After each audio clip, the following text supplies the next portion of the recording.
As in novels, metahumans with special abilities emerged. Some of the survivors reveal glowing powers, indicating their newfound metahuman abilities. However, reality diverged significantly from the fictional narratives. The objective was to end the apocalypse. 3 days later, a lone apartment building stands amidst urban ruins. A hand retrieves food from a chip bag. The man eats the chips, making crunching noises. The man drinks normally, affirming he lives as usual despite the apocalypse. The man sighs, acknowledging a deeper reality. He sits alone in his apartment, emphasizing his solitude. He realizes he is the sole occupant of the large apartment. The apartment, acquired through substantial family debt and assets, remains the only standing structure. He explains living there for 2 years is crucial to gain tax benefits. The man, burdened by financial obligations, looks at the apartment building. He laments being trapped in the apartment since the apocalypse began, due to his previous commitment. The man's distress grows as his phone displays a poor network connection. The man sighs, hearing a loud, growling sound from outside. The man looks up with a startled and questioning expression. A large, menacing, winged creature flies past the man's apartment window, roaring. A multi-eyed, tentacled monster lunges at the window, startling the man. The man screams in shock and fear as the monster attacks the window. The monster repeatedly slams into the building, causing violent tremors. The man falls to the floor, screaming in terror as the building shakes violently. A shadowy, clawed hand reaches through the cracked window towards the man. A system notification appears, indicating an unpermitted subject is attempting to enter. Ultimate Shut-in House Declaration. Passive, Level 1, preventing forced entry. The man expresses relief, looking at the glowing system interface. The man stands, acknowledging his unique ability. He realizes his safety is due to his special ability. The man attempts to open his apartment door but struggles against an invisible force. He throws himself against the door in frustration, unable to open it. The door remains securely shut, preventing the man from leaving. The man kicks the door in a fit of rage and frustration. It is the 3rd day since the world ended, and the man remains inside. The man reflects on the world's collapse. He explains his ability is protecting him from the apocalyptic outside. The man sits dejectedly on the floor, contemplating his situation. A system message clarifies that the ultimate shut-in cannot leave the house. The man scoffs at being called an ultimate shut-in, frustrated by his confinement. He expresses despair, feeling utterly helpless in his trapped state. The man looks up with a determined but slightly desperate expression. He observes his dwindling supply of instant food and realizes food is his main problem. The man notes that his refrigerator lost power yesterday. He confirms the refrigerated side dishes will not last much longer. The man worries about only having a few packets of ramyeon remaining. The man looks intently, pondering a new development. A system message indicates the man has hunted a level 23 Calican. The system confirms the man gained significant experience and a skill level increase. The man looks startled at the glowing system interface, reflecting the message. The man looks down from his balcony, with a surprised and concerned expression. Smaller, green humanoid creatures are seen scavenging the large dead-winged creature on the ground. The man questions if he inadvertently hunted the creature due to its crash. System messages announce the man has obtained a new skill and that loot is ready. Calculating the loot. The man reacts with a startled expression, questioning the new event. A group of monstrous green creatures loudly react, causing the man to wonder why they are enraged.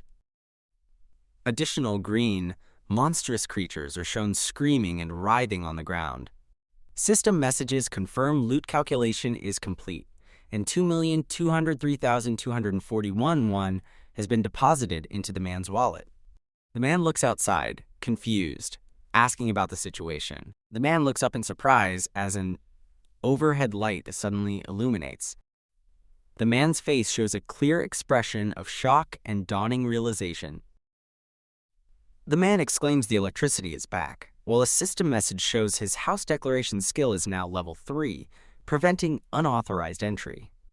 A system message states a new dignity preservation skill has restored half of the house's functions.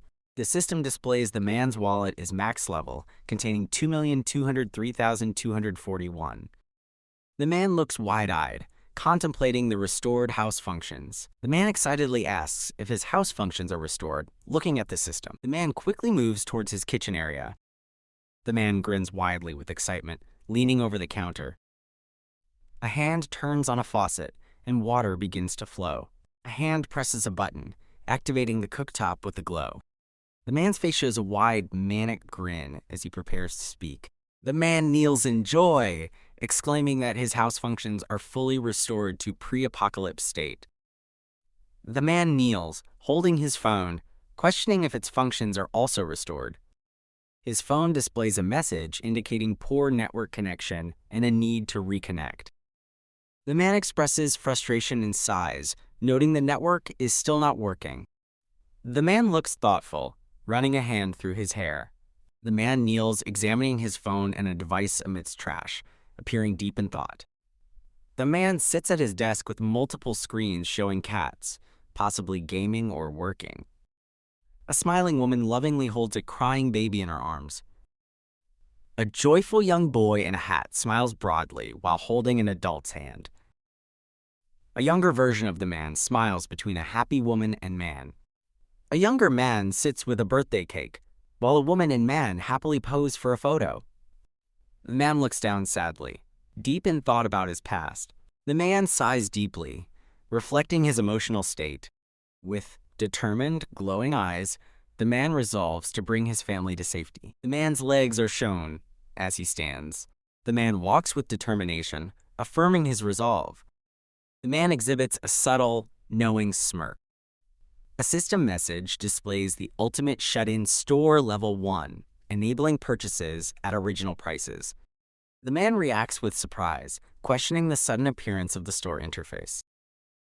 Ultimate shut-in store, with current money and a list item prompt.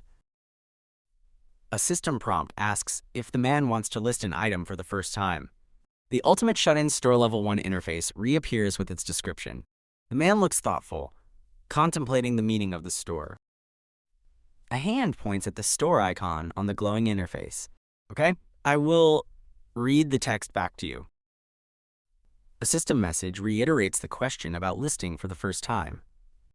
The man observes the listing prompt, realizing its connection to his wallet. The man attempts to open the balcony door. Okay, I understand. Please provide the text you would like me to read back to you. The man sighs, confirming he still cannot leave despite his skills increasing. The man's eye shows resolve, affirming a certain realization. Images of monsters, an LVUP display, and the man realizes hunting grants levels and new skills. The man ponders his inability to leave, questioning how to hunt monsters from inside. With flying monsters visible, the man acknowledges the previous hunting situation won't repeat easily. A dead flying monster lies on the ground with scavengers, as the man has a sudden realization. The man considers throwing objects from his house to kill goblins. The man picks up a water bottle. The man prepares to throw the water bottle from his balcony. The water bottle is thrown from the balcony, rapidly descending. The man grins, confirming his throw was successful. The man contemplates his next move from the balcony. The man grabs a dumbbell, intending to use it as a weapon. The man prepares to throw the dumbbell from the balcony. Goblins are heard fighting loudly on the ground below. Goblins continue fighting each other below the building. The man shouts, urging the goblins not to leave the area. The man takes a deep breath, preparing to launch his attack. The man throws the dumbbell with full force, hoping it hits the target. The dumbbell violently strikes a goblin on the ground. A goblin reacts in surprise after being hit. The man looks panicked, realizing his dire situation. The man observes his last remaining dumbbell glowing on the balcony, realizing he has nothing else. The man laments his lack of powerful items to throw from his house. The man is startled by a new goblin cry. A larger, more formidable goblin and its horde appear and roar below. The man looks terrified, realizing the new threat. The goblins below begin roaring fiercely. The goblins start moving towards the man's building. The man observes the approaching goblin horde from the balcony. The man considers the distance to the goblins is not too far. The man has a sudden realization. The man decides to open the system store interface. The ultimate shut-in's store interface displays his money and prompts him to list an item. The man points to the list item option on the store interface. A finger presses a button displaying List I, activating it with a distinct sound effect. The man confirms to the system his intention to list the dumbbell. The dumbbell begins to list in the system, glowing brightly. The system confirms a classic non-slip 3 kilograms dumbbell has been listed. The Ultimate Shut-in's store now displays the listed dumbbell and updated money. The man notes the listed dumbbell price is the same as its original cost, indicating a stable market rate. The system presents an option to purchase 2 classic, non-slip 3 kilograms dumbbells. The man eagerly confirms his decision to purchase the dumbbells. A bright light emanates from the system interface as the purchase completes. New dumbbells materialize on the man's balcony in glowing forms. The man expresses delight and satisfaction that the item purchase worked. The man acknowledges the solid weight of the newly acquired dumbbell. The man forcefully throws a new dumbbell down from his balcony. The dumbbell strikes a goblin below, causing a fatal impact and blood splatter. System notifications confirm a level 7 goblin was hunted, experience gained, and money deposited. The man celebrates his successful kill and earnings with a wide grin. Goblins on the ground react with fierce roars to their fallen comrade. Remaining goblins scatter and rush about in agitation. The man throws another dumbbell, hitting multiple goblins and causing them to disperse. The man expresses frustration as the goblins effectively evade his attack. A system message confirms the man has purchased 3 sets of classic dumbbells. 3 new dumbbells materialize on the man's balcony, ready for use. The man throws another dumbbell from his balcony. The dumbbell violently strikes a goblin below, resulting in a bloody impact. System notifications confirm another goblin hunt, money earned, and a skill level increase with a new skill. The man celebrates his successful attack and acquisition of a new skill. A system message announces the acquisition of storage LV.1, an alternate dimension for items. The man realizes he has gained a storage skill and decides to activate it. The man holds a dumbbell, ready to place it into his new storage. The system prompts the man to confirm placing the dumbbell in storage, which he accepts. The dumbbell glows and dematerializes, entering the storage dimension. System confirms 1 dumbbell is stored and prompts summoning. The man enthusiastically confirms his decision to summon the item. A grid-patterned glowing dumbbell materializes into the man's open hand. The man joyfully realizes he can summon items from storage to any desired place. The man's eyes glow with a menacing smile as he devises a plan. Bright light flashes erupt above and beside the building. The man prepares to summon a glowing, rectangular object from his interface. The man reaches out, summoning another object into existence. The man summons multiple dumbbells, shouting, "Summon dumbbell!" as they materialize around him. Numerous objects rapidly fall from the sky towards the ground. Dumbbells crash down towards fleeing goblins on the ground. A goblin is struck by a falling object, screaming in pain. System notifications confirm 3 goblins were hunted and experience gained. A system message confirms a large amount of one was deposited into the wallet. The system prompts the man to list additional items for sale. "Okay, I understand. Please provide the text you would like me to read back to you." The man, with a wide grin, enthusiastically agrees to list items. The store displays numerous listed items and the updated money balance. The man confirms he sold the used dumbbell and various groceries/daily necessities. A system message shows the wallet at max level but with 1 less. The man questions the lost one, pondering if dignity preservation incurs a cost. The man's face contorts in sudden, distressed realization. The man deduces the missing money is due to his refrigerator's utility bills. The man mutters angrily, cursing the goblins for his expenses. Goblins were hunted by dropped dumbbells, causing them to abandon their home. The man looks out, frustrated, wondering if he can hunt other creatures. Only bones and skeletal remains of a large creature are visible on the ground. The man concludes there are no more creatures, and he needs another method.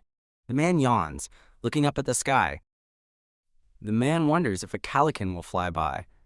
The man's eye widens as he notices something. A flying calican appears in the distant sky. The large calican flies closer, its menacing mouth visible. The man shouts in surprise, recognizing it as a calican. The man runs towards the balcony, preparing for action. He swiftly ties a cloth to the balcony railing. He pulls the improvised sling taut, readying it. The man prepares to swing his glowing weapon at the approaching calican. The calican flies closer as light flashes from the man's apartment. The calican screams in pain as the man's weapon hits its eye. The injured calican cries out, recoiling from the attack. The man watches the calican crash to the ground. The man grins widely, exclaiming that his attack worked. The calican roars and lunges at the man's balcony window. The man smiles confidently, eager to level up by defeating the creature. The calican repeatedly smashes against the building's exterior. The man recoils, groaning from the impact against his apartment. The man looks around, confused by the continued disturbance. The man stares out, noticing strange movements outside his building. The man looks shocked as the calican's limbs break through the wall. The man stares terrified as the creature's head pushes through the wall. The man's face contorts in fear as the calican attempts to breach his home. The calican's beak smashes against the interior wall.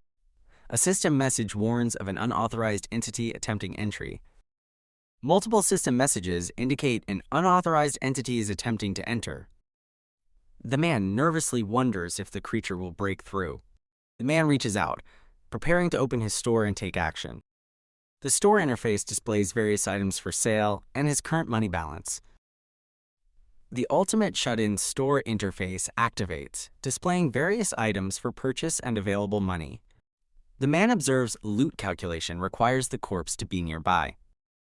The man reflects on previous hunts where he lost loot because he couldn't retrieve goblin corpses. Flashback shows goblins carrying away a human's body, preventing loot calculation.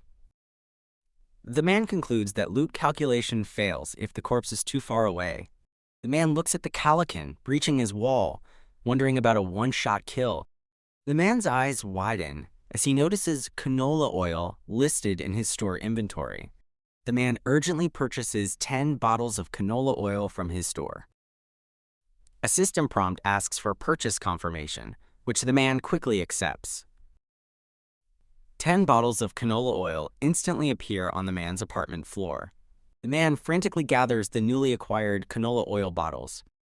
He pours the canola oil into a pot on the stove and turns on the heat. The man uses his weapon to stir the canola oil as it heats up. The boiling canola oil splatters from the pot as it heats. The man opens his store interface, preparing to list the heated oil. The system asks to list the item, and the man confirms his decision. The man carefully pours the boiling oil onto the store interface to register it as an item. Boiling hot canola oil. The man reaches for a lighter on the counter. He uses the lighter to ignite the oil-soaked cloth on his weapon, turning it into a torch. The man's improvised weapon blazes fiercely, now a powerful flaming torch. The calican's head is visible outside the building as the man prepares his fiery weapon. The man swings his burning torch at the intruding calican. The man shouts, commanding the system to summon more canola oil. Boiling oil pours down from the system interface, drenching the calican outside.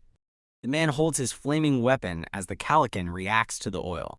The man screams, "Die!" as he intensely swings his fiery torch at the calican. The flaming torch strikes the calican, causing it to cry out in pain. The calican is engulfed in intense flames, screaming as it burns. The man grins triumphantly, exclaiming that his attack worked as the calican burns below.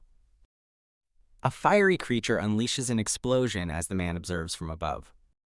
The man reacts intensely as the burning calican cries out below. The Calican shrieks in agony as intense flames consume it.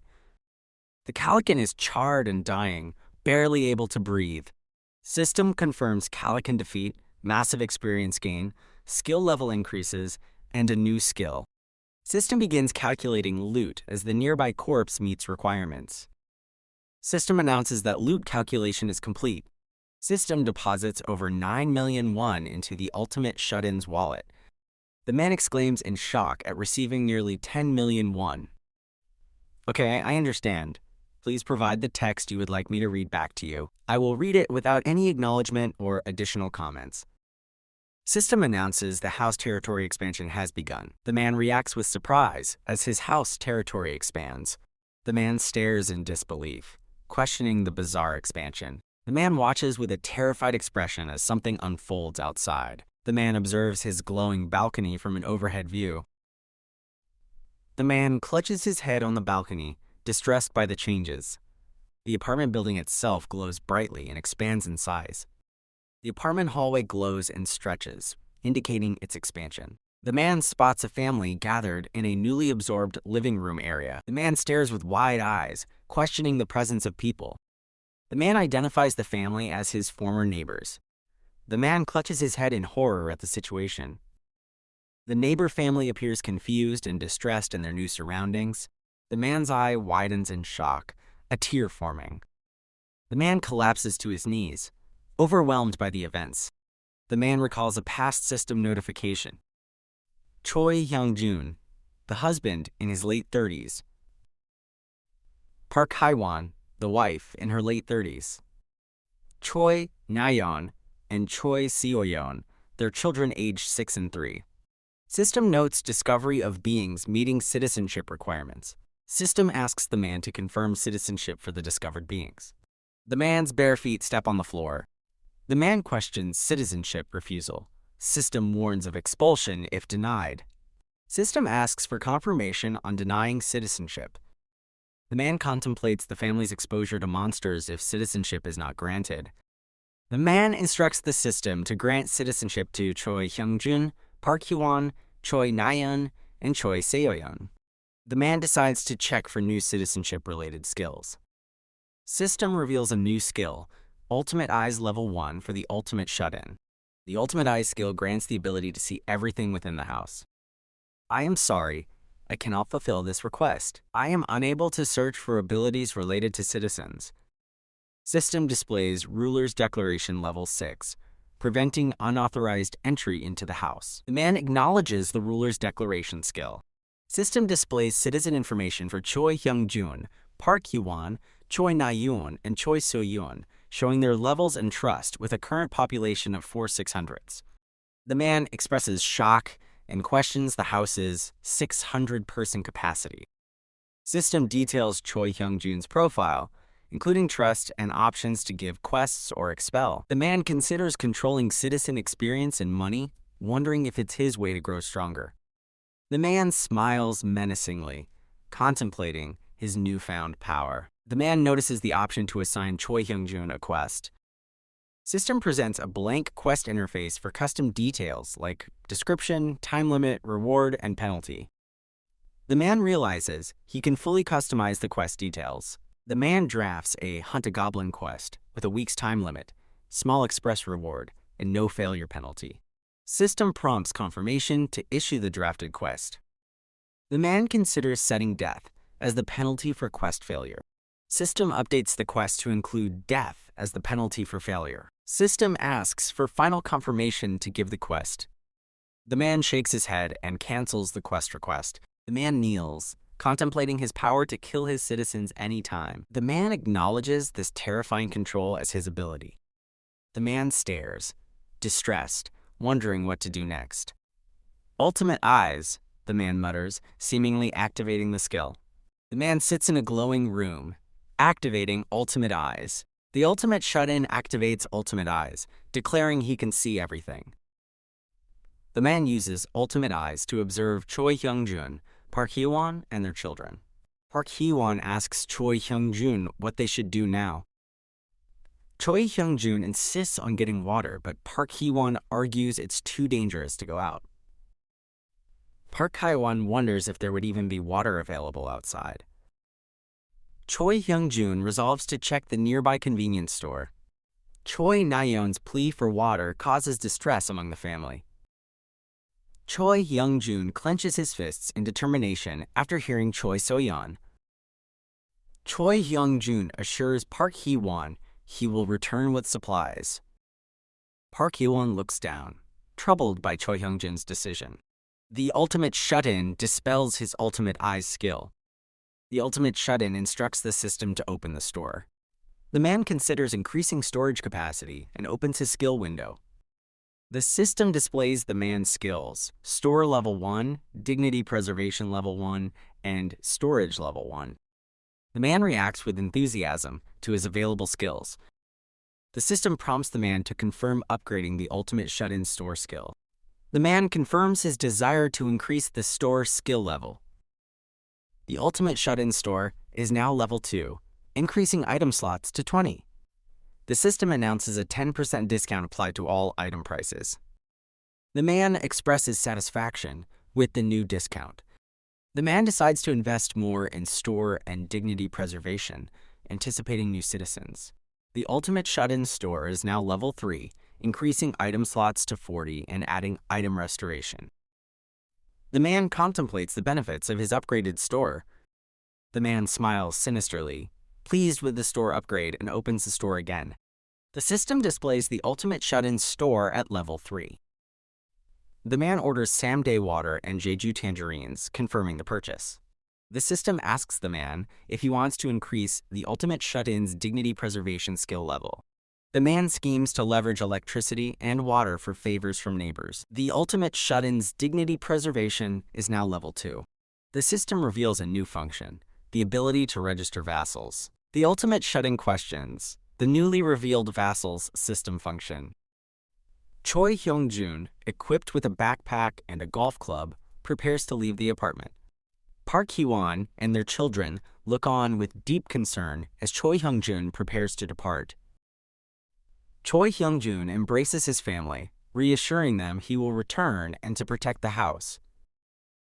One of Choi Hyung-jun's daughters asks if he is truly going outside. Choi Hyung-jun confirms he is leaving to get food and water, instructing his daughters to listen to Park Hee-won. One of Choi Hyung-jun's daughters cries, protesting his decision to leave. The crying daughter warns Choi Hyung-jun that monsters are outside. Choi Na-yeon and Choi Seo-yeon are shown playing calmly in a sandbox at a playground. Ferocious monsters with sharp teeth and glowing eyes appear, ready to attack.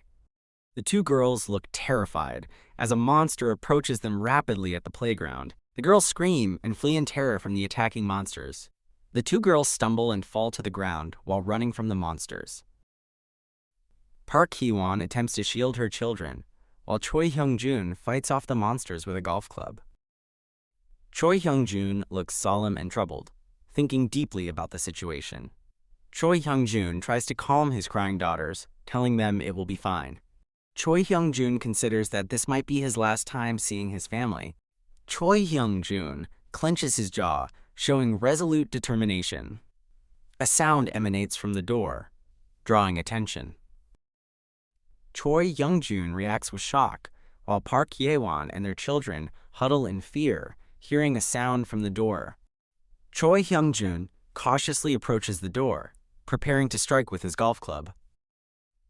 A voice from outside the door politely requests that someone open it. Choi Hyung-jun's face shows extreme terror and distress. Choi Hyung-jun questions if the voice from outside belongs to a person. The voice outside the door asks if anyone is present. Choi Hyung-jun, with his family behind him, listens intently to the sounds from the door. Choi Hyung-jun cautiously taps the door with his golf club. Silence fills the area after Choi Hyung-jun's tap on the door. Choi Hyung-jun anxiously wonders if the unknown presence outside the door has departed. Choi Hyung-jun appears grim and determined, ready to face the situation. Choi Hyung-jun taps the door with his golf club, waiting for a response. Choi Hyung-jun screams in fear as the door bursts open, falling back to shield his family. Choi Hyung-jun yells to protect his wife and children from the unknown threat. Choi Hyung-jun looks on with a confused and terrified expression, still shielding his family. A man identified as Kim Jae-yoon stands at the open door, smiling and holding bags. Choi Hyung-jun, still in a defensive posture, demands to know the man's identity. Kim Jae-hyun introduces himself as the next-door neighbor, holding bags of water and tangerines. Kim Jae-hyun offers water and tangerines, suggesting a talk after the family eats. Choi Hyung-jun's face shows shock and contemplation at Kim Jae-hyun's offer. Park Hye-won and her daughters, Choi Neon and Choi Seon, huddle in fear, watching the exchange. Choi Hyung-jun inwardly acknowledges the necessity of accepting the food and hoping for help.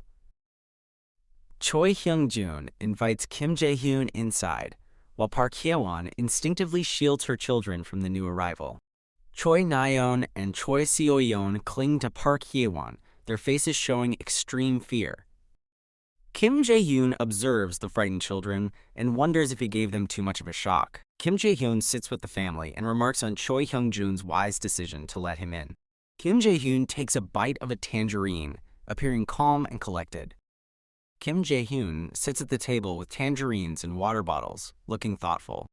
Kim Jae-hyun's eyes glow with blue light, indicating an activated ability. Light up! Kim Jae-hyun's power turns the apartment lights on, surprising Choi Hyung-jun and his family.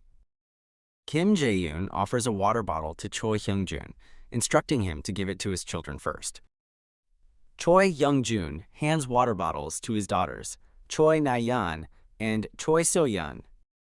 Choi Na-yeon and Choi Seo-yeon drink the water thirstily. Choi Seo-yeon chokes on her water, prompting Park Hye-won to ask if she is all right.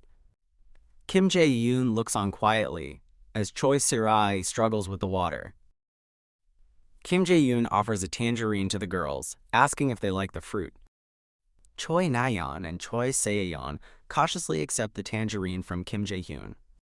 Park Hye-won offers to peel the tangerine for Choi Seo-yeon.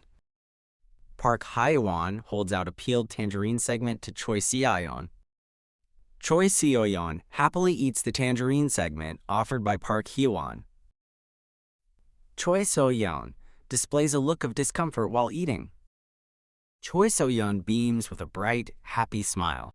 Park Hye-won asks Choi Seo-yeon if the tangerine is good, and the girl joyfully confirms. Choi Na-yeon eagerly requests a tangerine from her mother as well. Choi Na-yeon happily eats her tangerine, showing her enjoyment. A system notification appears, indicating increased trust for Choi Hyung-jun's family and Choi Seo-yeon's loyalty unlocked. A system message confirms Choi Seo-yeon is eligible to be registered as a vassal. Choi Seo-yeon's detailed profile as a potential vassal, including her trust level and abilities, is displayed. Kim Jae-hyun observes a holographic screen on his lap. Kim Jae-hyun inwardly considers Choi Seo-yeon too young to be a vassal, despite meeting requirements. Kim Jae-hyun ponders Choi Seo-yeon's young age for a vassal role. Kim Jae-hyun reflects that he needs vassals capable of executing orders, like Choi Hyung-jun. Kim Jae-hyun notes Choi Hyung-jun's current trust level is still too low. Kim Jae-hyun resolves to increase Choi Hyung-jun's trust. Choi Hyung-jun hesitates before addressing Kim Jae-hyun. Choi Hyung-jun expresses gratitude and asks how to repay Kim Jae-hyun's kindness, who then suggests a private talk.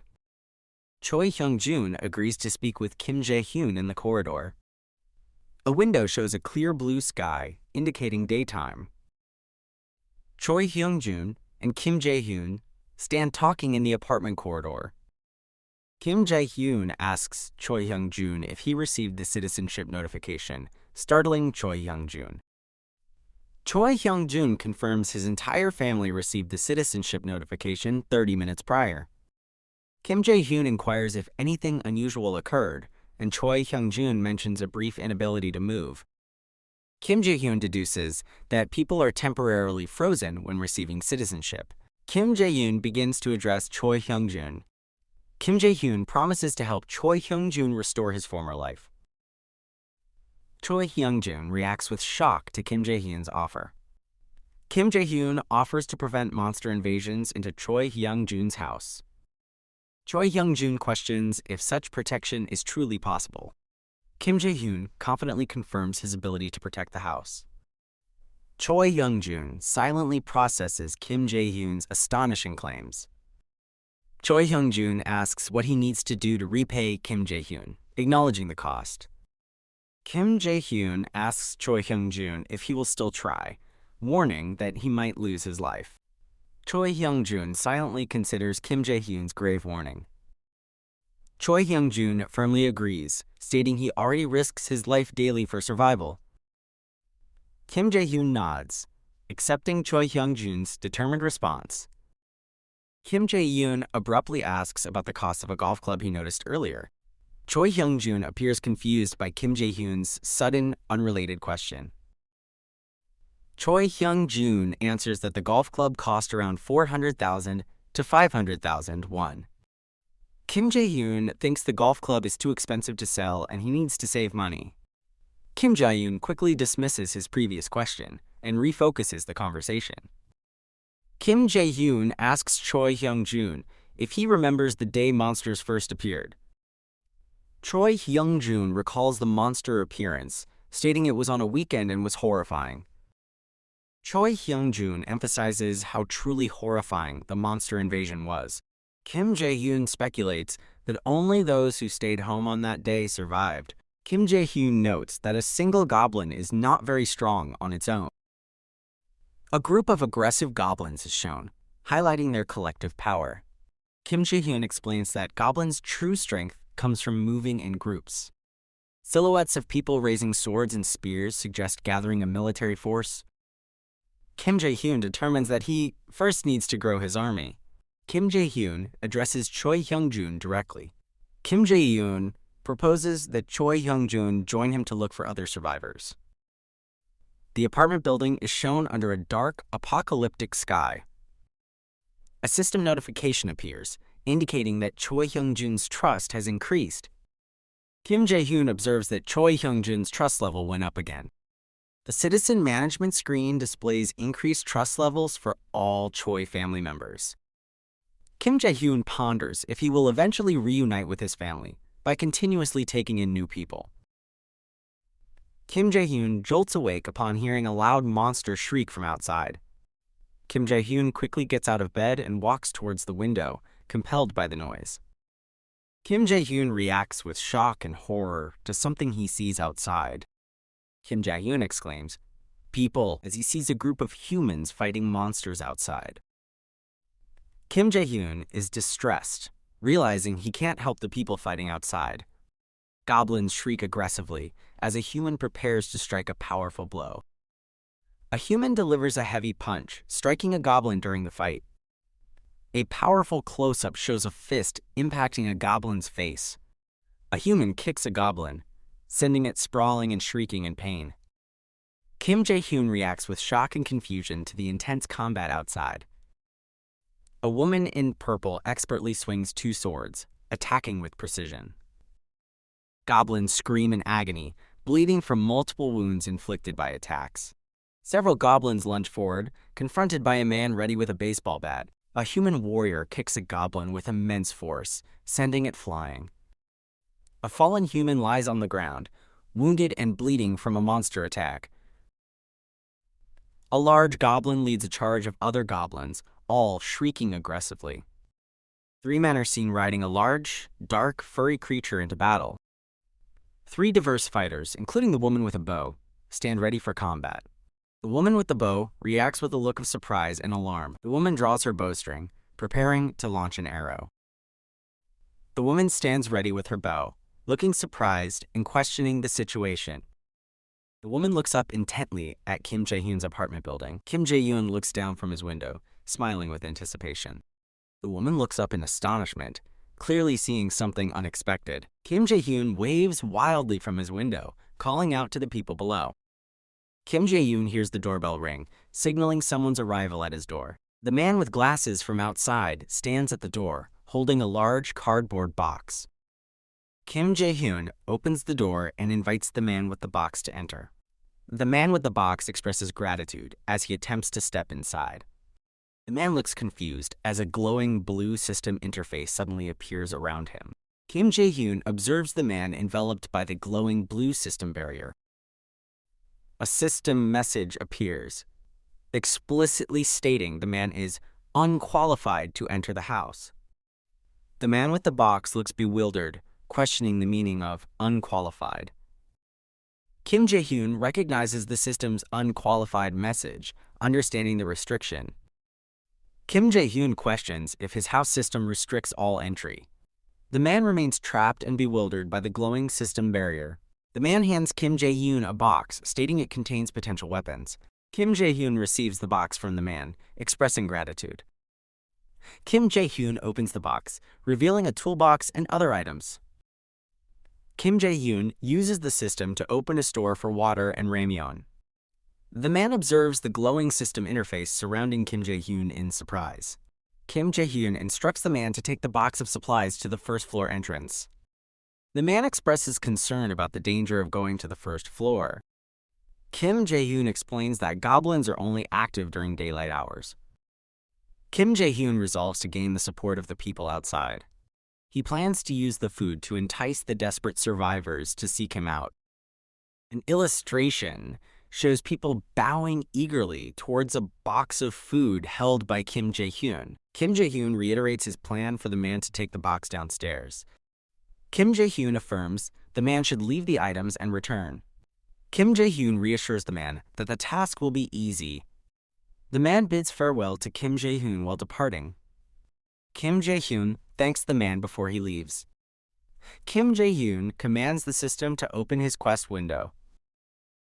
A system quest appears, tasking the man to deliver supplies to the first floor for express. The man reacts with surprise as the quest interface appears before him. Kim Jae-hyun explains that completing the quest grants experience points for leveling up. Kim Jae-hyun promises rewards upon leveling up, encouraging the man. The man acknowledges and accepts the quest. The man begins descending the stairs past an emergency exit sign. The man cautiously walks down the apartment building's stairs. The man continues his descent down the staircase. He walks past signs indicating the 20th and 19th floors. The man passes the second and first floor markers during his descent. The man exits the apartment building, carrying the box of supplies. The man exits the building, remarking he just needs to set the box down. The man senses something, holding his golf club defensively. The man spots shadowy figures of people in the distance, reacting with surprise. Horrified, the man sees multiple monstrous goblins appearing behind him. The man, realizing danger, turns to flee with the box of supplies. The man trips on an unseen object, losing his footing. The man falls, and the box of supplies scatters across the ground. The man lies injured on the ground, groaning in pain. As sounds approach, the man desperately tries to force himself to move. The man stares in terror as massive monster silhouettes loom over him. The man instinctively attempts to shield himself from an attack. The man stares in bewildered confusion at what just occurred. A voice from off-panel asks the man if he is all right.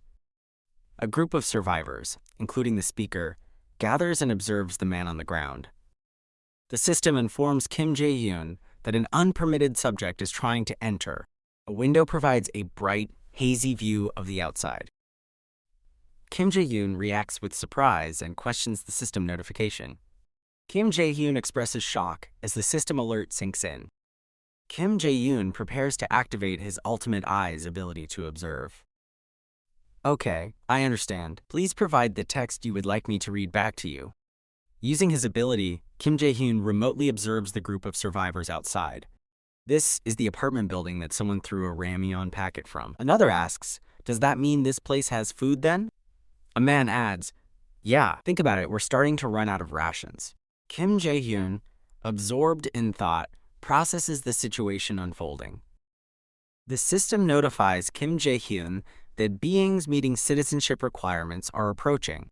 The system prompts Kim Jae-hyun if he would like to propose citizenship to them. Kim Jae-hyun reflects, it's now a proposal of citizenship. Kim Jae-hyun continues his thoughts.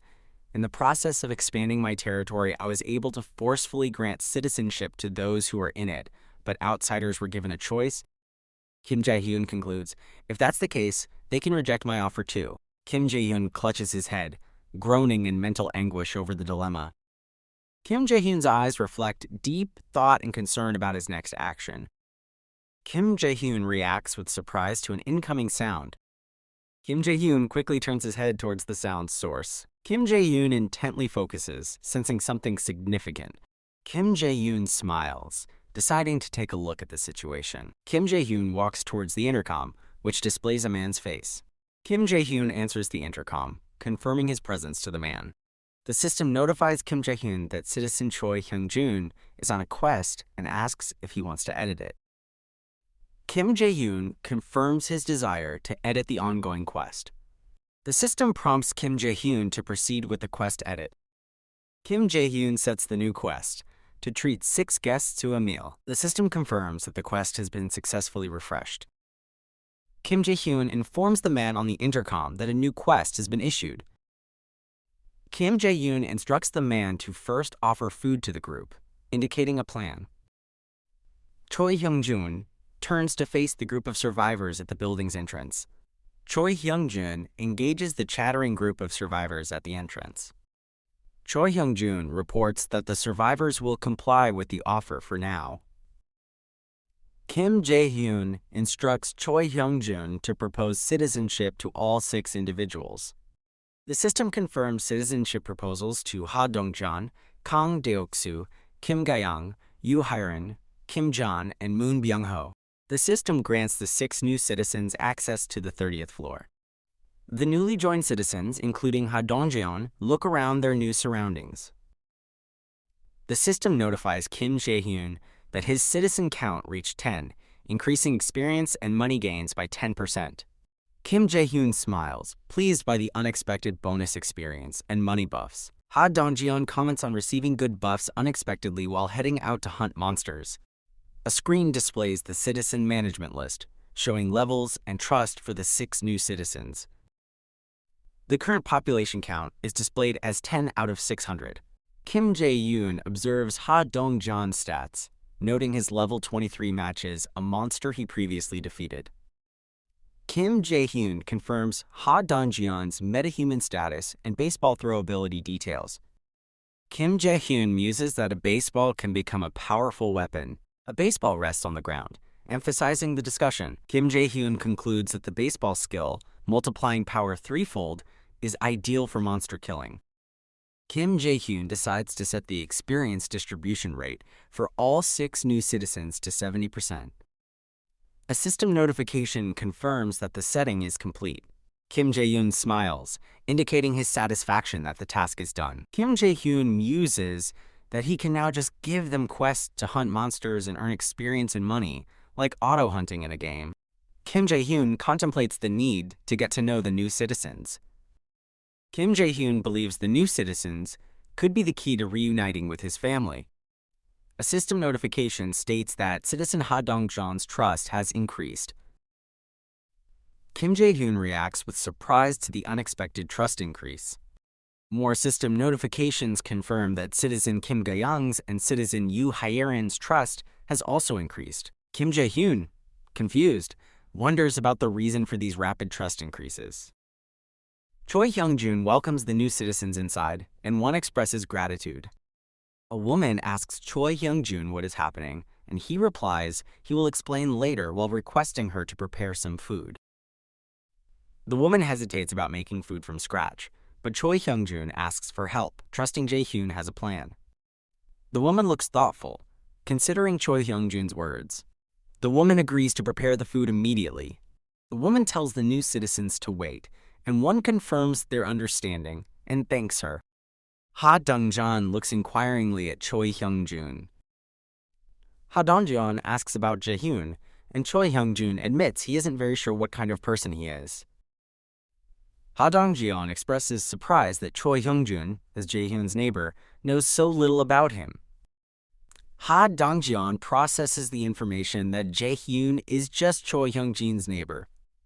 Choi Hyung-jun states that Jae-hyun is an intriguing person and acknowledges his help in their current situation. Ha Donggeon deduces that Jae-hyun must be a metahuman. Ha Dongjeon thinks Jaehyun must possess an amazing ability to be capable of all he has done. Ha Donggeon resolves to impress Jaehyun regardless of what it takes. A thought bubble emphasizes Jaehyun's ability to provide electricity, food, and water. Ha Dongjeon realizes Jaehyun's ability is miraculous and on another level in the current world. Choi Hyungjun informs the group that food preparation will take time and offers them a shower. Two women react with ecstatic shock and joy at the prospect of being able to shower and wash up. Ha Dongjeon realizes that the presence of electricity means most facilities can be used. Choi Hyungjun happily confirms that warm water is also available. Two women express ecstatic shock and joy at the prospect of warm water, which Choi Hyungjun confirms is part of Jaehyun's abilities. Choi Hyungjun informs the women about available bathrooms, and they gratefully accept the offer to shower. Ha Dongjeon asks another man if Jaehyun is a metahuman, to which the man agrees, believing Jaehyun's power is superior. Ha Dongjeon admonishes the man for suggesting confrontation, stressing the need to impress Jaehyun instead. The man questions Ha Dongjeon's reasoning, and Ha Dongjeon insists he remain silent. The man reluctantly agrees to stay quiet, while Ha Dongjeon sighs in relief. Ha Dongjeon instructs the group to focus on obtaining maximum food and to be observant of their surroundings. The man in glasses confirms his understanding of Ha Dongjeon's instructions. The man with the bat acknowledges Ha Dongjeon's instructions with a grin. Byung-ho stands lost in thought, looking downcast. Ha Dongjeon looks away with a troubled expression. Ha Dongjeon calls out to Byung-ho, who apologizes for not hearing him. Byung-ho apologizes for their situation, but Ha Dongjeon reassures him he did nothing wrong. Ha Dongjeon blames himself for their predicament, regretting not inviting them to his housewarming. Byung-ho smiles reassuringly, telling Ha Dongjeon he chose to go willingly. Byung-ho suggests they secure food here before heading to Ha Dongjeon's grandmother's place together. Byung-ho appears concerned and troubled. Byung-ho states that it is already too late. Several shadowy figures with glowing red eyes emerge from the darkness. A sick woman coughs while lying down, and a thought bubble questions her chances of survival. Byung-ho encourages continued effort, stating their destination is nearby and reachable. Byung-ho acknowledges the plan, but expresses worry about the immediate situation. The group of men appears startled and moves anxiously. A door slowly creaks open, revealing a dark interior. The door cracks open further, suggesting an ominous presence. The man with the bat reacts with surprise, questioning what is happening. Kim Jae-hyun appears, stating they felt something instantly. Kim Jae-hyun declares he will help everyone, while a character questions if he can save them. A hand firmly grips a baseball. The men realize Kim Jae-hyun might be their only hope for salvation. Jae-hyun appears in a doorway, suggesting salvation from despair. A group of people sits around a table, the atmosphere feeling awkward.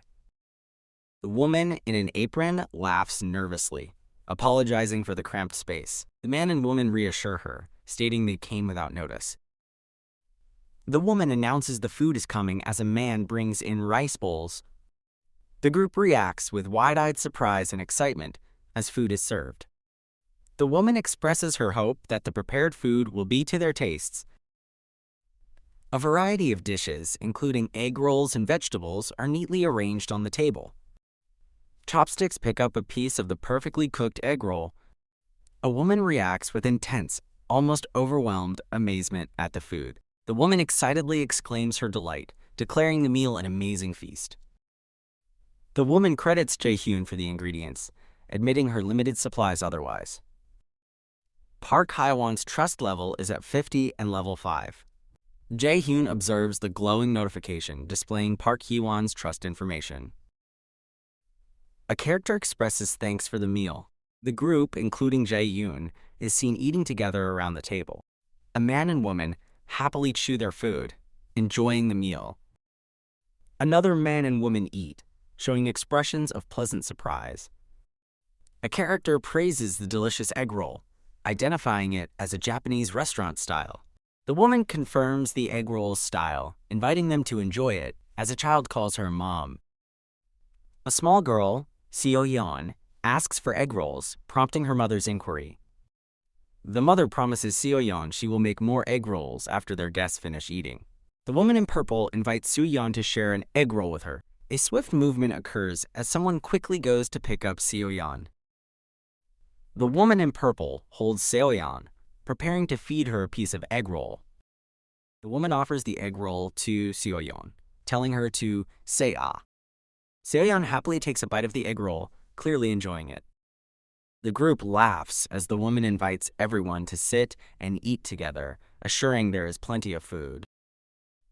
A man and woman look surprised at the invitation to join them. The man and woman smile, asking to confirm if they should dine together. Jae-hyun quietly eats his meal, surrounded by the silhouettes of other diners. Jae-hyun smiles, stating it has been a while since he had a meal like this. A container holds food with a note saying, "For my son." Jae-hyun eats, silently hoping everyone remains safe. The table is left with empty dishes and bowls after the meal. Seo-yeon yawns and tells her mother that she is sleepy. Seo-yeon's mother picks her up, telling her they will go to sleep now. Jae-hyun watches the mother and child depart with a thoughtful expression. Jae-hyun suggests to the remaining group that they finish their earlier conversation. A man asks Jae-hyun why he cannot go to his grandmother's nearby house. The man in the jacket explains that goblins are the reason they cannot leave. Jae-hyun looks surprised and asks for confirmation about the goblins. The man in the jacket explains the underground car park is a goblin base with thousands present. The group discusses the estimated number of thousands of goblins in the underground car park. Jae-hyun explains his ultimate shut-in ability only reaches the 30th floor, allowing goblins to enter from underground. The man states they don't dare go out, as all apartment entrances link to the underground. Okay, I will read the text back to you. Jae-hyun mentions the existence of side roads, which the man confirms they attempted to use. Jae-hyun asks if there was a monster even more dangerous than the goblins. The man describes seeing a monster like a wolf or bear that prevented their escape. A dark, monstrous beast is shown violently attacking multiple goblins. The group states they only escaped because the beast was fighting goblins. The man and woman run away as the beast continues to fight a group of goblins. Jae-hyun ponders the description of the wolf or bear-like monster. The man explains they couldn't see the monster clearly because the area was too dark. Jae-hyun remarks that they cannot avoid the monsters forever. The man agrees but emphasizes that they have limits. Jae-hyun questions what limits the man is referring to. The man and woman explain their limits, as they will eventually run out of bows and baseballs. Jae-hyun confidently offers to resolve their problem and asks to examine their arrows and baseballs. The man hands Jae-hyun a compound bow and a baseball. A system prompt asks if Jae-hyun wants to list the item. Jae-hyun confirms he wants to list the baseball via a holographic screen. Jae-hyun holds his hand over the bow, ready to list it. The system asks for 1,530,000 won to list the good condition compound bow and asks for confirmation.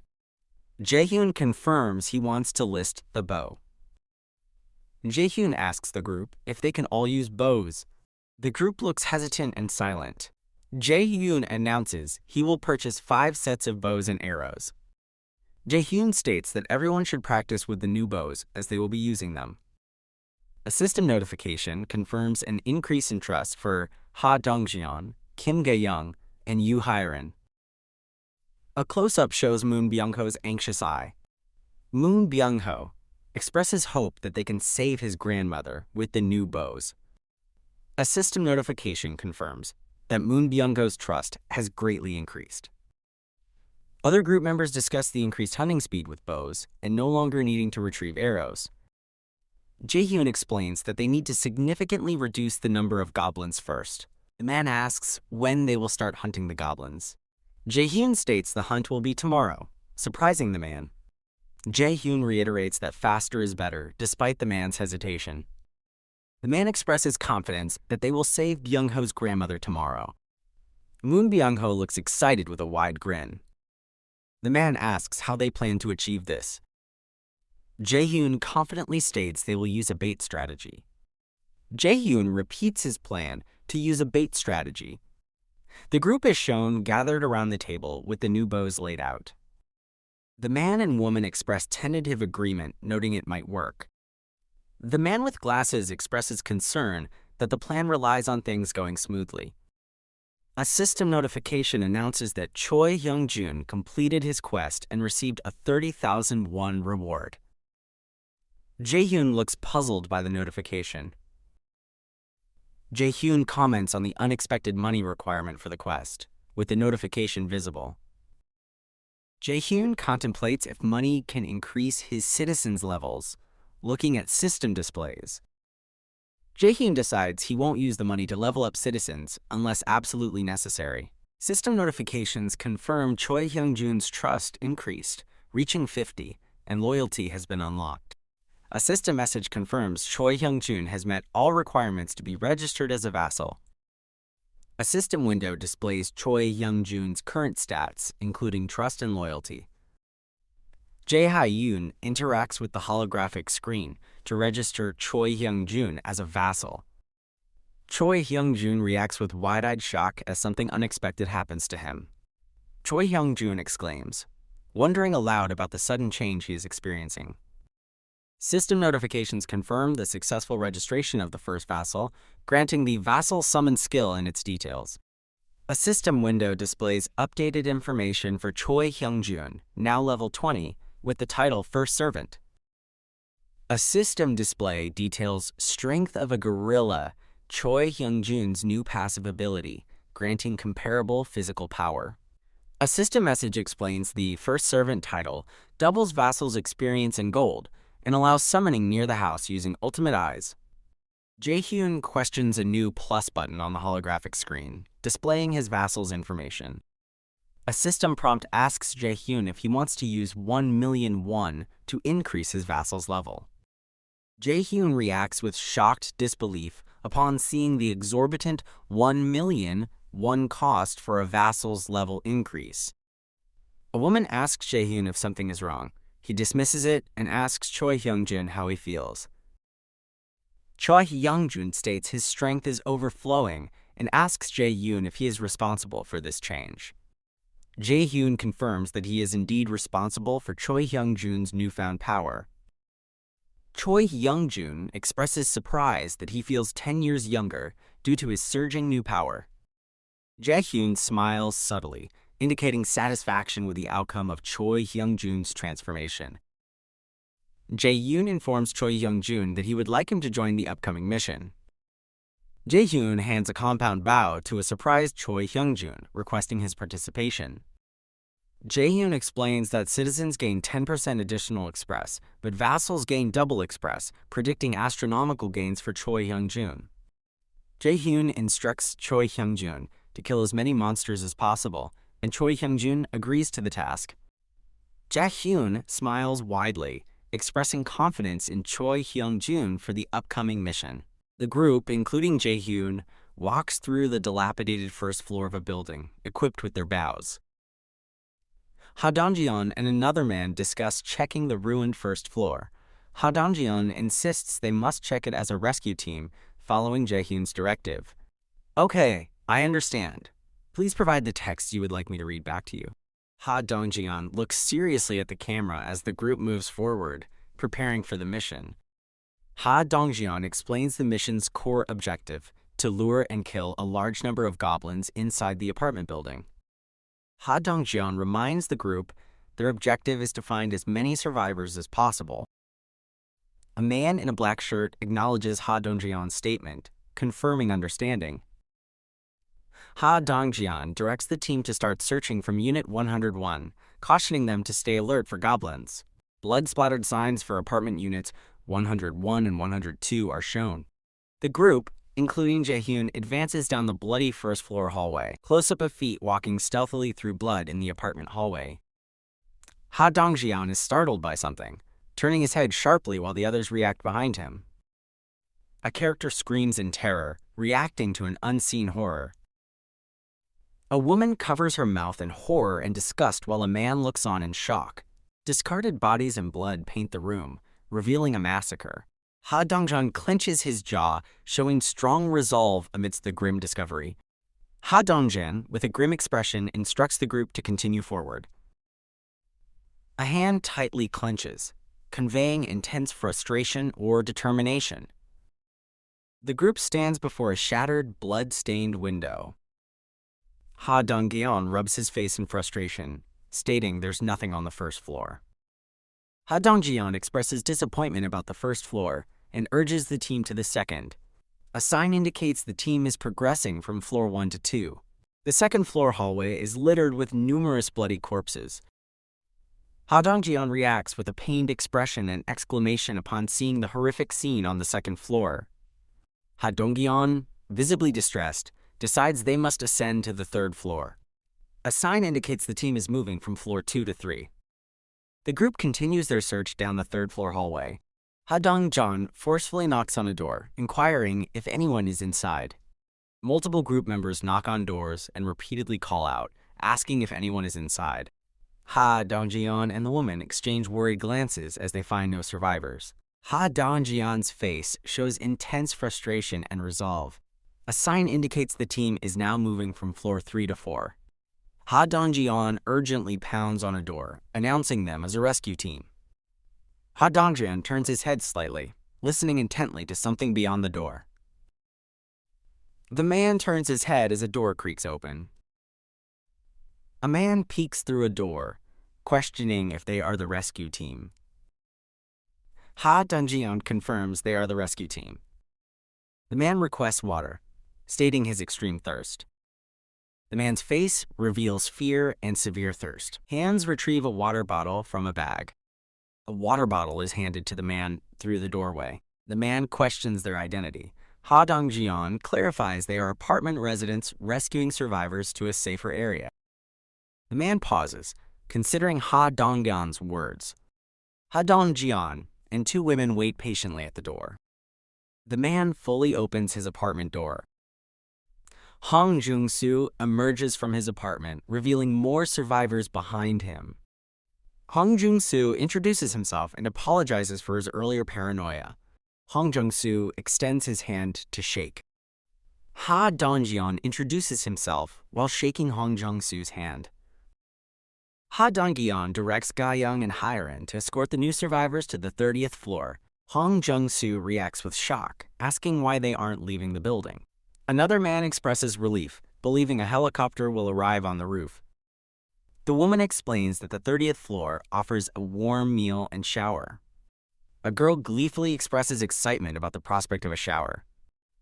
The woman smiles, confirming the availability of a warm shower. Feet swiftly move forward, indicating the group is departing. The girl urges her father to hurry so they can go up quickly. Hong Jung-soo reluctantly agrees to move with the group. A system notification confirms the number of citizens has reached 40. Another system notification announces a 90% increase in Express and Gold for citizens. A system notification displays that the number of citizens is now 40. A system notification shows Express and Gold for citizens increased by 90%. A man views the system, confirming he now has 40 citizens. He plans to house the children and elderly at Choi Hyung-jun's residence. Survivors walk down the apartment hallway, heading to a new location. The man in the tracksuit reports finding 40 people, and the other man questions if that's everyone. The man in the tracksuit confirms the search up to the 29th floor, noting some never left home, and the other man praises his effort. Choi Hyung-jun's eye glows as his house is reported to be nearly full. The man with glowing eyes unleashes a shadowy power called Ultimate Eyes. Dark tendrils restrain several people, tying them up and rendering them helpless. More people, including the man in the tracksuit, are ensnared by the expanding dark tendrils. The man's eye glows intensely as the dark tendrils continue to emanate from him. All right then. The man smiles, declaring the start of the second stage of the goblin hunt. A group of people walk down a hallway as someone calls for attention. The man in the tracksuit prepares to begin the briefing for the group. The man briefs the group, including one with a bat, on their goal, flushing out underground goblins. The man explains they will begin their operation on the first basement floor. The plan is to split into 2 teams, draw out and kill goblins on B1F. Following the B1F clear, they will proceed to B2F to eliminate the remaining goblins. A man with glasses asks the man in the tracksuit about the contingency for encountering more goblins than expected. The man with glasses voices concerns about being isolated or problems during corpse transport if goblins are too numerous. A woman confidently declares she will kill all goblins herself, assured by ample arrows. The man with glasses appears hesitant and intimidated by the woman's confidence. The man with glasses glances warily at the confident woman with the bow. 3 menacing blue-skinned goblins with glowing red eyes emerge from the shadows. The woman with the bow swiftly releases an arrow into the fray. Multiple goblins are ensnared and struck by the glowing attacks. A man powerfully swings a baseball bat, connecting with a goblin. A goblin recoils, blood splattering from a direct hit. The man with the bat continues to engage the goblins in combat. 3 goblins lie dead on the ground, surrounded by blood. The man stands victoriously over the slain goblins, holding his bat. The man with glasses questions the man using the bat why he brought a bow, to which the man concedes. The woman points ahead, urgently telling the others to look. The slain goblin corpses are inexplicably disappearing. The man with glasses wonders if the corpse disappearance is Jaehyun's ability. The man in the tracksuit directs the group to proceed to B1. Jaehyun walks calmly. A system notification indicates increased trust from Ha Donggeon, Kim Gae-young, and Yoo Hyerin. Hands unscrew the cap of a water bottle. Jaehyun sits, observing multiple glowing blue system panels around him. Jaehyun drinks water, realizing he has inadvertently become an overseer for the citizens. System notifications show Moon Byung-ho's trust and loyalty increased, making him eligible for vassal registration. Jaehyun appears shocked, noting how quickly Moon Byung-ho's loyalty increased. Jaehyun muses that acquiring more vassals will accelerate their growth. Jaehyun sits, contemplating while looking at a system screen. A system interface displays Moon Byung-ho's high stats and options. Jaehyun expresses surprise at Moon Byung-ho's high loyalty score of 88. Jaehyun concludes that such high loyalty is advantageous. Jaehyun smiles, confirming Moon Byung-ho's registration as a vassal. A sign for B1F glows ominously. 2 distinct glowing visual effects, red and green, emerge. The group, including the man in the tracksuit, engages goblins amidst crackling blue energy. A man with dark hair is struck by a powerful blue energy attack. The man in the tracksuit cries out in pain as electricity surges around him. The man in the tracksuit, the woman, and the man with glasses are overwhelmed and shocked by the attack. Numerous blue goblins with glowing red eyes are enveloped in crackling energy. A shadowy figure moves swiftly, engulfed in a bright blue glow. Piercing red eyes glow ominously in the darkness. A purplish blue energy effect ripples. A large group of green-skinned goblins swarms forward.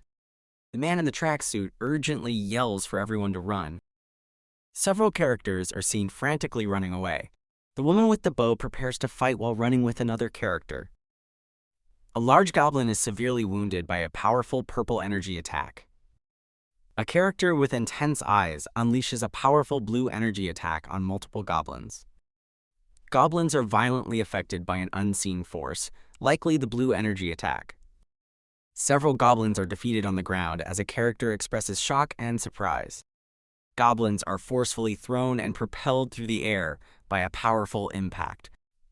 A man expresses alarm, realizing too many goblins have been attracted, causing chaos. The man in the tracksuit kicks a goblin, realizing goblins from B2 have also converged on B1. A character urgently shouts for everyone to proceed quickly to the emergency exit. The group runs towards a metal door with an emergency exit sign. The group rushes through the emergency exit, urging each other to go faster. A man is unexpectedly grabbed and pulled back by a goblin hand as he attempts to exit. The man struggles against the goblin's grip, expressing shock and pain. Other characters yell in distress, seeing the man being held back. Numerous goblins with glowing red eyes emerge from the darkness behind the struggling man. The man yells in pain while holding the emergency exit door shut against swarming goblins, urging others to go to the first floor. The man with glasses fiercely commands everyone to move. The man with glasses gains strength of a gorilla sea as blue energy surges around him. The man with glasses shouts loudly, engulfed in crackling blue energy.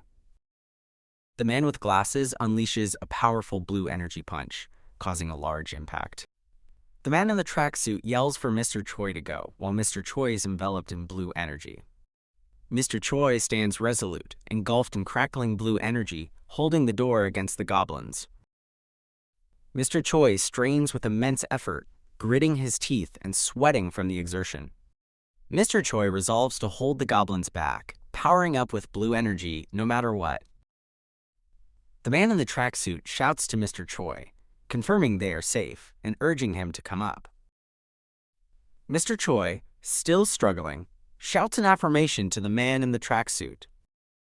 Mr. Choi runs up the stairs, attempting to escape the goblins. Mr. Choi collapses on the stairs, overrun by approaching goblins, as the man in the tracksuit cries out. Mr. Choi tells the others to go on without him, as a goblin looms over him menacingly. The man in the tracksuit reacts with a desperate expression of shock and determination.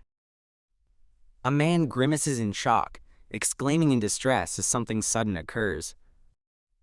The man with the bat violently strikes a goblin, splattering blood. The man with the bat urgently calls out to Mr. Choi. The man with the bat reaches for Mr. Choi, who is being attacked by dark goblin hands. Mr. Choi shouts in pain. A goblin's monstrous hand reaches out menacingly from the darkness. Another sinister goblin hand extends forward, reaching out from the shadows. The man with the bat unleashes purple energy, striking multiple attacking goblins. The man with the bat reacts with a horrified and desperate expression. The man with the bat sees a swarm of goblins approaching and questions if Mr. is present. A large goblin with glowing red eyes leaps menacingly toward the man with the bat. The man with the bat powerfully strikes the leaping goblin with his bat. Diago fiercely fights with his weapon and urges others to come as more armed characters appear. The man with the bat, surrounded by goblins, continues fighting while affirming his readiness. The man with the bat shouts, "Deoksu!" while others fight and move. Deoksu and another character show intense determination, urging someone to move forward. The man with the bat and Deoku face a descending goblin swarm from the stairs. A bright full moon illuminates the dark, cloudy night sky above. A tall, multi-storied building stands under the nighttime sky. A monstrous wolf-like creature with glowing red eyes stands over a defeated goblin, growling. A primal, aggressive urge for destruction is powerfully expressed. A blood-soaked, first-person perspective shows the monstrous creature demanding more. The creature's glowing eyes and snarl convey a fierce demand for more. The creature's intense red eyes reveal a desperate need for more.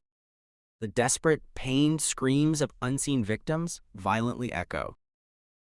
A close-up shows the creature's single, glowing red eye in the dark. The massive creature stands before a tall building in the darkness. The creature's ominous red eyes glow intensely in the darkness. A chilling, destructive threat of total annihilation is powerfully uttered. Mr. Choi, surrounded by purple energy, struggles in pain, attempting to move. Mr. Choi collapses, expressing exhaustion and relief at having survived. Mr. Choi looks up with a suddenly startled, fearful expression. Mr. Choi, lying injured, looks up in shock and calls out to Jae-hyun. Jae-hyun reveals he has been observing the situation and is pleased his vassal summon skill was successful. Mr. Choi lies on the ground, wincing in pain from his bloody leg injury. Jae-hyun extends a hand and asks the injured Mr. Choi if he is alright. Mr. Choi reassures Jae-hyun that his bleeding leg wound is minor and will quickly recover. Jae-hyun, with a somber expression, plans to acquire medical supplies. Jae-hyun instructs Mr. Choi to wait while he prepares to leave, causing Mr. Choi to question him. A hand opens a first aid kit, revealing various medical supplies inside. Jae-hyun considers medical supplies essential, reflecting on a childhood memory of receiving care. Various medical items like bottles, bandages, and scissors spill out from the first aid kit. Jae-hyun sits surrounded by supplies, realizing he has limited inventory slots to carry them all. Jae-hyun suddenly realizes a solution to his inventory problem.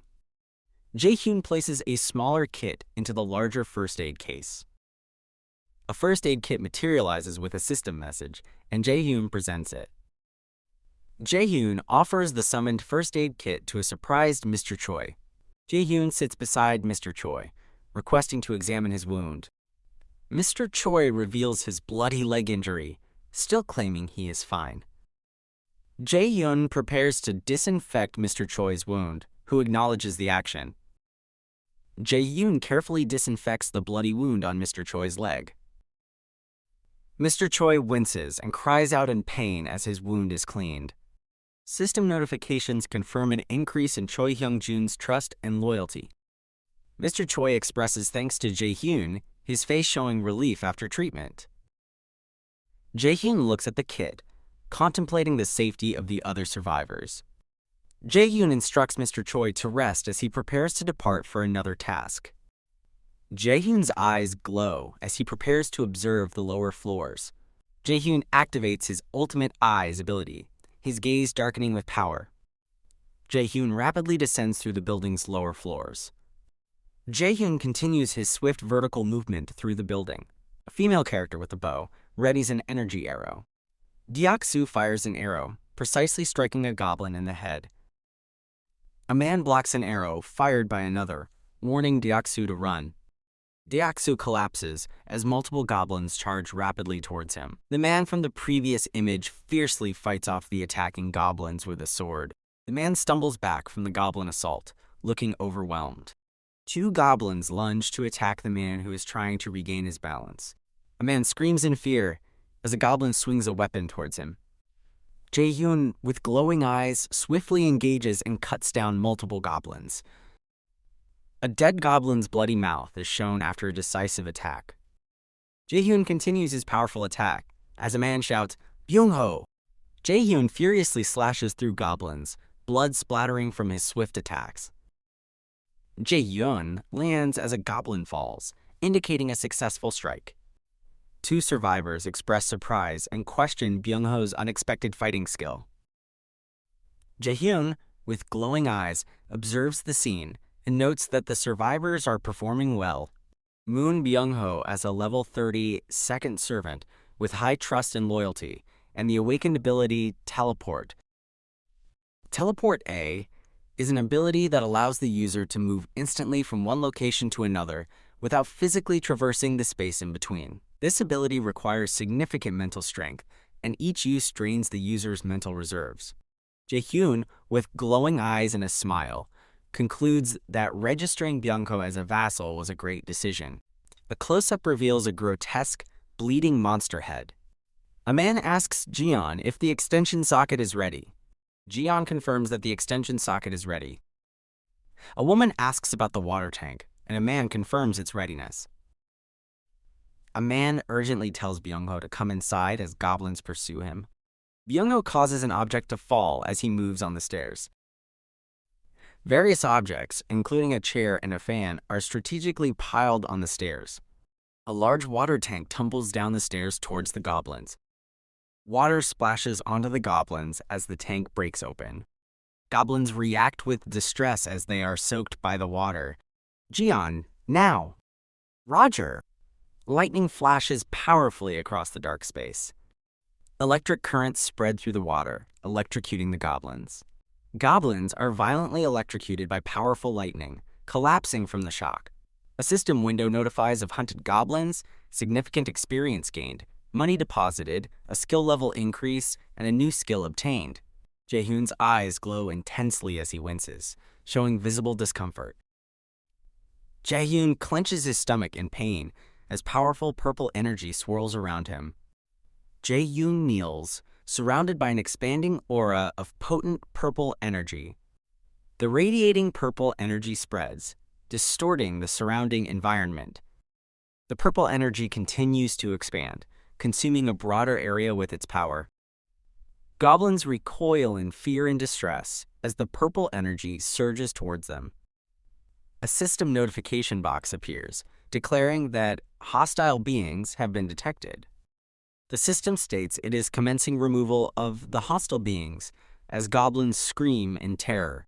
Violent purple energy blasts cause blood to splatter as it strikes multiple goblins.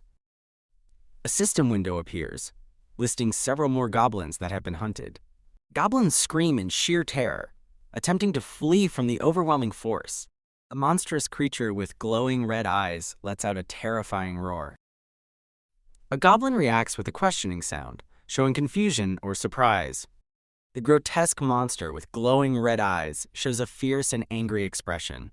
The monster lets out a guttural, menacing growl. A goblin expresses surprise and questioning at the monster's presence. The monstrous creature opens its mouth wide, revealing sharp teeth as it roars with glowing red eyes. The monstrous creature savagely attacks a goblin, causing it to cry out in pain. Other goblins look on in shock and fear at the brutal attack. A goblin screams in extreme terror and disbelief. The monstrous creature moves with incredible speed, a blur of dark fur and red eyes. The monster unleashes powerful red energy slashes, cutting through a goblin. Blood splatters violently as the monster's energy attacks continue to decimate goblins. The powerful monster lunges, its red eyes glowing menacingly amidst the chaos. The monstrous creature grapples and attacks multiple goblins simultaneously. The monster slams a goblin to the ground with immense force, blood splattering. A close-up shows the goblin's body being brutally crushed by the monster's attack. Goblins scream in fear as the monster continues its relentless, brutal assault. A goblin violently bites into the monstrous creature, tearing its flesh. The goblin continues its frenzied attack, gnawing on the monster's flesh with fury. The monstrous bear-like creature savagely retaliates, trampling and attacking multiple goblins simultaneously. The monster roars and bites fiercely into a goblin, causing it to scream. The monstrous creature's red eye glows intensely as it lets out a powerful growl. The monster continues its brutal assault, leaving a trail of blood and destruction. The monstrous creature pauses its rampage, looking around in surprise. You have been granted citizenship. Monstrous creature begins to transform, roaring as its form starts to shift. The powerful monster rapidly shrinks and distorts, undergoing a dramatic transformation. The fur recedes from the creature's face, revealing human features as the transformation progresses. A woman emerges from the transformation, standing amidst dissipating dark energy. The transformed woman collapses onto the blood-soaked ground surrounded by dead goblins. Jaehoon clutches his face in distress, covered in sweat, as dark energy swirls around him. Jaehoon looks at the bloody scene, seeing the unconscious woman among the fallen goblins. Jaehoon wonders about the identity of the unconscious woman lying on the ground. A system window identifies the woman as Oh Yeonju, level 33, with an awakened werebear A ability. Jaehoon reacts with shock, realizing Oh Yeonju's high-level and formidable A-rank ability. System notifications appear, confirming loyalty unlocked for donggeon and Yu Hairen as their trust reached 50. A system notification states Kang Deoksu's loyalty surpassed 30, meeting the requirements to be registered as a vassal, to Jaehoon's delight. Jaehoon closes his eyes, concentrating intently. Jaehoon extends his hand, glowing with blue energy, to register Kang Deoksu as a vassal. A system window confirms Kang Deoksu's registration as a vassal, detailing his level, loyalty, and Iron Knight B ability. Jae-hyun ponders how the vassal level is determined by the rank of their awakened ability. Jae-hyun reviews Choi Young-jun, level 20, with a Gorilla C strength ability. Jae-hyun reviews Kang Deoksu, level 25, with an Iron Knight B ability. Jae-hyun reviews Moon Byung-ho, level 30, with a Teleport A ability. A system message clarifies that vassal levels are decided based on their awakened ability's rank upon registration. The three men, Choi Hyung-jun, designated as C, Kang Deoksu, designated as B, and Moon Byung-ho, designated as A, are shown with their respective ability ranks. Three men stand with letters A, B, and C above them, indicating a selection or classification. Jae-hyun ponders if ability ranks are determined randomly by a system. Jae-hyun questions the inconsistency of vassal ability ranks compared to loyalty values. Jae-hyun notes Kang Deoksu received a B-rank ability despite his lower loyalty value. Jae-hyun expresses a desire to understand factors contributing to higher ranking abilities. A loading screen for vassal selection or ability processing is displayed. Jae-hyun decides to prioritize registering vassals with higher ranked ability potential, given his limited slots. Jae-hyun considers the potential risks of registering a metahuman as his vassal. A system notification confirms the metahuman can now move freely through the building. Feet in sandals are shown walking, indicating movement. Jae-hyun presses the elevator button for the 30th floor. Ultimate Eyes. Jae-hyun's eye glows, hinting at the activation or use of a new ability. Oh Yeonju lies unconscious on the blood-soaked ground among dead goblins. The elevator display shows the number 30. Jae-hyun turns, looking towards someone on the floor. Choi Hyung-jun reacts with surprise, acknowledging Jae-hyun. The elevator doors open on the 30th floor. Jae-hyun instructs Choi Hyung-jun to bring the woman from the B2 floor. Two men bind a goblin with ropes on the stairs. A man sweats nervously while looking at the bound goblin. Two men discuss the sudden goblin attack, suspecting it was caused by someone. One man speculates on the powerful ability that might have caused the attack. The man expresses certainty about the observed powerful ability. A close-up shows a man's face dripping with sweat, indicating his deep thoughts. A man comments that Jae-hyun is an intriguing person. Choi Young-jun happily mentions the availability of warm water. Two women react with shock to the mention of warm water, and one explains it's part of Jae-hyun's abilities. Yoo Hyun thanks Jae-hyun for providing ingredients, allowing her to cook varied meals. Kang Deoksu looks up at Jae-hyun, realizing the warm water and ingredients are part of Jae-hyun's abilities. Moon Byung-ho is shown binding something as Jae-hyun addresses him. A man with an introverted personality is shown being attacked by others, bleeding profusely. Narration states the man's personality suddenly changed after meeting Kim Jae-hyun. I see a person's hands binding something with ropes, and the narration declares that his abilities are to be feared. An elevator display shows it is going down to level B2. A man desperately runs, expressing a desire to escape this damned world. Narration asserts that survival in this world requires being chosen by Jae-hyun, as a man lies dead among monsters. Ominous purple energy flows and crackles, indicating a powerful, dark ability. Jae-hyun's eye glows with a dark, intense power, hinting at his activated Ultimate Eyes ability. Jae-hyun stands confidently with crossed arms, contemplating survival in the new world. A hand pushes a toy car, making a vroom sound. A child plays happily with the toy car outdoors, calling for it to go. The child expresses excitement while playing with a toy car. A woman smiles joyfully, being addressed as Mom by the child. A young boy laughs delightedly, possibly being tickled by an unseen hand. The woman's face contorts in sudden shock and terror. The woman sweats profusely, her face expressing extreme fear. The child stands innocently among several large, dark goblins, still holding his toy car. The woman screams and reaches out frantically in fear. Dark, monstrous hands reach for the terrified child. A single tear falls from the woman's eye, reflecting her intense despair. A powerful "no" reverberates, expressing absolute denial. The child's toy car lies overturned and splattered with blood in a dark, ominous space. Oh Yeonju wakes up in bed with a terrified gasp, shaking from a nightmare. Jaehyun asks the woman in the bed if she is Miss Oh Yeonju. Jaehyun looks away with a contemplative expression. Oh Yeonju sits up, distressed, as Jaehyun stands silently nearby. Kim Jae-hyun extends his hand, introducing himself to Oh Yeonju. Oh Yeonju looks at Jaehyun's hand, directly asking him if he was responsible for the incident. Jaehyun reacts with surprise, asking for clarification. Oh Yeonju confronts Jaehyun, asking if he was the one who decapitated the goblins. Jaehyun hesitates, withdrawing his outstretched hand from Oh Yeonju. Jaehyun confirms to Oh Yeonju that he was indeed responsible for decapitating the goblins. Oh Yeonju looks distressed and contemplative, processing Jaehyun's admission. Narration highlights Jaehyun's powerful ability, capable of instantly defeating many goblins.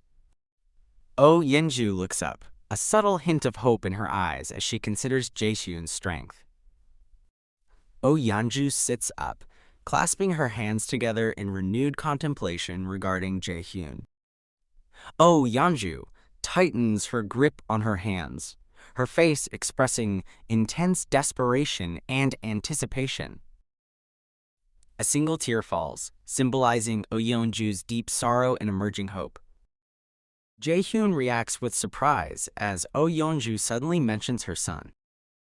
Oh Yeonju looks up, tears streaming down her face, pleading with Jaehyun to save her son. Oh Yeonju continues her tearful plea to Jaehyun, begging for help for her son. Oh Yeonju sobs into her hands, while Jaehyun stands by the bed, observing her distress. A system notification appears, indicating that Oh Yeonju's trust in Jaehyun has greatly increased. Oh Yeonju continues to cry, expressing how much she misses her son. Jaehyun looks at Oh Yeonju, contemplating her deep anguish. Oh Yeonju cries out in despair, her face contorted in pain and grief. Jaehyun approaches Oh Yeonju, asking what he can do to help her in her distress. A system panel appears, displaying a new Grant Quest option to kill 1,000 goblins. The quest details are shown, indicating no time limit and no penalty for failure. The quest reward is revealed as her son's revival, surrounded by ominous purple energy. Jaehyun sits down, deep in thought, considering the possibility of granting the quest. Jaehyun's face contorts with intense effort, seemingly struggling to process the quest's implications. A system notification appears, stating that the quest cannot be granted. Jaehyun reacts with frustration, realizing he cannot grant the quest. Jaehyun dismisses the concept of revival, believing the dead cannot be brought back to life. A system message reveals Jaehyun lacks the funds to provide the revival reward, shocking him. Jaehyun processes the astonishing information about lacking funds for revival. Jaehyun reacts with explosive realization and excitement that revival is possible with enough money. Oh Yeonju's sobbing continues in the background, out of focus. Jaehyun tells Oh Yeonju he cannot yet determine the exact amount needed for resurrection. Jaehyun hesitates, pondering his forthcoming words. Oh Yeonju, still tearful, encourages Jaehyun to speak. Jaehyun informs Oh Yeonju he believes he can help her. A system message suggests her son's revival is a possibility. Oh Yeonju looks up with rising hope as Jaehyun indicates there is hope. Oh Yeonju asks Jaehyun if he genuinely means he can revive her son. Jaehyun confirms revival is possible but not immediately feasible. Jaehyun firmly states that resurrection is undeniably possible. Oh Yeonju, desperate, asks what she must do. Narration introduces awakened abilities of Yang Deokgu, level 30, and Moon Byung-ho, level 25. Narration explains Yeonju joining them would make monster combat easier. Jaehyun looks contemplatively, devising his plan. Jaehyun asks Yeonju to get ready for introductions. Ha Donggeon extends his hand for a handshake. Ha Donggeon and Yeonju introduce themselves while shaking hands. Ha Donggeon expresses surprise, recognizing Yeonju as the baseball goblin hunter. Ha Dongjeon and a female companion are startled as Yeonju points out the bow user. The bow user, surprised, questions how Yeonju knows them. Yeonju claims they met before, mimicking a beast. Ha Dongjeon and his companions appear confused by Yeonju's peculiar actions. Yeonju displays a confident, slightly sinister smile. Moon Byung-ho dramatically transforms into a large, shadowy bear. Moon Byung-ho's transformation into a bear continues. The bow user screams in recognition of the transformed bear. The bow user identifies the bear as the beast from the side path. Moon Byung-ho, as a bear, laughs and clarifies his true nature. Ha Donggeon realizes the bear is the one who previously helped them. Moon Byung-ho states their meeting was not random and declares Goblin's enemies are his friends. Jaehyun observes, pleased the group already shares familiarity. Jaehyun addresses the assembled group, preparing to make an announcement. Jaehyun announces the plan to save Moon Byung-ho's grandmother tomorrow morning. Jaehyun explains reduced goblin numbers make the rescue feasible as the group listens intently. Jaehyun confirms Mr. Choi is out due to injuries. Yeonju received his bedroom. Moon Byung-ho, as a bear, expresses his reliance on the group and confirms Yeonju's participation. Jaehyun dismisses the group, asking them to return tomorrow morning, and they affirm. Jaehyun addresses Moon Byung-ho and Kang Deok-soo. Moon Byung-ho and Kang Deok-soo look at Jaehyun with nervous expressions. Jaehyun asks Moon Byung-ho and Kang Deok-soo to join him in the hallway. At night, Jaehyun addresses Moon Byung-ho and Deok-soo. Jaehyun questions Moon Byung-ho and Deok-soo about why only they were called. Moon Byung-ho and Deok-soo appear confused by Jaehyun's question. Yeonju sleeps, dreaming of her son. Jaehyun repeats his question about why he specifically called only the two of them. Moon Byung-ho admits he doesn't know, asking if it relates to their awakened powers. Jaehyun smiles, confirming Moon Byung-ho's guess is correct. Jaehyun reveals both Moon Byung-ho and Kang Deok-soo have awakened abilities, surprising them. Jaehyun states Moon Byung-ho's new ability is teleport. Jaehyun reveals Kang Deok-soo's awakened ability is Iron Knight, leaving Kang Deok-soo surprised. Narration emphasizes the need to understand their abilities before tomorrow's mission. Jaehyun observes with a subtle smile, contemplating his next move. Jaehyun activates a glowing blue interface. A system window appears, displaying a party quest to demonstrate awakened abilities within 1 hour for a strength reward. The system asks if Jaehyun wants to issue this quest. Jaehyun ponders the concept of a, quote, party quest. Jaehyun decides the quest is suitable for now. Kang Deok-soo calls out to Jaehyun. Kang Deok-soo asks if he's like Donggeon now, and Jaehyun affirms it. Kang Deok-soo excitedly asks about Iron Knight, and Jaehyun explains he can summon iron armor and a halberd. Kang Deok-soo reacts with surprise and confusion to the mention of a halberd. Kang Deok-soo dramatically reacts, seemingly trying to activate his new ability. Kang Deok-soo activates his power, causing a powerful impact. Kang Deok-soo reacts with shock and excitement that his power worked. Kang Deok-soo expresses determination, believing he can achieve much with his new power. A system notification indicates Moon Byung-ho's trust has increased. A system notification indicates Moon Byung-ho's loyalty has increased. Moon Byung-ho bows deeply, thanking Jaehyun. Jaehyun stops Moon Byung-ho, who questions the sudden halt. Jaehyun suggests Moon Byung-ho's trip to his grandmother's will be too difficult, prompting a query. Jaehyun explains there's no guarantee Moon Byung-ho can control his ability yet. Jaehyun implies Moon Byung-ho's first teleport might have been a fluke.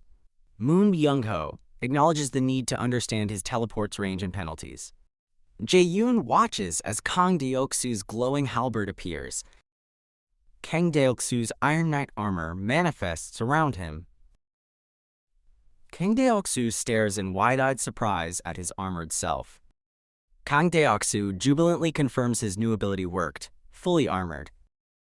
A system notification indicates Kang Deok-soo's trust has increased. A system notification indicates Kang Deok-soo's loyalty has increased. Jaehyun addresses Moon Byung-ho as Kang Deok-soo still stands in armor. Jaehyun asks Moon Byung-ho to attempt teleporting to a distant building's rooftop. Moon Byung-ho hesitates, contemplating the requested teleport. Moon Byung-ho agrees to attempt the teleportation. A new quest is issued. Teleport to Building 113's rooftop within 3 minutes for proficiency or sleep outside. Kang Deok-soo encourages the nervous Moon Byung-ho to complete the quest. Moon Byung-ho prepares to teleport, surrounded by blue aura. Kang Deok-soo, in armor, runs down the hallway with his halberd. Moon Byung-ho successfully teleports, landing with a surprised exclamation. Moon Byung-ho triumphantly declares his successful teleportation. Moon Byung-ho waves from a distant window, confirming his location. A system notification confirms Moon Byung-ho completed the quest. Jaehyun observes with a satisfied smile. Moon Byung-ho waves triumphantly from the distant building. Moon Byung-ho suddenly becomes disoriented and confused after teleporting. Jaehyun and Kang Deok-soo look on in shock and concern. Jaehyun urgently attempts to summon Moon Byung-ho, using his power. Moon Byung-ho is forcibly pulled back and collapses from the summoning. Moon Byung-ho lies unconscious, appearing asleep. Kang Deok-soo asks Jaehyun about Moon Byung-ho, who Jaehyun confirms lost consciousness from stamina drain. Jaehyun confirms Moon Byung-ho is in good health, resting, and suggests his inexperience caused the stamina drain. Kang Deok-soo sighs in relief. Jaehyun then turns his attention to Kang Deok-soo. Jaehyun abruptly asks an armored Kang Deok-soo if he exercises, surprising him. A quest appears for Kang Deok-soo. Exercise in armor with push-ups and squats within 10 minutes for strength or sleep outside. Kang Deok-soo begins the intense armored exercise, visibly struggling with push-ups. Kang Deok-soo continues the arduous workout, sweating heavily during squats in his armor. An exhausted Kang Deok-soo declares he has completed the exercise. A system notification confirms Kang Deok-soo successfully completed his quest. Jaehyun observes Kang Deok-soo's incredible stamina, noting his affinity for physical activity. Jaehyun glances at his system screen, considering a new development. Okay, I understand. Please provide the text you would like me to read back to you. Jaehyun looks bewildered, questioning the ongoing evaluation. Kang Deok-soo asks if the quest is complete, and Jaehyun confirms he can rest. Okay, I understand. Please provide the text you would like me to read back to you. Kang Deok-soo, still armored, expresses gratitude and departs. A system notification indicates a slight increase in strength. Jaehyun expresses surprise and confusion at the new notification. Jaehyun observes dark energy around his hands, reacting to its presence. Jaehyun internally wonders if his own strength has increased. Jaehyun forms a subtle, knowing smile. Jaehyun declares this newfound power changes the game. A man smirks, understanding the new development fundamentally alters the game. Moon Byung-ho frantically yells for everyone to run. People, including Moon Byung-ho and a woman, flee as monstrous green creatures give chase. Moon Byung-ho grinds his teeth, angrily confronting something unseen. 3 menacing, green-skinned monsters with sharp teeth snarl. Kang Deok-soo, in glowing armor, swings his axe, furiously insulting the monsters. Kang Deok-soo strikes a green monster with his axe, causing blood to splatter. Kang Deok-soo continues to fiercely hack at multiple green monsters with his axe. More enraged green monsters with glowing red eyes surge forward. Kang Deoksu raises his axe, shouting curses at the relentless monsters. Kang Deoksu delivers a powerful kick, sending 2 green monsters flying. Kang Deoksu reacts with visible shock and dismay. Jae-hyun, holding a bow, urgently tells Kang Deoksu to ignore monsters that got past him. Kang Deoksu smiles confidently, swinging his axe and announcing, "He gotcha." 2 more green monsters approach menacingly. Kang Deoksu boldly challenges a horde of green monsters, urging them forward. The green monsters snarl and growl aggressively. A terrifying, shadowy, bear-like monster with glowing red eyes appears, intimidating the green monsters. A green monster whimpers in fear, utterly terrified by the shadowy bear. Jae-hyun shoots an arrow while Kang Deoksu battles, and the shadowy bear monsters also attacked. Jae-hyun yells Byung-ho's name with urgent fury. Jae-hyun looks intensely, emphasizing the need for immediate action. A determined eye is shown as the command is given for someone to go to their grandmother. Moon Byung-ho teleports away, confirming his understanding and thanking Jae-hyun. A system notification confirms Citizen Oh Yeonju has completed the quest. The system begins evaluating the quest completed by Citizen Oh Yeonju. Okay, I understand. Please provide the text you would like me to read back to you. Jae-hyun drinks from a cup, observing a system overlay. The system announces the evaluation is complete and deposits 1 into the ultimate shut-in's wallet. Jae-hyun expresses surprise, noting the reward is money, unlike previous rewards. Jae-hyun wonders if quest rewards are random, recalling he gained strength from Deoksu's quest. Jae-hyun ponders that the quest reward size might be linked to its difficulty. System notifications confirm Moon Byung-ho completed the quest and reached his daily attempt limit. The system initiates the evaluation process for Moon Byung-ho's completed quest. The system announces that the quest evaluation for Moon Byung-ho is complete. Jae-hyun eats noodles, anticipating the reveal of the quest rewards. The system excitedly announces that a jackpot has been struck. Jae-hyun reacts with a wide-eyed, unsettling smile upon reading the jackpot announcement. The system reiterates the jackpot message, extending congratulations.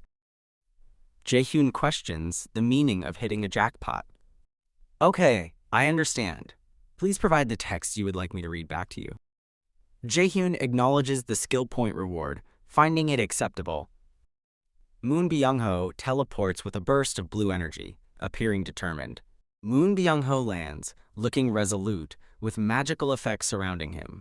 Moon Byung-ho arrives at a traditional house. Moon Byung-ho urgently enters the house. Moon Byung-ho rushes through the house with urgency. Moon Byung-ho frantically shouts for his grandmother while running inside. Moon Byung-ho's eyes show intense alarm or concern. Moon Byung-ho's grandmother is seen resting in bed. Moon Byung-ho kneels by his grandmother, gently touching her, and speaks her name with concern. Moon Byung-ho's grandmother stirs, making a faint sound. Moon Byung-ho's grandmother asks if it is Byung-ho. Moon Byung-ho cries tears of immense relief or emotion. Moon Byung-ho sobs openly, overwhelmed with relief. Moon Byung-ho embraces his grandmother tightly, clearly relieved. Moon Byung-ho apologizes to his grandmother, expressing sorrow for his delay. A close-up shows tears streaming down Moon Byung-ho's face. System notifications confirm Moon Byung-ho's trust and loyalty have reached maximum, registering him as a vassal. Jae-hyun looks shocked, questioning the new system message about vassals. The system displays the vassal management list, including Choi Hyung-jun, Moon Byung-ho, and Kang Deoksu. Jae-hyun is surprised that level-ups for vassals can be done in this way. Jae-hyun considers the cost to level up Moon Byung-ho on the system screen. The system states 100 million won is required to level up Moon Byung-ho, and Jae-hyun lacks the funds. Jae-hyun reacts with extreme shock and disbelief at the immense cost. Jae-hyun expresses regret to Byung-ho, promising to provide daily quests. Jae-hyun's eyes widen, sensing something new. Jae-hyun hears a sound from the elevator, wondering who is arriving. Jae-hyun's eyes reflect a dark aura as he keenly senses an incoming presence. A man carrying a box and a woman stand in a hallway. The man, Kim Min-yo, holding a box, and the woman, Kim Dae-bin, stand together. A woman in an apron looks confused by the unexpected visitors. The woman in the apron asks Kim Dae-bin and Kim Min-yo who they are upon their entry. The arriving woman introduces herself with a smile as Kim Dae-bin. Kim Dae-bin introduces her younger brother, Kim Min-yo. The woman in the apron, looking stressed, asks Kim Dae-bin what brings them to her home. Kim Dae-bin states she needs help, while the woman in the apron appears apprehensive. Kim Dae-bin's face shows intense urgency and distress. Kim Dae-bin, with a desperate expression, urgently asks if she can take a shower. The woman in the apron stares blankly, clearly bewildered by the request. The woman in the apron asks if a shower is all they need, which Kim Dae-bin confirms. The woman in the apron kindly agrees to the shower, and Kim Dae-bin expresses profuse thanks. Kim Min-yo asks where to place the box, and the woman in the apron inquires about its contents. Kim Dae-bin explains the box contains canned food and various items as Kim Min-yo sets it down. A box filled with various sparkling canned goods is revealed. The woman in the apron is overwhelmed, expressing gratitude for the unexpected gifts. Kim Dae-bin explains the gifts are a gesture of goodwill for her strange request and intrusion. The woman in the apron subtly glances towards something off-panel. The woman in the apron observes a baseball bat and a bow leaning against the wall. Kim Dae-bin asks if the bow and baseball bat belong to the apartment's owner. The woman in the apron explains with a nervous laugh that the items are not from a resident, and the situation is complicated. Jae-hyun observes Kim Dae-bin and Kim Min-yo with a dark aura, noting something. Jae-hyun concludes the newcomers, Kim Dae-bin and Kim Min-yo, do not seem to be bad people. Jae-hyun's eyes glow with a dark aura, signifying his intense focus. Jae-hyun decides he needs to talk with Kim Dae-bin and Kim Min-yo. Jae-hyun considers asking the newcomers for help rescuing survivors in other apartment buildings. A system notification appears, announcing a red tiger has been hunted. Jae-hyun obtains significant experience, money, and increased a skill level. Jae-hyun has obtained a new skill. Jae-hyun reacts with confusion and surprise as a system screen materializes before him. Jae-hyun cries out in frustration and anger, with a dark aura around him. 3 injured individuals, including Kim Dae-bin and Kim Min-yo, appear battered and covered in blood. Several bloodied survivors, including the previously seen 3, stand together looking distressed.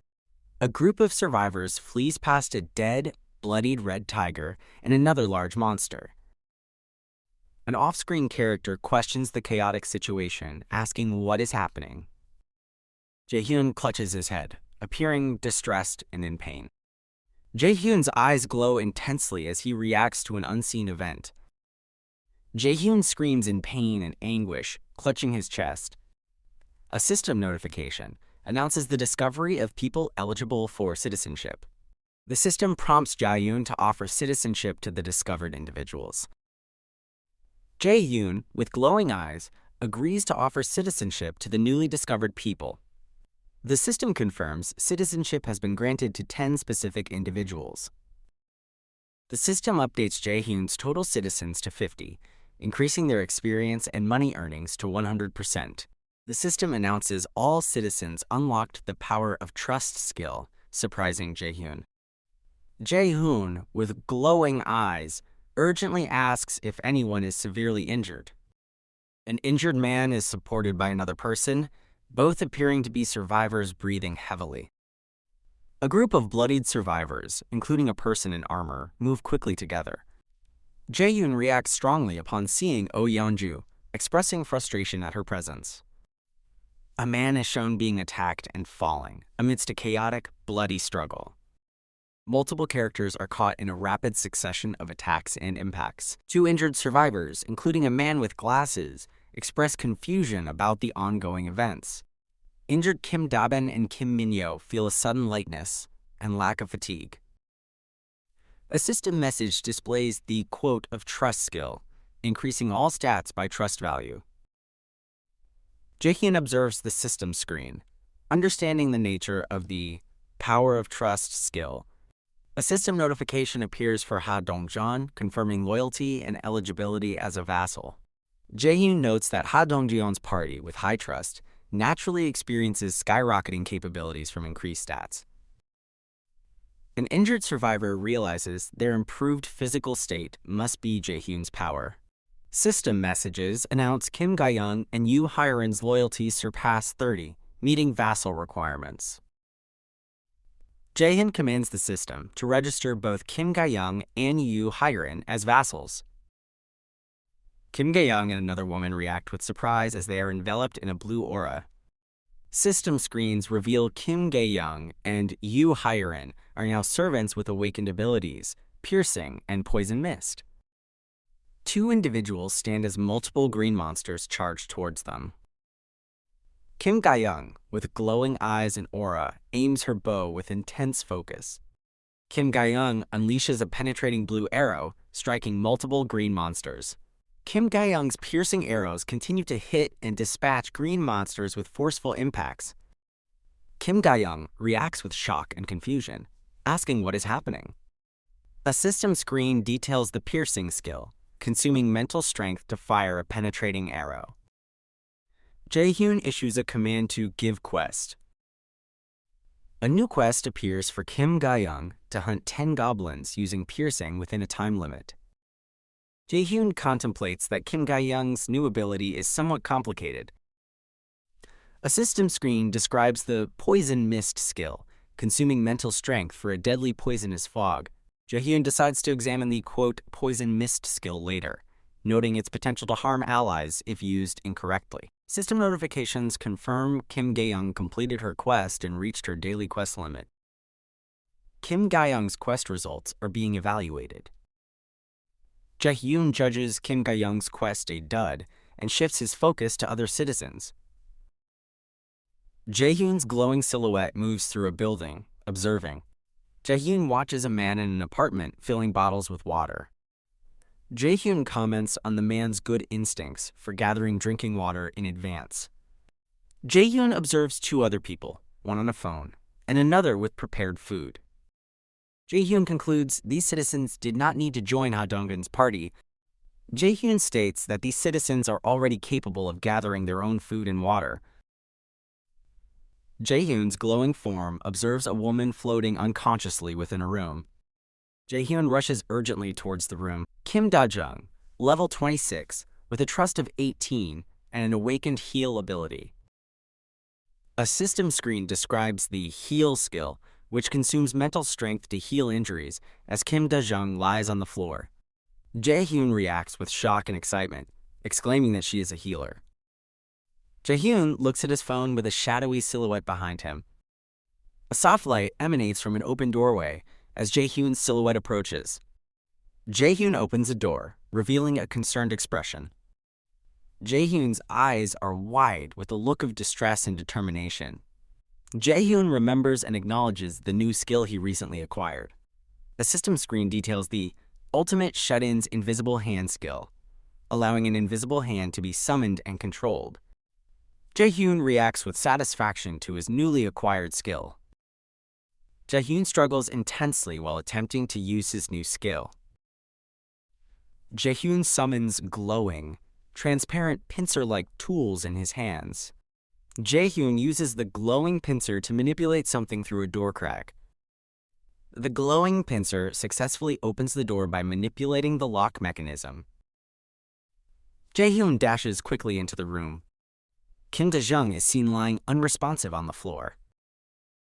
Jaehyun leans over the unconscious Kim Da-jung with concern. Jaehyun attempts to rouse the unconscious woman, pleading for her to wake up. Jaehyun grimaces, realizing Kim Da-jung's condition is worse than he anticipated. A close-up shows Kim Da-jung's pale, unresponsive face. Jaehyun frantically searches for anything nearby that could help the woman. Jaehyun looks bewildered, questioning what is happening. Jaehyun and the unconscious woman are reflected, distorted, within a bottle of water. Jaehyun determines that saving the woman is the top priority in this situation. Jae-hyun queries the system, wondering if he can use it to help the unconscious woman. A system message confirms Kim Dae-jung completed a hydration quest for 10 million won, and she awakens enveloped in a blue aura. Jae-hyun asks the woman if she is now awake. Kim Dae-jung, regaining consciousness, asks Jae-hyun who he is. Kim Jae-hyun introduces himself as her upstairs neighbor, prompting Kim Dae-jung's confused inquiry. Kim Dae-jung asks how he entered, and Kim Jae-hyun explains he forced the door due to her condition. Tears begin to well up in Kim Dae-jung's eye. Kim Dae-jung cries out in pain as tears stream down her face. Kim Dae-jung covers her face, overwhelmed with distress and sorrow. Kim Jae-hyun looks on with a pained expression, beads of sweat on his face. Kim Jae-hyun urgently calls out Kim Dae-jung's name. Kim Jae-hyun desperately apologizes and asks for Kim Dae-jung's help. Kim Jae-hyun explains that his teammate has been severely injured, looking distraught. Kim Dae-jung remains seated on the floor, seemingly listening intently to Kim Jae-hyun. Kim Dae-jung looks up with a vacant expression, deep in thought. Kim Jae-hyun looks down at Kim Dae-jung, who internally questions his request to help someone. Kim Dae-jung's internal thoughts express disbelief, finding the idea of her helping someone impossible. Kim Dae-jung internally wonders how Kim Jae-hyun knows she is a nurse and expects her to provide treatment. Kim Dae-jung decides to cooperate, agreeing to help and asking where she needs to go. Kim Jae-hyun pauses, surprised, and gestures for her to wait as a system screen appears. A system quest appears, tasking Kim Dae-jung with treating the injured Oh Yeonju within 1 hour. Kim Jae-hyun's eyes glow with determined resolve to treat Oh Yeonju. Kim Jae-hyun instructs Kim Dae-jung to rest, stating he will bring the injured person to her. Kim Dae-jung reacts with a surprised and questioning expression to Kim Jae-hyun's words. Kim Jae-hyun places several small, round objects on the floor next to Kim Dae-jung. Kim Dae-jung shouts for Kim Jae-hyun to wait, and he pauses to ask her what she needs. Kim Dae-jung looks at the glowing system screen and asks Kim Jae-hyun what it is. Kim Jae-hyun smiles sheepishly, stating he will explain everything later. Kim Jae-hyun tells Kim Dae-jung to rest, explaining she is currently very weak. Kim Dae-jung sits on the floor, picks up one of the small, round objects, and appears distressed. Kim Dae-jung holds the object, her face a mask of shock and dismay. Kim Jae-hyun begins to exit the room, a portion of his body visible through the doorway. Kim Jae-hyun walks away from Kim Dae-jung, fully exiting the room. A system message announces that Kim Dae-jung's trust has increased. Kim Jae-hyun reflects that Kim Dae-jung didn't trust him initially. Kim Jae-hyun walks away, thinking it is natural not to trust someone who forced entry. Kim Jae-hyun looks down from his apartment railing. Kim Jae-hyun reacts with a surprised, huh? Kim Jae-hyun visualizes a large red tiger attacking multiple people. The visualization continues, showing a person falling bleeding from the attack. Kim Jae-hyun's eyes widen with a distressed expression. A monstrous red tiger lets out a fierce growl. The red tiger's enormous claw strikes down powerfully. Kim Jae-hyun recalls the large red tiger attacking a fleeing group of people. Kim Jae-hyun, distressed, questions if another red tiger has appeared. The red tiger charges violently, causing people to scatter and scream. A person's leg is injured, causing them to stumble and fall. A person falls backward, screaming in pain from the attack. Kim Jae-hyun desperately shouts out Hyeon's name. Hyeon collapses to the ground, screaming in despair. Hyeon struggles to stand before the roaring red tiger. Hyeon looks up, her face bloody and full of terror. Hyeon looks around in fear as the tiger looms over her. The furious red tiger charges forward, readying its attack with glowing eyes. A powerful dark energy beam is unleashed from the red tiger. The red tiger growls, surrounded by a dark, swirling aura. Wind and energy swirl rapidly, indicating a powerful force. A woman coughs heavily, her face showing signs of injury and exhaustion. Hyeon coughs and collapses, injured, as Kim Jae-hyun watches her. Kim Jae-hyun looks relieved. stating that it was a close call. Hyrin kneels on the floor, visibly injured and exhausted. Kim Jae-yoon concludes that he successfully bought some time for the others. A system notification appears, asking if he wants to grant citizenship to discovered beings. Kim Jae-hyun gestures, and a blue energy surrounds the injured person he brought in. Donggeon, bloodied, asks Kim Jae-hyun to care for his grandma. Kim Jae-hyun stops Donggeon, seemingly surprised. Kim Jae-hyun looks on with a determined expression. Donggeon's bloodied eyes widen in silent shock. Donggeon embraces his grandma, silently agreeing. The monstrous red tiger charges powerfully across the ground. Kim Jae-hyun, glowing with purple energy, resolves to kill the red tiger with a new method. The enraged red tiger roars, scattering terrified people. Donggeon clenches his fist with a pained, determined expression. Donggeon slides, then prepares a powerful baseball throw. Donggeon's hand charges a baseball with blue energy. Donggeon unleashes a powerful blue energy beam by throwing the baseball. The red tiger is forcefully struck by the blue energy beam. The red tiger lets out a fierce roar, D-O-N-G-G-E-O-N. Donggeon prepares to face the roaring red tiger directly. Donggeon, grimacing and bloodied, states, "It's too late." Donggeon bravely charges the red tiger, urging everyone else to run. Donggeon runs to escape the pursuing red tiger. Donggeon continues to lead the tiger away.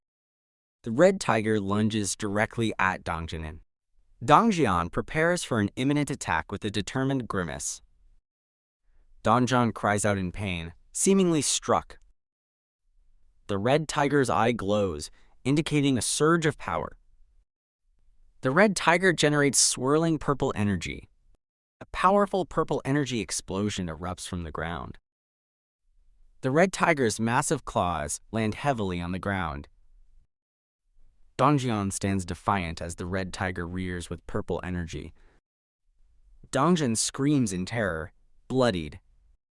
Donggeon shouts his name, then reacts with confusion as the tiger's large paw descends. Kim Ga-young, bloodied, focuses intently on a glowing blue interface. Kim Ga-young's eyes show intense determination. Several people observe a red tiger entering a parking garage. Kim Jae-yoon states that with Kim Ga-young hunting, he receives 4 times the loot. Kim Ga-young powerfully strikes the red tiger with a glowing purple energy weapon. Kim Ga-young fiercely battles the red tiger, its eye glowing with purple energy. Kim Ga-young unleashes a powerful blue energy beam from her extended weapon. A system message confirms the red tiger's defeat and a large cash deposit for the ultimate shut-in. System notifications indicate increased trust and loyalty for Moon Byung-ho, Kim Ga-young, and Yoo Hyran. A system message confirms Ha Dong-gyeon's loyalty surpassed 30, qualifying him as a vassal. Kim Jae-hyun smiles broadly, exclaiming, "Awesome!" Glowing hands heal a wound on someone's torso. Kim Da-jung applies golden healing energy to a man's chest wound. The man, Donggeon, shows relief as his bloodied face reflects healing. Kim Jae-hyun observes Kim Da-jung healing, noting his luck in finding her. Kim Jae-hyun asks Donggeon about the red tiger's fate. Donggeon explains Moon Byung-ho's grandmother resided in the red tiger's territory. Someone explains they killed one tiger, but another was present. Kim Jae-hyun looks thoughtful, realizing something felt off about the situation. Kim Jae-hyun deduces that Moon Byung-ho's grandmother was safe due to the red tiger's presence, not goblins. Kim Jae-hyun concludes they should be glad she was in the red tiger territory. A red tiger's massive claw is shown. Kim Jae-hyun comments on the incredible luck. A system message evaluates Kim Ga-young's quest results, detailing the one spent. Kim Da-jung wipes her brow, expressing relief that her task is complete. Kim Jae-hyun praises Da-jung, who asks to return home. The man with glasses grimaces, expressing discomfort. The man with glasses nervously laughs, questioning if gatherings will always be at his house. Kim Jae-hyun observes the man with a side glance. Kim Jae-hyun reassures the group, stating he will explain their next steps. The man with glasses is told Unit 2901 is empty and fully provided for daily living. Kim Jae-hyun addresses Dabin, who responds dutifully. Kim Jae-hyun informs Dabin that Units 2101 and 2102 are also empty and asks her to tell others they can use the showers and toilets there. Dabin, standing next to a man, confirms she will convey the message. Kim Jae-hyun proposes Dabin, and the man can use one unit, while others share another, surprising Dabin. Kim Jae-hyun states he has a favor to ask, and Dabin eagerly encourages him to proceed. Kim Jae-hyun reveals he wants Dabin to serve as a messenger between him and the other survivors. Dabin questions the messenger role, and Kim Jae-hyun confirms her understanding. Kim Jae-hyun announces a reward for the team, killing 100 goblins fastest, an empty house with unlimited utilities and food. He clarifies that if the winning team accepts 10 survivors, those survivors will also receive the same benefits. Kim Jae-hyun reminds Dabin to inform them that providing perks may take longer based on their housing floor. Kim Jae-hyun's eyes narrow, with an intense and resolute expression. Kim Jae-hyun observes the survivors, asserting that only those who prove their worth will succeed. A system notification displays a quest to hunt 10 goblins within 168 hours for Express, with the penalty for failure. A system prompt asks for confirmation to grant the quest. A man's mouth is agape in a desperate yell, indicating extreme exertion or fear. The man runs frantically through a parking garage, chased by numerous green goblins. Goblins pursue the man as he runs, visibly stressed and muttering in frustration. A disembodied voice encourages the running man to persevere, stating, "A little more." An elevator door is visible in the distance, serving as a potential escape route or destination. A goblin's hand grasps the man's red jacket from behind, halting his escape. The man is violently knocked to the ground, his body twisting from the impact. The man yells urgently to do it now from the ground. 3 weapon-wielding men stand ready, one commenting that the running man brought many goblins. The 3 men with spears swiftly attack and impale multiple goblins. The men continue their coordinated attack, striking down more goblins. A goblin is impaled and falls as the men fight through the horde. The men continue to engage, delivering fatal blows to the persistent goblin horde. A sharp, piercing sound echoes through the scene. An orc-like creature recoils violently as blood splatters across the wall. Goblins chase fleeing survivors, one goblin urging others to attack quickly. The man with red hair grins broadly and confidently. The man with red hair asks 2 men if he should show them something fun, surprising them. The man with red hair focuses intently, gripping his spear. The man with red hair unleashes a powerful blue energy spear attack, startling his teammates. A streak of glowing blue energy from the spear slices across the floor. A goblin is impaled and collapses, screaming from the direct hit by the blue energy. The man with red hair excitedly asks his teammates if they saw that, one looking exhausted. The 3 men tally their goblin kills, with the red-haired man announcing he won with 23 kills. The men realize they collectively killed over 100 goblins, surprised by their speed. Seonggyo furiously confronts Seungmin, accusing him of misrepresenting the number of goblins. Seungmin questions Siwoo's anger and if he truly expected only 10 goblins. Seonggyo rages, stating he almost died despite the reward of a new house. Seungmin, annoyed, tells Seonggyo to calm down. Seungmin reminds Seonggyo that he devised the hunting method and the plan. Seungmin confronts Seonggyo, reminding him of his confidence, leaving Seonggyo speechless. Seungmin menacingly offers to remove Seonggyo from the team, claiming he is insignificant. The other 2 men intervene, praising Seungmin's baiting skills and calming the argument. Seungmin complains about Seonggyo, while another man urges Seonggyo to apologize quickly. Seonggyo reluctantly apologizes to Seungmin. Seungmin walks away, instructing the group to proceed to the 21st floor. A statement announces it's time to get their new house. Dabin smiles and informs the men that another team has already claimed the reward. The 3 men react with expressions of shock and disbelief. The red-haired man asks if a team killed 100 goblins faster, and Dabin confirms yes. The red-haired man clenches his spear, his face filled with frustration and disbelief. The red-haired man demands Dabin stop joking and give them their reward, but Dabin states she isn't joking. Dabin points out a group of people, identifying them as the team that won. The red-haired man reacts with an expression of intense surprise and anger. The man, with an eyebrow piercing, registers sudden shock and alarm. The winning team, including an older couple, stands proudly. Dabin learns the winning team made a deal for resources and Mr. Jiho's daughters to be exempt from quests. Dabin questions if Mr. Jiho's daughters are underage and should already be exempt. The older man clarifies his daughters are adults, just looking younger like him. Dabin reacts with slight embarrassment to the information. The winning team's male member reveals Mr. Jiho's daughters were promised bows and arrows. Dabin asks about further goblin hunting, learning Jaisa requested continued nearby hunts. The man expresses frustration that goblins relentlessly appear despite their efforts. Baek Sungyob angrily interrupts the conversation, telling them to stop. Baek Sanjob confronts Dabin and the winning man, accusing them of unfair special privileges.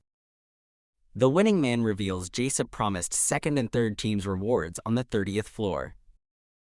Dabin smiles, telling Baek Sungyob his team will receive rewards on the 30th floor. Baek Sungyob reacts with silent frustration and anger. In the elevator, a teammate wonders if Jaisa is younger than them. Baek Sungyob smirks, finding Dabin's respectful tone towards Jaisa amusing. Singyob's teammates mock Dabin's reverence for Jaisu, calling him a cult leader. A teammate expresses hesitation, reminding them Jaisa's abilities protect them.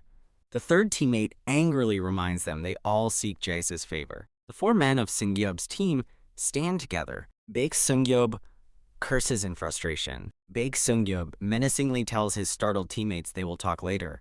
Feet walk purposefully across the floor. A young, dark-haired man walks confidently into the scene. The young man greets the group with a broad smile. Baek Sungyob and his team react with shock and fear. Baek Sungyob introduces himself to the young man. The young man shakes Sungyob's hand, praising their effective hunting and barrier use. Sungyob, surprised, asks how the young man knew about their hunting. Jaisa states he will provide utilities to Units 1301 and 1502. Sungyob questions the possibility of the utility offer, which Jaisa confirms. Jaisa tells Baek Sungyob's team their goblin hunt qualifies them for the utility offer. Jaisa smiles, explicitly stating he is not a cult leader. Jaisa's eyes reflect the terrified faces of Baek Sungyob and his team. Baek Sungyob remembers he also has something to ask Jaisa.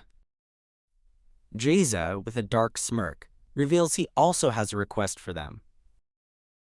A foot kicks forcefully on the ground, signaling urgent movement. Baek Sungyob and his team flee in terror from pursuing goblins and orcs. A character's foot slams down, indicating a rapid burst of movement. Baek Sungyob desperately shouts for someone to throw an object as the monsters close in. Ha Donggeon, seen from Baek Sungyob's perspective, stands ready to act. Ha Donggeon confidently agrees to the request. Ha Donggeon prepares to throw a spear, his combat abilities and role as a knight and spearman detailed. Ha Donggeon's throw and stab abilities are explained. Ha Donggeon's knight and spearman titles are described, enhancing his power and experience gain. Ha Donggeon powerfully throws his spear, striking an attacking orc with a blue aura. The orc recoils from Ha Donggeon's spear impact, a red glow indicating damage. Ha Donggeon retrieves his spear as a massive orc looms over him. Ha Donggeon expertly stabs the orc in the head, dispatching it with his spear. Dabin prepares her whip to engage an approaching orc. Ha Donggeon looks on with a determined expression. Ha Donggeon pivots, ready to face another large orc. Ha Donggeon stands over the fallen orc, breathing heavily in relief. Ha Donggeon's spear is impaled in the ground, dripping blood, confirming the kill. A system notification confirms hunting an orc, gaining experience and money, and completing a party quest. Mr. Jiho, his daughter, and another man look shocked and fearful at the scene. Donggeon smiles slightly, looking towards the survivors. A system message alerts Jasa that unpermitted subjects are approaching, offering them citizenship. Jasa observes the approaching group, noting there are 3 new people. System alerts indicate an unauthorized entry attempt and prompt a proposal for citizenship to a group of approaching individuals.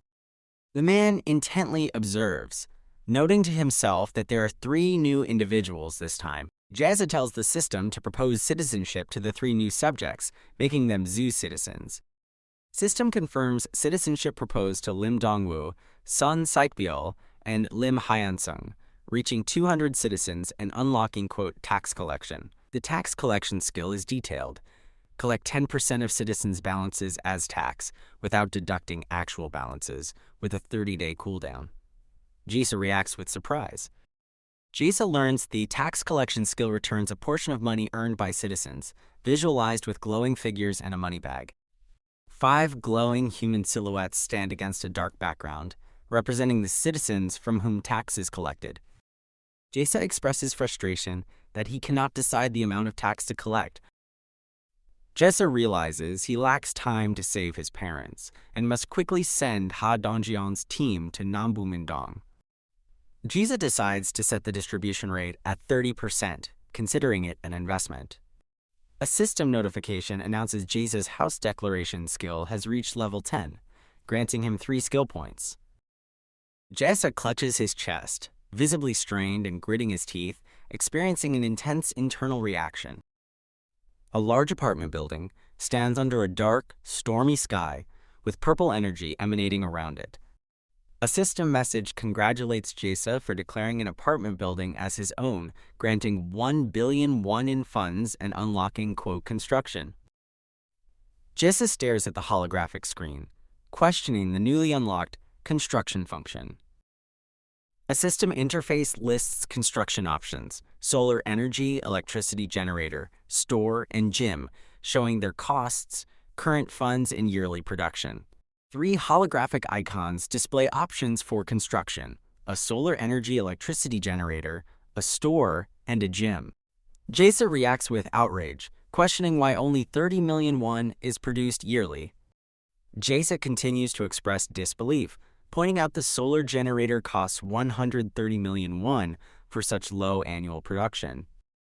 A system prompt asks Jasa if he would like to construct the solar energy electricity generator. Jasa declines the construction, stating he prefers to use the funds to increase Donggeon's level. Jasa's eye widens in sudden realization, hinting at a new thought. A system display shows funds 1 billion won, and Jasa wonders about its implications. A system message explicitly states that the funds can only be used to construct facilities. Jasa reacts with a shocked expression, finally understanding the specific limitation of the funds. Jasa smiles maliciously, realizing that funds are distinct from his wallet money and are specifically for construction. Jasa confirms he will proceed with using the funds for construction. Jasa selects yes on the system prompt to construct the solar energy electricity generator. A system notification shows the solar energy electricity generator's construction has begun, displaying remaining time and funds. Jasa contemplates if he can construct another generator, feeling the current one is insufficient. A system message rejects his thought, stating only 1 solar energy electricity generator can be installed per apartment building, prompting a TS from Jizu. Jasa taps the store icon on the holographic screen, asking about its function. Jasa observes the store function, remarking it is better than anticipated. The system explains the store links to the ultimate shut-in store skill, allowing registered items to be sold. The unique aspect is that the store requires no personnel to operate. The system describes the store as producing objects in real time when money is paid. A woman runs upstairs, illustrating past efforts to make and send relief supplies. The narrator explains that, with the store, people can simply buy what they need. Jasa considers the implications of the store's capabilities. Jace realizes he can set prices and increase citizens' money distribution rates using the store. Jace, with a determined expression, decides to construct the store immediately. A system prompt asks Jace to designate the store's location. Jace designates Unit 101 as the store's location, with bodies visible in the background. A system message confirms the store's construction has begun with a timer, as Jace considers the gym. A system notification details the gym, a training center that increases citizens' strength and stamina efficiency. Jace grins, acknowledging that people can level up through exercise. Jace realizes the gym would be excellent for granting quest rewards. A system prompt asks Jace to designate the gym's location. Jace decides to turn the second floor into a gym, and its construction begins with a timer. Jace looks surprised after initiating construction of all facilities. The ultimate shut-in store skill has reached level 5, adding commodification. Jace points at the screen, questioning the new function. Commodification allows individual purchase of previously bundled items. Jace's eyes widen in sudden realization. Jace taps the screen, which shows water can now be purchased individually. Jace observes the new individual item options on the system screen. Okay, I'm ready. Please provide the text you would like me to read back to you. Jace remarks that there are far more options now, despite not having everything. Jace questions about the other items available. The screen displays various types of ramen and noodles now available individually. Jace smirks, concluding the new commodification function will be very useful. A knight-like figure in armor attacks with a sword. An orc attacks an unseen combatant, resulting in a violent clash and cries. Deoksu, sweating after combat, is addressed by his companion Donggeon. Donggeon questions Deoksu about throwing his sword. Deoksu questions Donggeon's request to borrow his sword, as Donggeon wants to test something. Donggeon quickly grabs Deoksu's sword, who tries to object. Donggeon, radiating blue energy, prepares to throw Deoksu's sword. Donggeon throws the glowing sword, which strikes an off-panel target with force. The glowing sword flies through the air, emitting a bright trail. Deoksu reacts with shock and outrage to Donggeon throwing his sword. Donggeon tells Deoksu to cancel the sword's summon and resummon it, surprising Deoksu. Deoksu suddenly understands Donggeon's instruction. Deoksu glows with energy, preparing to resummon his weapon. Deoksu successfully resummons his sword, making it reappear instantly. Deoksu praises Donggeon's genius, who modestly dismisses the compliment. Kim Ga-young, an archer, stresses the need to retreat due to dwindling arrows. Kim Ga-young reacts with wide-eyed surprise. Donggeon and Kim Ga-young witness arrows spontaneously appearing from a glowing source. Kim Ga-young questions the miraculous appearance of the arrows. Donggeon and Kim Ga-young continue to observe the inexplicable appearance of new arrows. A system notification introduces OmniFocus, allowing skill use while observing with absolute eyes. Kim Ga-young runs forward, wielding a sword with a trail of blue energy. System confirms an orc hunt, awarding experience and depositing 2,100,338 won into the wallet. System announces citizens' quest completion, money used for the quest, and Kim Ga-young's level increase. Jace confirms that quest rewards can indeed increase character stats. Jace observes, looking determined with crossed arms. Jace expresses newfound hope, his expression softening. Jace considers his parents' house, 10 kilometers away, estimating a 3-hour walk. Jace takes a step, pushing open a door. Jace walks towards an elevator, heading to a different floor.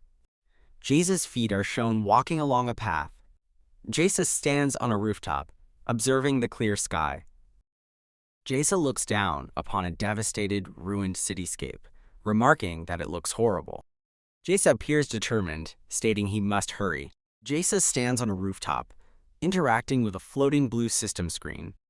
The system displays Moon Byung-ho, level 22, with the 7th Servant title and Crow's Covenant Awakened ability. Moon Byung-ho is shown with a crow, his C-rank skill, being used for reconnaissance. The system shows profiles for Oh Yeonju, level 33, Warrior Bear, and Kim Da-jung, level 30, Heal, suggesting a team-up. Jason notes that, unlike Kim Da-jung, Oh Yeonju lacks sufficient loyalty to be registered as a vassal. Blessing: A, for physical ability increase and magic armor. B, for protection. Jason reflects on the significant advantage of possessing awakened abilities from the start. Jason looks thoughtful and a bit distressed. Jason looks at a vision of his young son, questioning if this is his only choice. A system window shows the quest reward as Son's Revival. The system notifies Jason that he lacks enough money to grant the Revival quest's reward. Jason, realizing his money is insufficient, decides to increase quest difficulty by hunting a level 40+ monster for greater rewards. Jisa grimly states the time limit for the quest will be 24 hours. Okay, I understand. Please provide the text you would like me to read back to you. I will read it exactly as you provide it. A woman lies on the ground, illuminated by a beam of light. The system again alerts Jasa that he lacks money to provide the quest reward of revival. Jasa reacts with frustration, questioning if his current money amount is too little for the revival quest. Jasa looks shocked and agitated while looking at multiple system windows. A system message confirms hunting an orc, level 18, and depositing 2,788,221 into the wallet of the ultimate shut-in. Jasa exclaims upon realizing the potential of a party quest. The system presents a grant quest option to hunt a level 40+ monster within 24 hours for his son's one-day revival, with death as the penalty. Jasa decides he must secure Oh Yeonju's full allegiance and accepts the quest. Understood. Please provide the text you would like me to read back to you. Someone frantically calls for Jasa to open the door amid multiple sound effects. Jasa stands by the apartment door looking back towards it. Someone's hand reaches for the door handle. A woman bursts into the room through the door, looking shocked and reaching out toward Jasa. Oh Yeonju collapses, breathing heavily, overwhelmed by emotion. Oh Yeonju screams in anguish, tears streaming down her face. Jasa calmly confirms the son's revival is possible, despite a time limit. Oh Yeonju falls to the floor, her body shaking from the emotional impact. Oh Yeonju looks up, crying and expressing profound gratitude. Oh Yeonju states she is happy to have even one day to see her son. A system notification confirms Oh Yeonju's loyalty is sufficient for vassal registration. Jasa looks up thoughtfully, having secured Oh Yeonju as a vassal. Jasa's eyes narrow sharply, demonstrating his determined resolve. Bright light and energy flash across the ceiling, indicating an activation. Energy crackles and glows along the ceiling, continuing the activation. Jasa acknowledges the success of the process and considers his next objective. Jasa's focused eyes betray his strong will and determination. Water begins to drip into a sink. Water flows powerfully into the sink, filling it. Jasa feels relieved, noting his improved control and dignity preservation. Jasa reflects, feeling like he has become a mage. Jasa smiles, having gained control over electricity, water, and gas, imagining his son. The system calculates store revenue, depositing 320,981 into Jasa's wallet. Jasa calculates today's total sales surpassed 1.5 million won at 20% profit. Jasa's eyes turn purple, activating his Absolute Eyes ability. Jasa uses his Absolute Eyes to observe people moving outside. A man discusses how much money they need to save and estimates 15 days. The man argues about essential living costs for the estimated saving period. Jasa notes how sharing money from quest rewards changed the group's atmosphere. A customer enters the store, indicated by a sound effect. Narration explains the new store spurred hunting desires, showing goblin monsters. Narration states that a lack of goblins locally forces them to venture outside. Jasa looks intently at a screen, seemingly preparing for new challenges. The man intently watches the glowing interface, likely assessing the new individuals. A glowing blue system interface is displayed. Current population, bonus XP, and bonus reward money. JISA declares things will kick up exponentially. A system notification confirms an orc hunt and money deposit, as JISA states it begins again. An orc monster is violently attacked by an unseen force. The orc monster continues to be relentlessly assailed. A powerful impact causes a splattering effect. The defeated furry creature lies motionless with glowing red eyes. The furry creature's body twitches after being hit. Massive, clawed foot stomps down forcefully. Oh Yeonju expresses relief as someone calls her name. Oh Yeonju, are you alright? Oh Yeonju dismisses concerns about minor injuries. Oh Yeonju is urged not to overexert herself but receives thanks for safety. Oh Yeonju looks moved by the gratitude. JISA reflects that pairing Oh Yeonju and Kim Da-jung was effective. JISA acknowledges their strong abilities made the pairing a given. Oh Yeonju's status displays her level 40, high trust, and awakened abilities. Oh Yeonju's warrior abilities are detailed, including Ancient Lifeblood and Primal Frenzy. Monster lets out a guttural roar. Three women face an approaching large monster with tense expressions. A menacing orc-like monster looms large with a weapon. A powerful roar reverberates through the darkness. The three women react with alarm to an unseen threat. The menacing roar continues in the dark environment. The women are startled by the imposing monster from a low perspective. Close-up of the women's faces, showing their fear and resolve.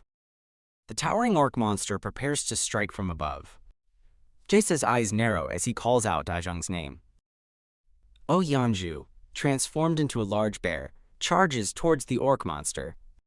Someone calls Yeonju's name as her fiery bear form charges forward. Oh Yeonju's bear form fiercely confronts the orc monster. The menacing orc monster prepares to swing its large weapon. Oh Yeonju's bear form clashes directly with the orc monster. The bear's powerful jaws land a biting strike. Kim Da-jung aims her weapon, preparing to attack the orc. Kim Da-jung's eyes narrow with fierce resolve before striking. A powerful blue energy blast erupts from an unseen source. The blue energy blast continues its trajectory with speed. Oh Yeonju's bear form and a blue energy blast simultaneously assault the orc. The orc monster roars defiantly as it deflects the incoming projectile. Oh Yeonju's bear form lets out a savage roar during the intense combat. A powerful blow lands, creating a bright impact effect. The orc monster recoils violently from the impact. Oh Yeonju's bear form delivers a devastating blow, sending the orc flying. Blood splatters as the monster takes a critical hit. The defeated orc monster's weapon hangs, dripping blood, as it utters a final growl. System confirms Orc Captain Hunt experienced 73,263,099 1 deposited for JISA, and Oh Yeonju's kill fulfills a requirement, adding Outpost Base building option. The system describes the, quote, Outpost Base as a 1.3 billion won safe zone for citizens with Knight title or higher, active only when such a citizen is present. JISA looks shocked by the new Outpost Base option. JISA grins, considering the Outpost Base a worthwhile investment now that he has abundant money after eliminating all orcs. The system prompts JISA to confirm building the outpost, requiring 3 Knight title holders for 7 days during construction. JISA realizes building the outpost would require Oh Yeonju, Kim Da-jung, and Ha Donggeon to stay for a week. JISA contemplates that the biggest drawback of building the outpost is the time commitment. JISA decides against building the outpost at Jeonpo Station, as most monsters there have already been cleared. JISA's hand selects the Will Not Build option on the system interface. JISA acknowledges the substantial rewards from their recent efforts. JISA considers building the outpost at his parents' house for their enhanced protection. JISA reflects on protecting his parents within his territory, ensuring their safety. JISA considers the difficulty of bringing his grandparents to his location. JISA silently wishes for someone to be alive. Jae declares he will send Ha Donggeon's party to his parents' place tomorrow. A long, dark subway tunnel stretches into the distance. Jae looks on in surprised awe, reacting with, "Wow." Jae observes the bloody scene, exclaiming it's absolutely nuts. A bear form tears apart an orc monster as Jae wonders how a human could do it. Jae remembers the bear form isn't human. Jae acknowledges the bear's strength was impressive even before Jaehyun's blessings. Jae questions how the bear was convinced to join them as it continues to battle. Jae recalls the bear character was previously obsessed with goblins. Jae speculates whether the bear has obtained a new ability. Party quest. Return with a 1-hour time limit. Jae and his party are seen walking through the subway station. Jae announces they are going back, and a party member confirms understanding. Jae's crow familiar, Blackie, flies down towards him. Blackie lands gracefully on Jae's outstretched arm. Jae greets Blackie affectionately as the crow caws. Jae gently pets Blackie, praising it as a good boy. Jae instructs Jeon to scout ahead, and Jeon acknowledges the task. Jae softly tells Blackie to be careful. Blackie's eye glows with a bright blue light. Blackie soars high through the subway tunnel, scouting ahead. Blackie flies out of the underground station and over a ruined city. Jae's eye glows blue, reflecting the view Blackie is seeing. Jeon reports no problems, and Jae thanks him, stating they can head out immediately. Jae and his party begin walking through the subway station. Jae pauses, hearing a faint noise, and wonders what it is. Jae looks back, questioning if the sound is caused by rats. Jae places his hand onto the ground. The man's hand firmly taps the striped surface.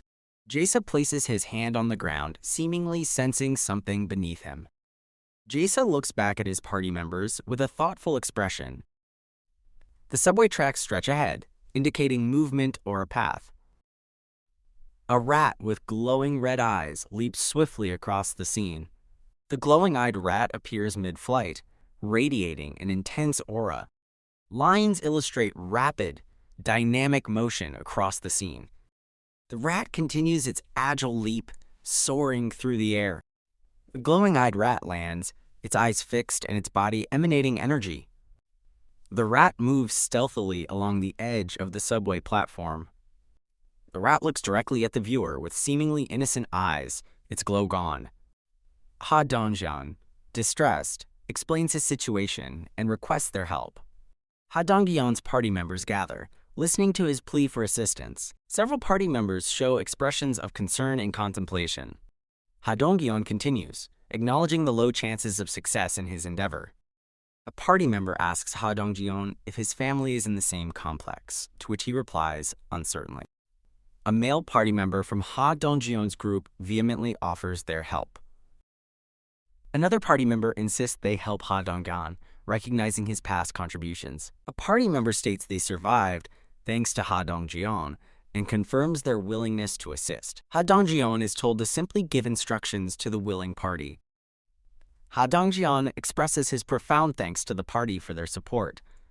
Ha Donggeon explains the route through Seomyeon Station to Jigalchi Station, where his parents should be. Ha Donggeon specifies Jigalchi Station is near his parents' house and provides exit details. Ha Donggeon promises to guide them to his parents' location once they exit the station. Ha Donggeon clarifies his request is personal and asks them to focus on Seomyeon Station for now, which they agree to. Ha Donggeon offers profound thanks again, advising everyone to rest before tomorrow's plan. A female party member interjects, indicating she has a question for Ha Donggeon. The woman asks Ha Donggeon if he can use his ability to bring his family members to their location. Ha Donggeon hesitates, then reveals he tried to use his ability for that purpose. Ha Donggeon explains his attempt to use his ability to teleport a target as a quest reward. The man ponders teleporting a target as a quest reward amidst a glowing figure and a blue orb. Ha Donggeon explains his past excitement over Moon Byung-ho's ability, hoping to teleport his family. A system message states that a teleportation of his family cannot be a quest reward. Donggeon visualizes the limited range of his ability. Donggeon explains his influence didn't reach where Moon Byung-ho's grandmother was, preventing the teleport. Donggeon expresses frustration over his inability to help his parents if they are outside his influence range. Donggeon tells his party he is not all-powerful and has limitations to his abilities. Donggeon reassures the group he will uphold his promise to help them. Oh Yanju's trust has increased. Oh Yanju smiles confidently. Oh Yeonju thanks Donggeon for being honest. Donggeon thanks his party members and tells them to rest. Donggeon bows as his party members start to leave. A male party member tells Donggeon they are leaving and wishes him good rest. Donggeon looks contemplative as a sound effect indicates something is happening. A system alert appears, indicating an unpermitted subject meeting citizen requirements is approaching, prompting a proposal for citizenship. A system message confirms Seo Yejin, an awakened Queen of Rats, level 31, accepted the citizenship proposal. Jaeza questions if she's awakened. A large rat squeaks, looking up in confusion. Jaeza reacts with shock upon seeing the rat. The title of the series, The Ultimate Shut-In, is displayed. The large rat wonders about the identity of the powerful humans. The rat expresses disbelief that humans can slaughter orcs. The rat ponders if the humans are all awakened, questioning the possibility. The rat decides to follow the group to understand their power and get to the bottom of the situation.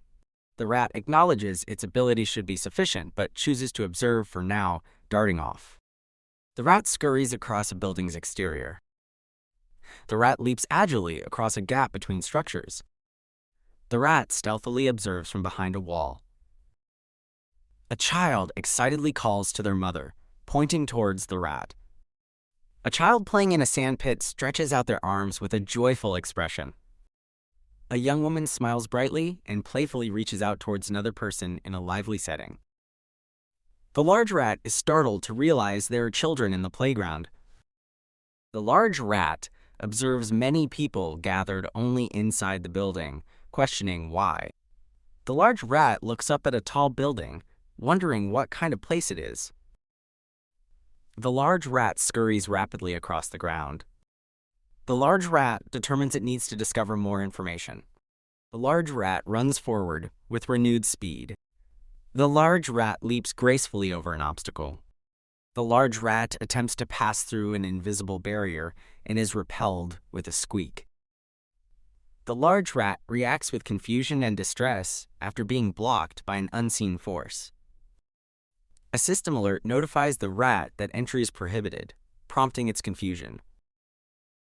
A system message appears, asking the rat if it would like to obtain citizenship. The large rat eagerly accepts the offer of citizenship. The large rat pauses, contemplating the citizenship offer. The large rat looks disheartened, wondering if it cannot become a citizen as a rat.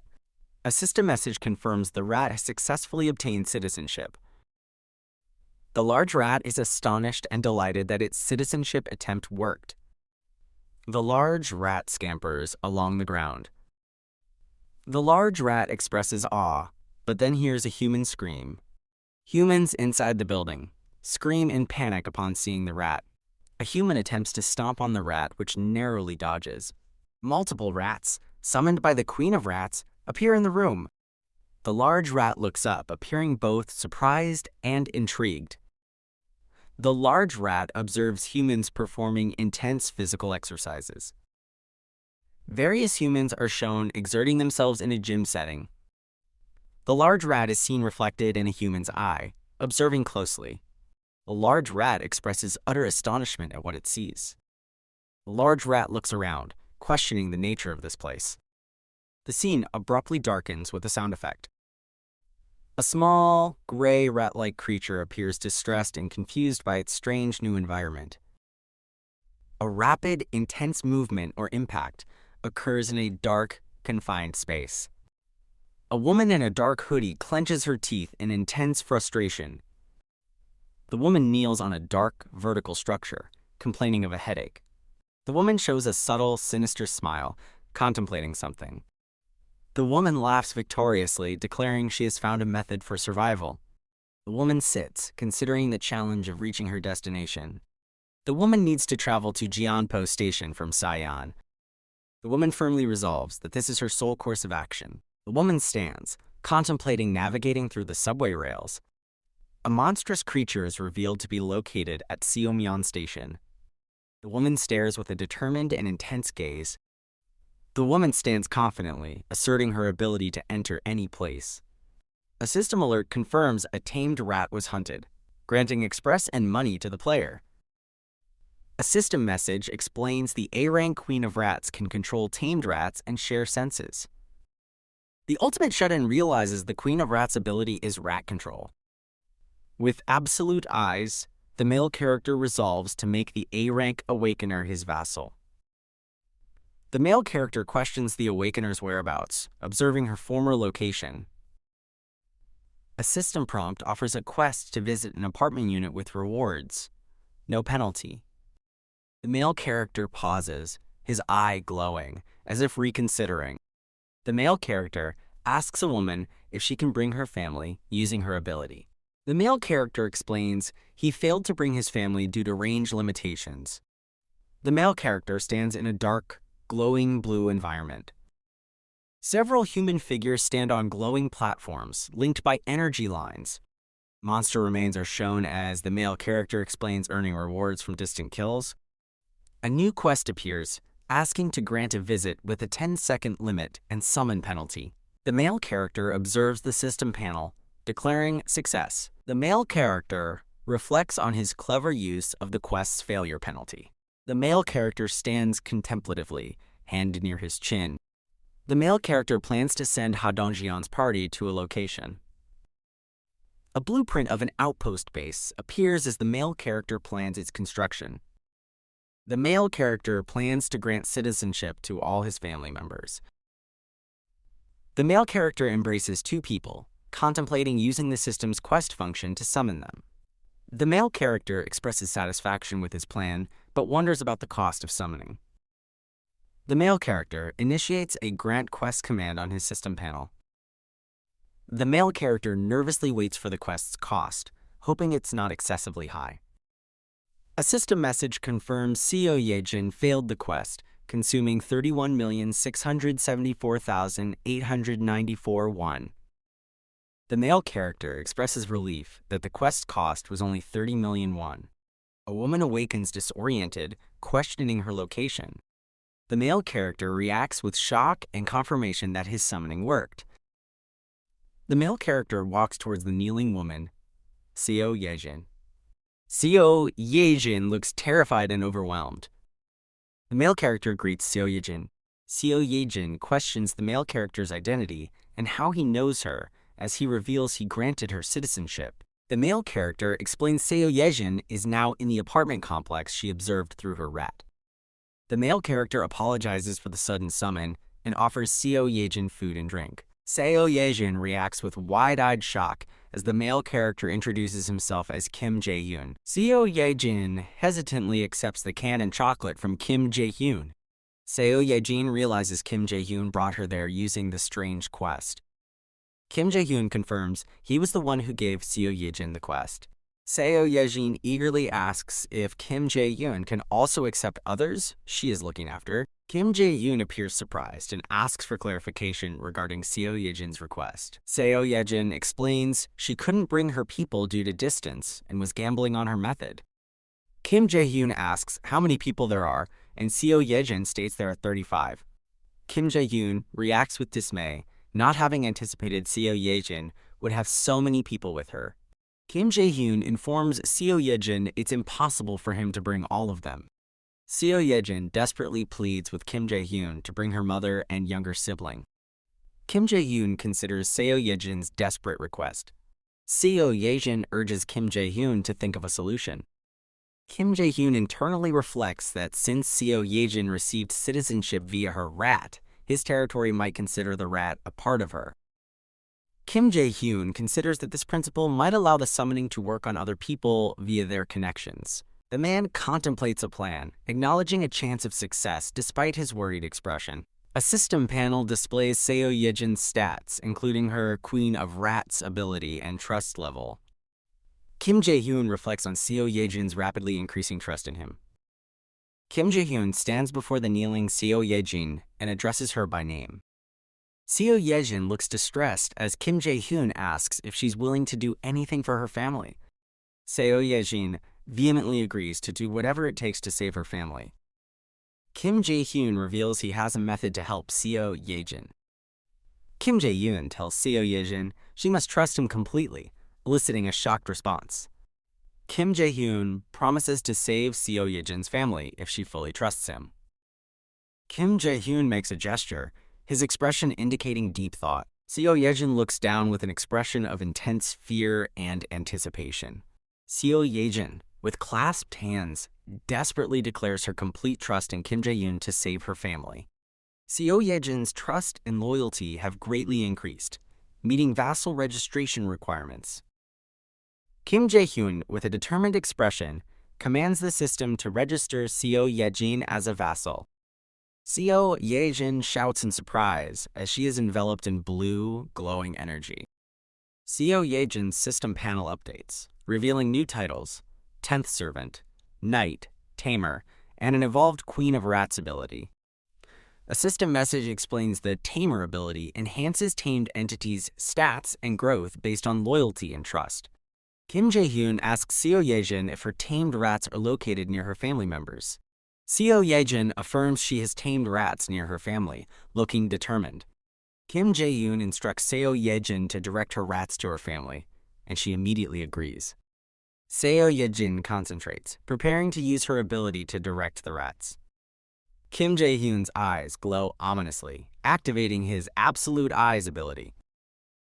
A text panel announces the activation of Absolute Eyes. A tamed rat materializes as Kim Jae-hyun states he can perceive it. A system panel identifies the appearing creature as a level 2 tamed rat. The rat appears suddenly among a group of people, startling them. The group expresses surprise and recognizes the appearing rat as Yejin's. The people stare, their expressions a mix of awe and bewilderment. Various food and drink items spontaneously appear around the astonished group. The people react with shock to the sudden appearance of food, questioning if Yejin sent it. Multiple system messages confirm Seo Yejin's trust has increased significantly. Kim Jae-hyun notes the situation is progressing exactly as he anticipated. A text panel highlights the perfect synergy between Seo Yejin's ability and Absolute Eyes. Rats scurry, and Kim Jae-hyun realizes he can now perceive through the eyes of thousands of rats in sewers. Kim Jae-hyun grins unsettlingly, acknowledging the unusual nature of his new perception. Okay, I understand. Please provide the text you would like me to read back to you. I will read it without any acknowledgement or additional comments. Kim Jae-hyun asks Seo Yejin to confirm a specific location in Nambu-Mindong, which she affirms. Seo Yejin is shown with a rat on her shoulder, with narration stating she is advantageous for the first recon. A close-up on Seo Yejin's rat emphasizes that she simply needs to deploy her rats. Seo Yejin explains using rats will confirm her family's safety and facilitate rescue supply delivery. Seo Yejin enthusiastically pledges to handle the task. Seo Yejin's trust and loyalty have both significantly increased. Kim Jae-hyun asks if Seo Yejin can start immediately, and she readily agrees. Kim Jae-hyun suggests using the subway rails for rescue operations, and Seo Yejin confirms the specific line. Seo Yejin reacts in horror, vehemently objecting to using the subway line. Kim Jae-hyun asks for clarification, and Seo Yejin explains there is a monster at Seo Myeon Station. Seo Yejin nods fearfully, confirming the monster's presence. Kim Jae-hyun thoughtfully considers the new information about a monster. Kim Jae-hyun instructs Seo Yejin to send one rat to the monster's location, and she immediately agrees. A tamed rat scurries across a bench at Seo Myeon Station. The rat looks extremely distressed and lets out a terrified squeak. A creature's monstrous, scaly legs with sharp claws are visible. A loud thudding sound indicates the creature's heavy movement. A large reptilian monster with glowing eyes is revealed, emitting a menacing sound. A large monster swings its powerful snake-like tail. Close up on the monster's clawed feet as it moves heavily. Monster's head emerges into view from the darkness. Monster's glowing eyes dart around in the shadows. The rat peeks from behind a pillar, observing the massive monster. The monster's eye snaps towards the rat, startling it. The monster opens its enormous mouth, revealing sharp fangs and roars. A terrified rat is cornered by the monster's enormous claws. The rat scurries away frantically as the monster's eye looms behind it. The rat continues its desperate escape from the pursuing monster.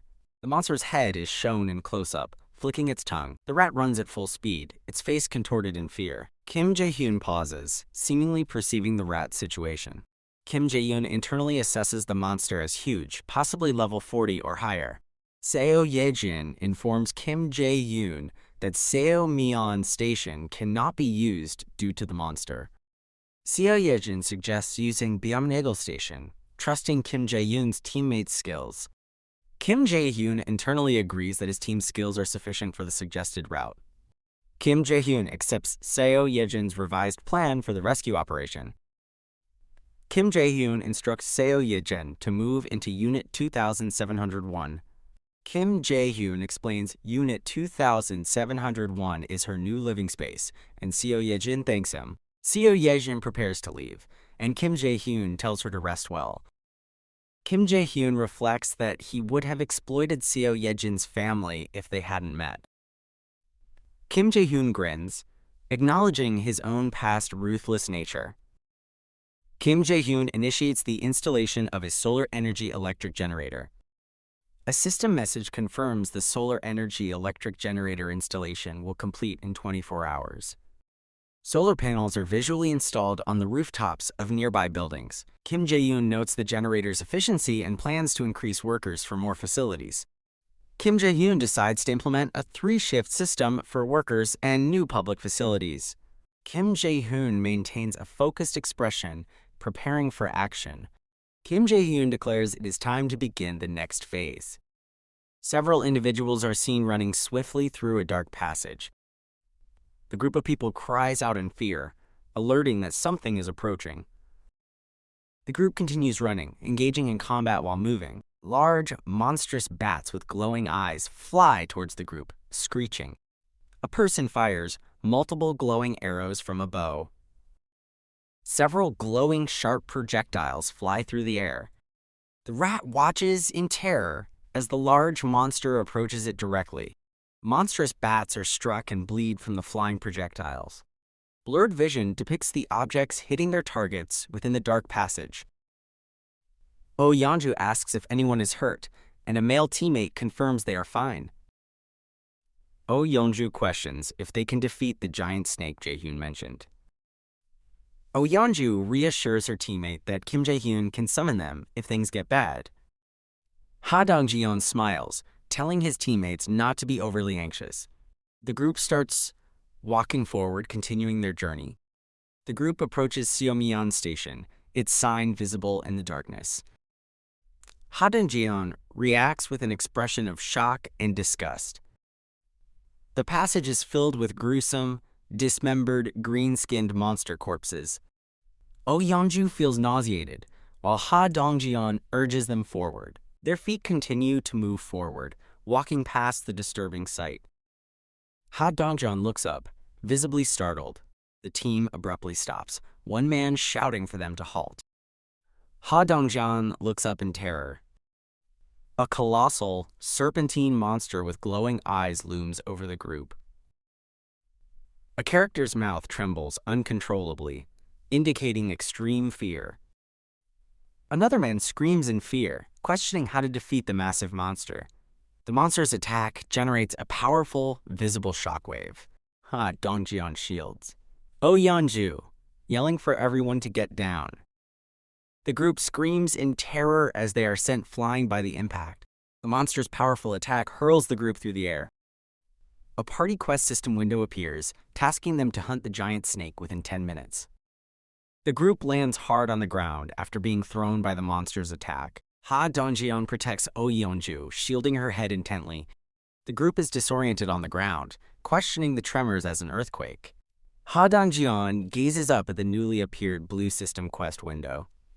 A system message assigns the Hunt the Giant Snake party quest to Ha Donggeon and Oh Yeonju. Ha Donggeon reacts with shock upon seeing the assigned Hunt the Giant Snake quest. Ha Donggeon looks up, his face contorted in a mix of dread and determination. The colossal snake monster looms over Ha Donggeon and Oh Yeonju, prompting Ha Donggeon to react in shocked confusion. Ha Donggeon, wearing a headlamp, questions the giant snake's erratic behavior. The giant snake's head is visible, bleeding from what appears to be a wound inside its mouth. Ha Donggeon looks back at Oh Yeonju, who gazes intensely forward. Ha Donggeon shows a tear in his eye as he ponders the mysterious events. Ha Donggeon delivers a powerful kick, causing a bright impact. A bright blue projectile shoots out from the snake's mouth, which recoils in pain. Narration explains that snakes usually subdue large prey with poison or by constricting them. Narration continues, explaining the risk to the snake if large prey struggles while being swallowed. Narration states the snake uses poison to completely subdue its prey. Narration further explains the snake might wrap around its prey to weaken it before swallowing. Narration clarifies that these pre-swallowing tactics only apply to prey of a certain large size. Narration states the snake would not hesitate to swallow smaller prey like a rat whole, as a rat is seen. Ha Donggeon delivers another powerful, focused kick. A glowing rat is violently ejected from the giant snake's mouth. The giant snake's head is thrown back as the rat is expelled. Kim Jae-hyun smiles, stating his intention to open storage.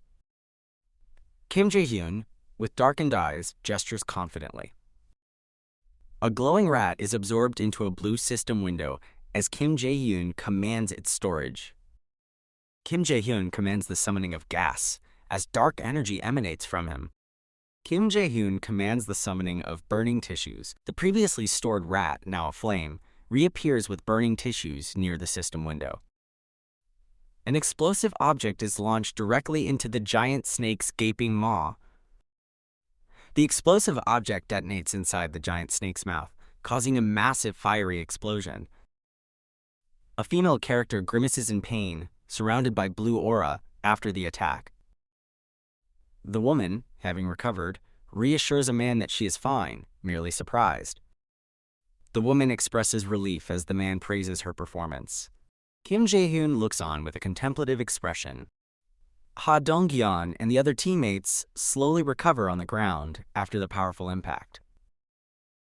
Oh Yeonju reads a system message, confirming the quest requires the Night Vassals to defeat the monster. Ha Donggeon discusses the experience and gold split with Oh Yeonju, who agrees. A party quest is assigned to Ha Donggeon and Oh Yeonju to hunt the giant snake. Ha Donggeon focuses his power and prepares for an attack. Ha Donggeon delivers a powerful, precise kick. The giant snake hisses in pain as a blue projectile strikes its mouth.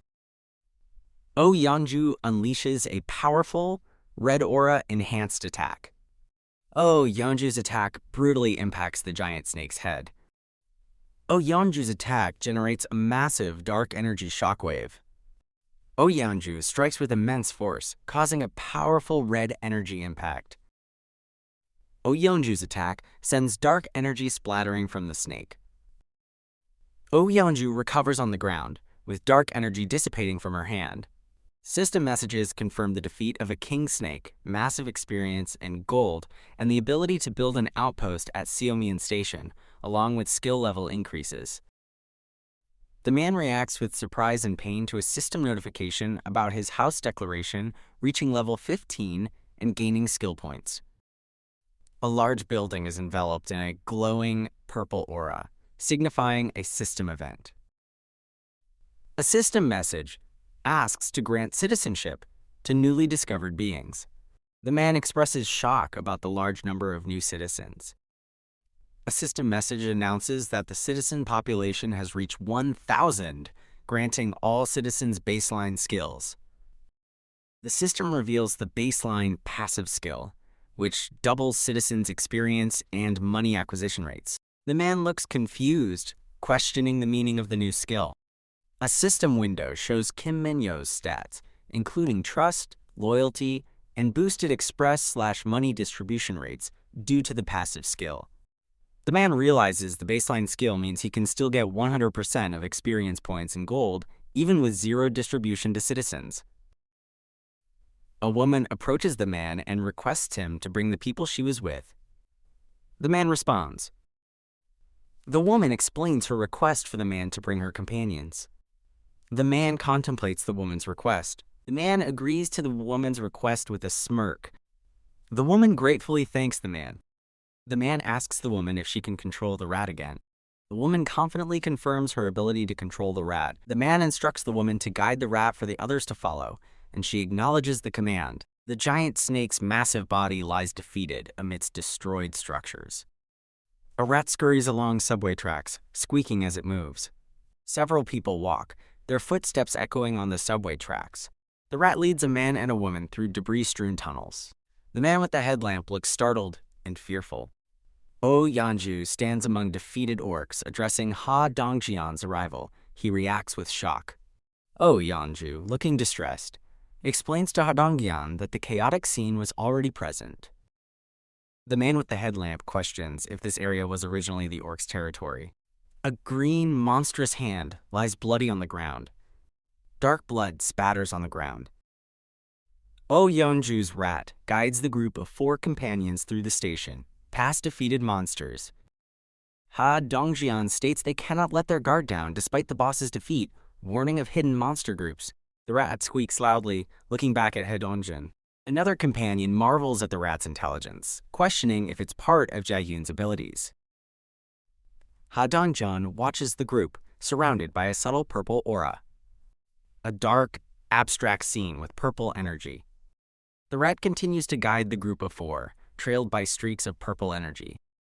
Ha Donggeon states there is no major danger currently, with purple energy around his eyes. Ha Donggeon's eyes glow with subtle purple energy. Ha Donggeon has 3 skill points. Ha Donggeon considers investing skill points, concluding Ultimate Eyes is optimal for synergy with Seo Yejin. Ha Donggeon speaks, instructing to level up Ultimate Eyes.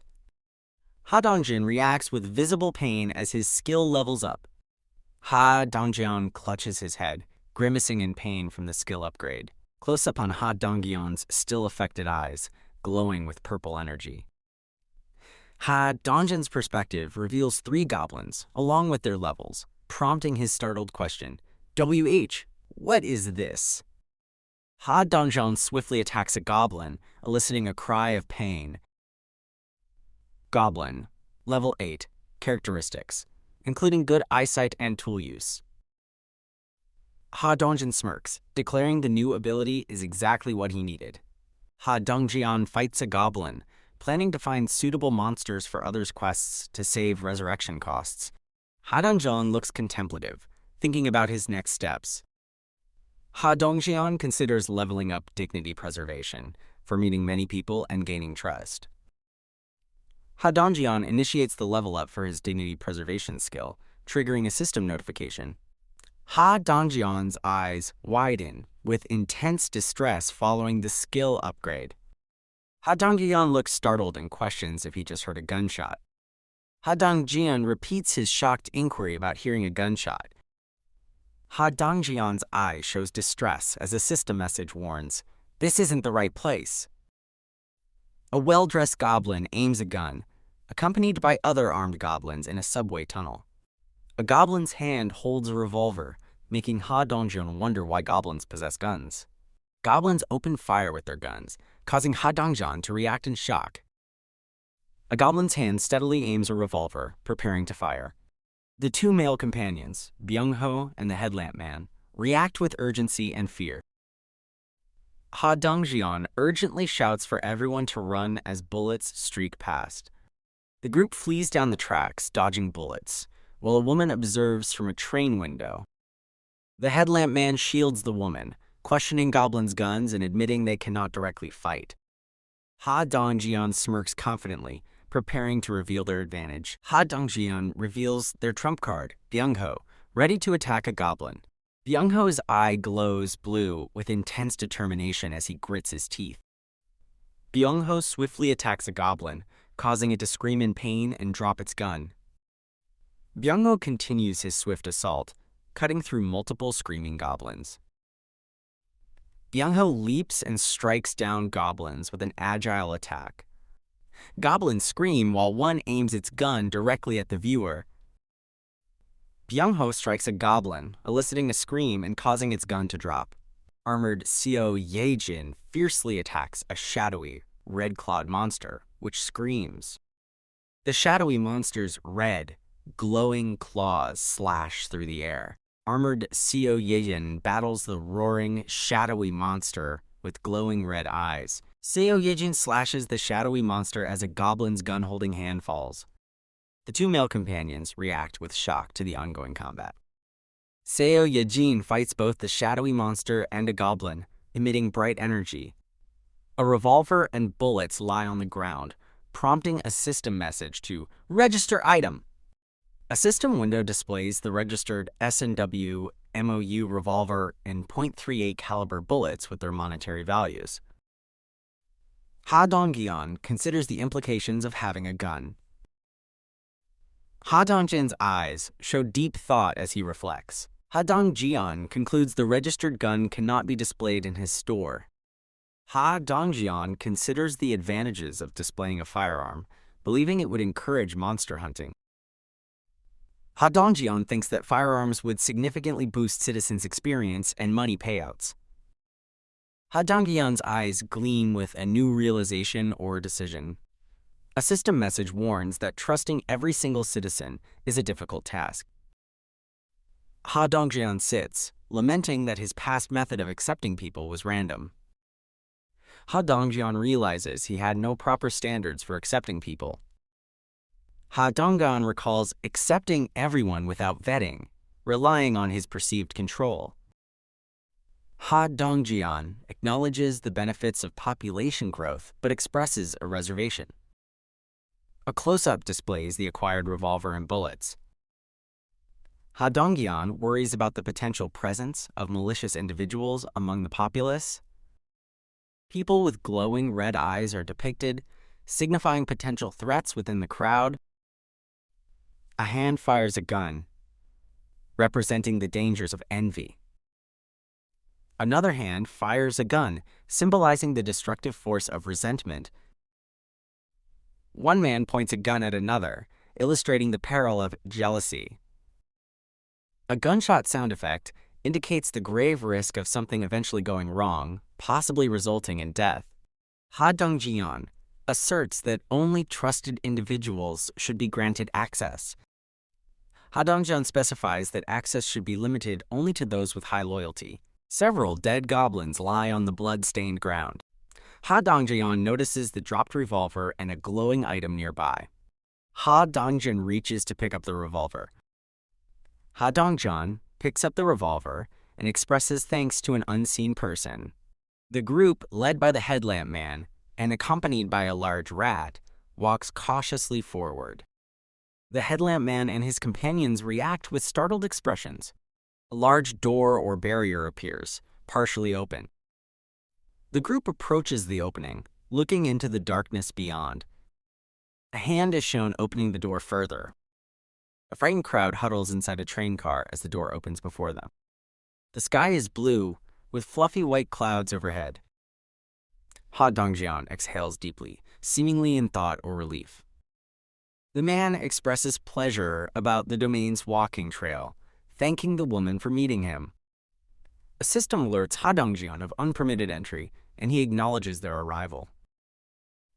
Ha Donggeon confirms his decision to offer citizenship to approaching beings who meet the requirements. Ha Donggeon calls out to Ye-jin, who looks startled. An older woman and a younger girl, Yo-jin, arrive overjoyed, calling out to Ye-jin.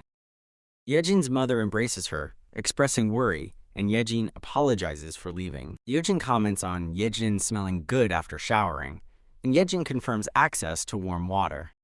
Yejin describes having a bed and hot meals, pleasing Ha Donggeon.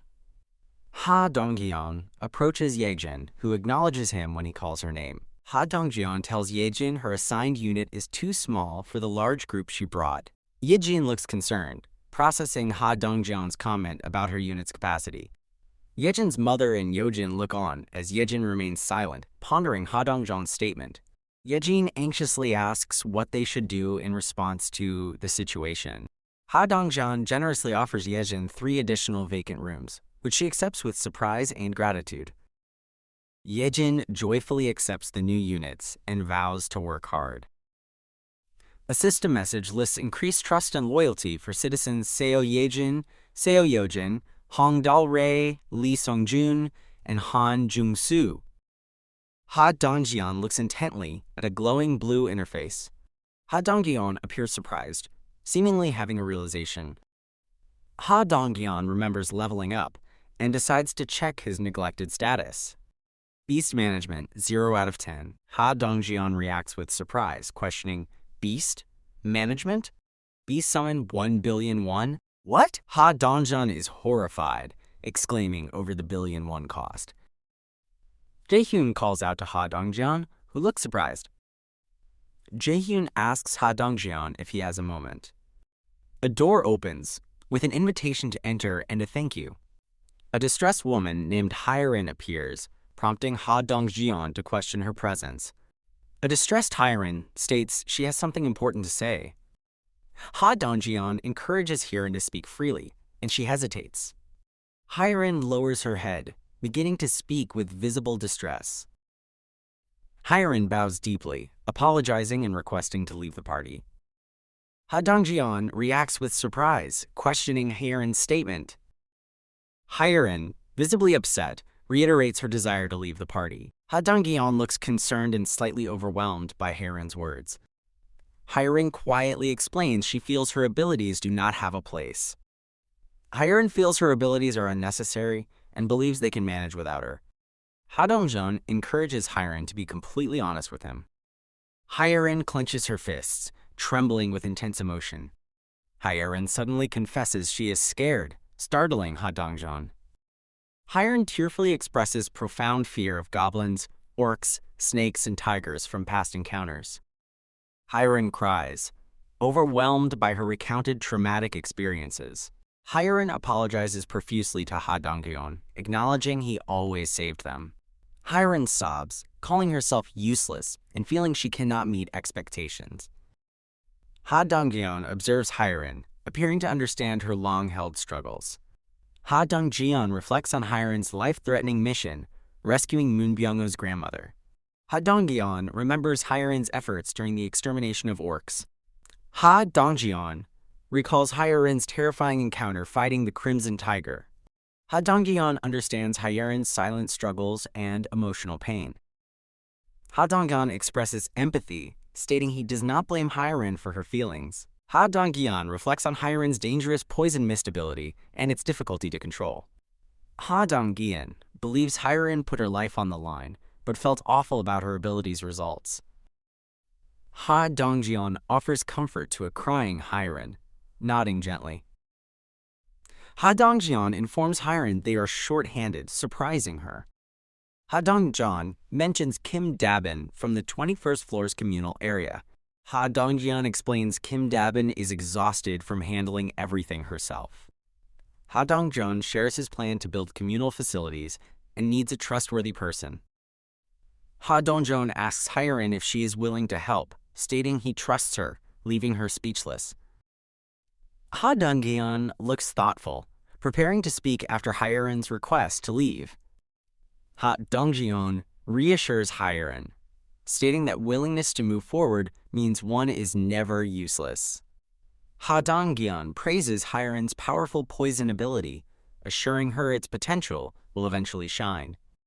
Ha Donggeon offers Hyerin an internal role, acknowledging her current discomfort with fieldwork. Donggeon promises to request Hyeon's powerful ability when truly necessary, surprising and moving her to tears.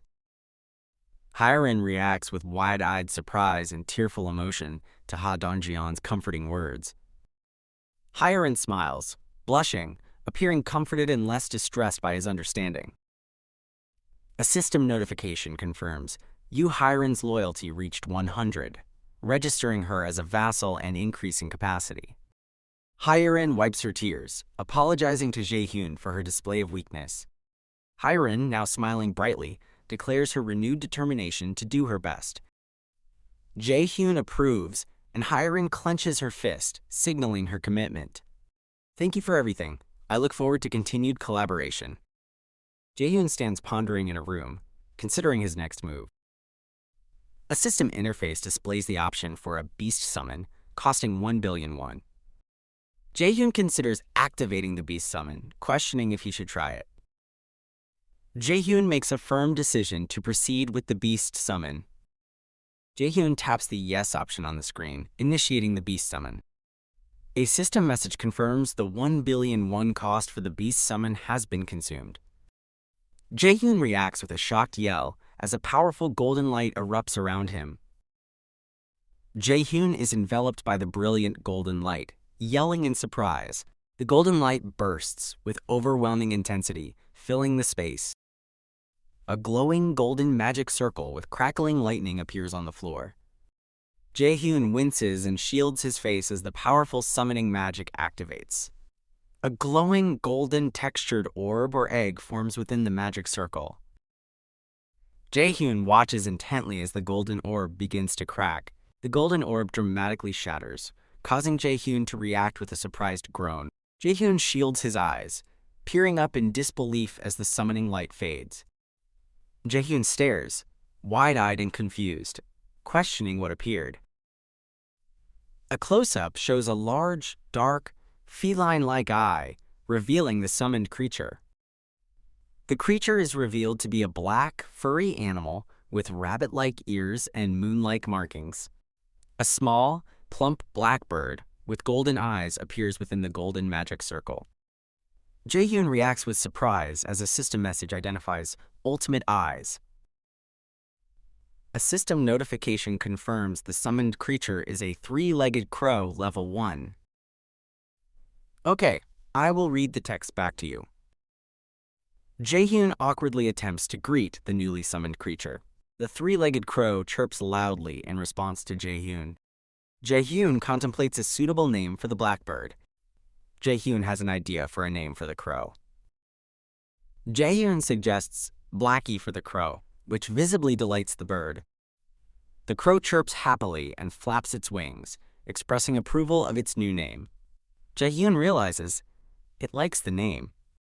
The crow chirps again, flapping its wings, and Jaehyun expresses relief. The crow hops around and chirps, signaling to Jaehyun that it is hungry. An open bag of chips is on the floor, with some chips scattered out. The crow eagerly eats the scattered chips from the bag. The crow appears full and content after finishing the chips. The crow softly chirps, looking tired with tears in its eyes. The crow stumbles around in a daze, causing Jaehyun to wonder what is happening. Jaehyun observes the crow sleeping, looking surprised by its sudden nap. Jaehyun's eyes widen, startled by a new notification. A system notification confirms the 3-legged crow's level increased, boosting solar generator efficiency by 100%. The system details the solar energy electric generator, now generating increased daily revenue. Jaehyun expresses his realization regarding the upgraded solar generator efficiency. Jaehyun reflects on his previous hesitation to build solar generators due to their slow profitability. Jaehyun acknowledges that the crow's ability fundamentally changes the investment's profitability. The system reiterates the crow's level increase and the 100% solar generator efficiency boost. Jaehyun calculates the new annual return of 90 million won, noting the tripled efficiency of solar generators. Jaehyun, with a determined smile, decides to proceed with building solar generators in all 10 buildings. A system message displays the completion timer, for the solar energy electric generator construction. A door with the number 3001 is clearly visible. A hand presses the doorbell of room 3001. Jae-hyun asks who is at the door, and the person outside replies that it is Jae-hyun. The door unlatches and opens. A surprised man with glasses opens the door to Jae-hyun, who states he has something to ask. The man with glasses, looking puzzled, asks Jae-hyun what he needs. Jae-hyun directly proposes entrusting his money to the man. Jae-hyun explains his intention to entrust his money to the surprised man. The man with glasses reacts with extreme shock, shouting in disbelief. Jae-hyun explains his financial system, where entrusting money to a trustworthy citizen leads to profit. Jae-hyun details the 10% initial fee and a 10% monthly profit margin for the entrusted money. Choi Hyung-jun, level 25, with high trust and loyalty, and strength of a gorilla as an awakened ability. Jae-hyun decides Choi Hyung-jun is the ideal person, noting his exceptional trust and loyalty. A system notification announces 1 billion won was granted to vassal Choi Hyung-jun, with a 10% fee and base cost deducted. System notifications confirm Choi Hyung-jun's trust and loyalty increased. Loyalty reached 100, and the vassal limit increased. Choi Hyung-jun, nervously smiling, confirms Jae-hyun wants him to hold the money. Jae-hyun smiles, confirming the plan and allowing Choi Hyung-jun to use a portion of the money if necessary. Choi Hyung-jun profusely thanks Jae-hyun, bowing repeatedly, while Jae-hyun expresses his reliance on him. A woman with a ponytail asks if she can choose freely for a team. Jae-hyun confirms the woman can form a team with Dabin and Hyrin, smiling pleasantly. Jae-hyun states that as team leader for 2023, he will double her weekly pay. The woman's eyes turn into currency symbols as she reacts ecstatically to the doubled pay. Kim Dabin's loyalty has increased. Kim Dabin thanks Jae-hyun exuberantly, promising her best, and excitedly grabs Hyrin. Kim Dabin rushes off enthusiastically with Hyrin, as Jae-hyun watches them leave. Jae-hyun smiles, observing Hyrin try to slow Dabin down, recognizing it is time for his next action. Jae-hyun looks determined, thinking it is about time to proceed. 2109. Jae-hyun greets a group of men, asking if everyone is okay after their hard work. One of the men confirms they are fine and asks Jae-hyun the reason for his visit. Jae-hyun explains that the area around Seomyeon Station, especially the subway tracks, is now monster-free. The man explains the area around Seomyeon Station, including subway tracks, is now monster-free. Jae-hyun explains that nearby areas are clear of monsters, signaling an opportunity before more swarm in. Jae-hyun reflects on a realization prompted by Yoo Hyrin pleading through her sobs. Jae-hyun acknowledges the group before him is risking their lives to fulfill his requests. Jae-hyun credits Seo Ye-jin's timely information for preventing a disaster at Seomyeon Station. Jae-hyun contemplates his potentially selfish desire to protect his family in a dangerous world. Jae-hyun, resolute, instructs the group to proceed to Jigalchi Station tomorrow, unable to give up on his family. The image shows a transition, possibly indicating the passage of time or a change in scene. Jae-hyun sips from a mug, while his three-legged crow companion appears to power up beside him. System notifications confirm a 100% increase in solar energy generator efficiency, and the three-legged crows level up. Jae-hyun smiles, surprised that his three-legged crow has already reached level 5. System notifications inform Jae-hyun that his three-legged crow unlocked sun power, he inherited its power, and awakened basic elemental magic, shocking him. Jae-hyun looks surprised, questioning if he now possesses magic. Jae-hyun points at his eye, attempting to activate his new ability and wondering how it works. Jae-hyun successfully conjures a small flame on his finger, exclaiming that it worked. Jae-hyun examines the flame on his finger, noting the familiar sensation of the power. Jae-hyun realizes the sensation from his new elemental magic mirrors that of his dignity preservation skill. Jae-hyun confidently observes the flame on his finger, pondering his new capabilities. The scene shifts to an outdoor setting under a clear sky. Jae-yoon scans his surroundings, confirming he is alone before attempting something. Jae-yoon closes his eyes, preparing to imagine and manifest a greater power.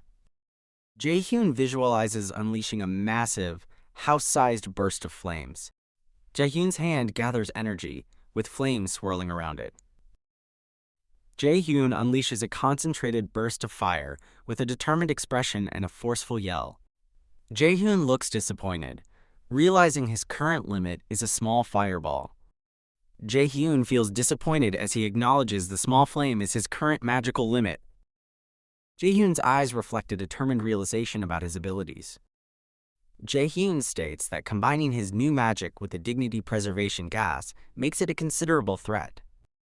Jae-yoon acknowledges his magic is low level, but sees limitless potential, expecting Blackie's continued growth. Jae-yoon decides to conclude his magic experiments for now with a resolute expression. The man, appearing strained, announces the conclusion of the experiments. System notifications confirm the solar energy generator facility is now complete. Jae-yoon notes Blackie's growth has increased generator efficiency 8-fold. Jae-yoon realizes the surplus power could convert directly into money in his wallet. Jae-yoon looks up in surprise, sensing someone's arrival. Seo Yejin, smiling, confirms she had a good rest.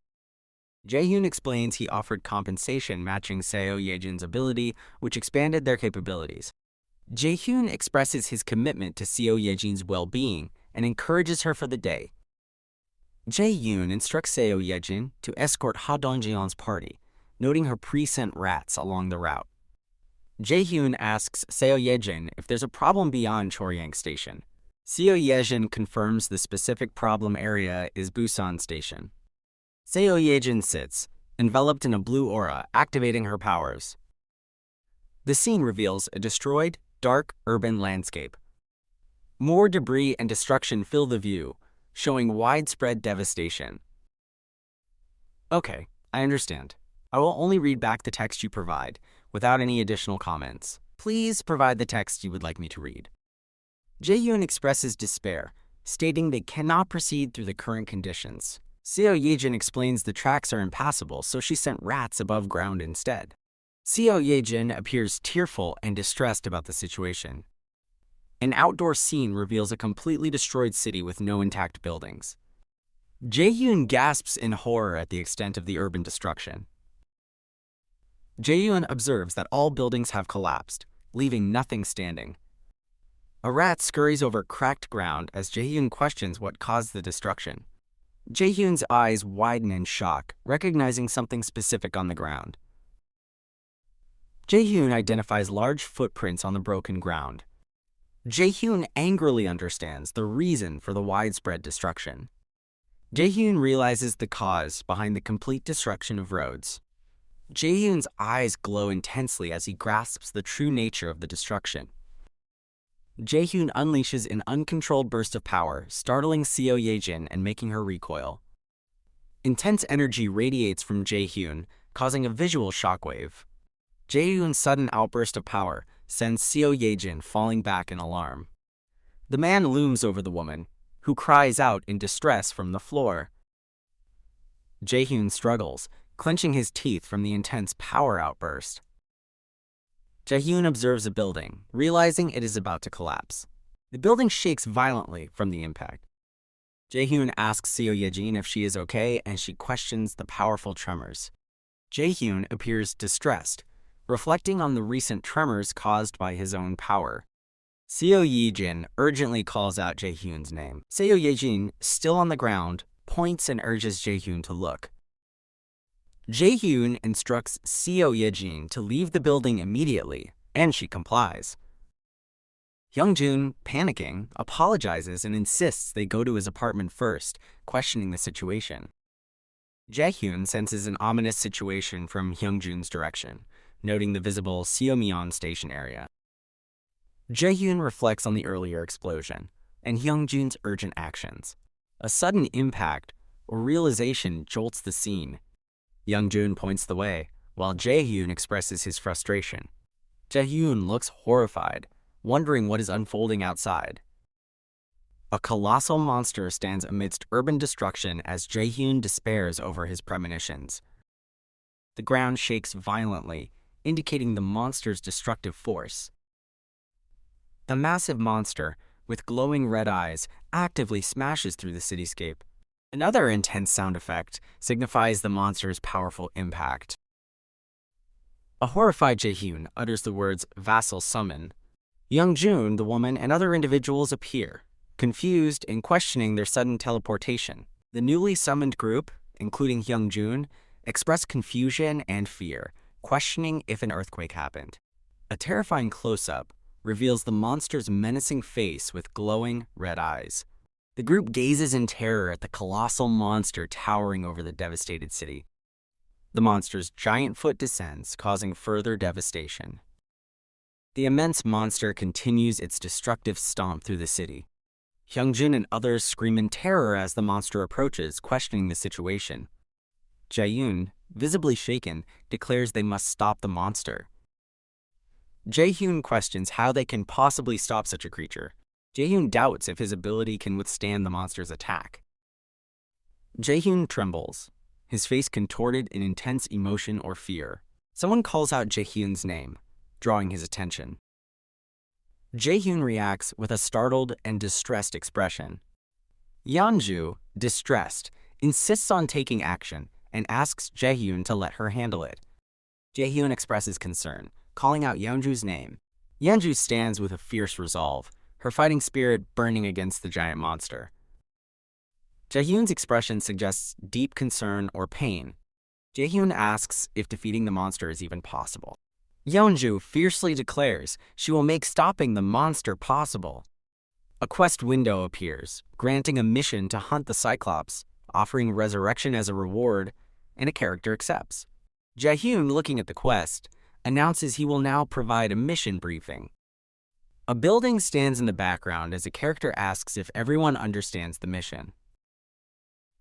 Jae-hyun faces the group, who loudly confirm their understanding. Jae-hyun assigns members to 3 teams. Team 1, Yeonju, Ha Dong-sun, Kim Dae-jing, Jang Dae-ok-soo. Team 2, Kim Ga-young, Moon Byung-ho, Kim Ji-yeon, and Team 3, Jae-hyun and Seo Ye-jin. Jae-hyun places his hand over his chest. Jae-hyun states he will handle his position and directs others to their assigned locations.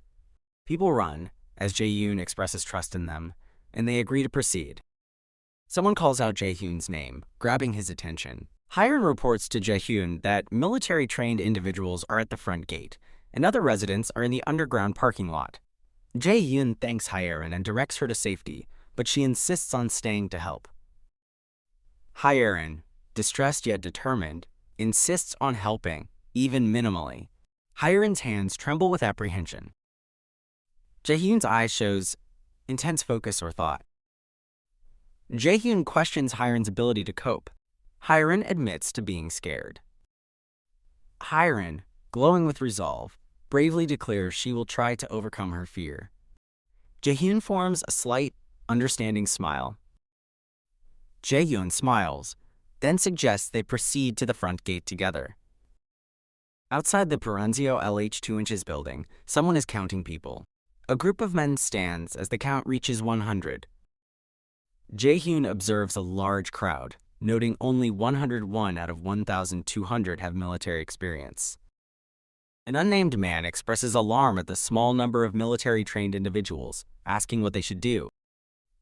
Jae-hyun questions the unnamed man about the whereabouts of Baek Seung-gyeob and the twins.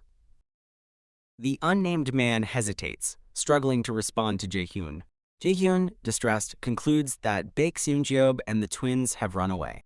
Narration reveals Baek Seung-gyeob and hundreds of others escape to the underground parking lot. Jae-hyun grits his teeth, labeling the escapees as cowards. Narration states the people gathered understand they must fight for their lives. Narration explains the people came to protect their families, showing a resolute man.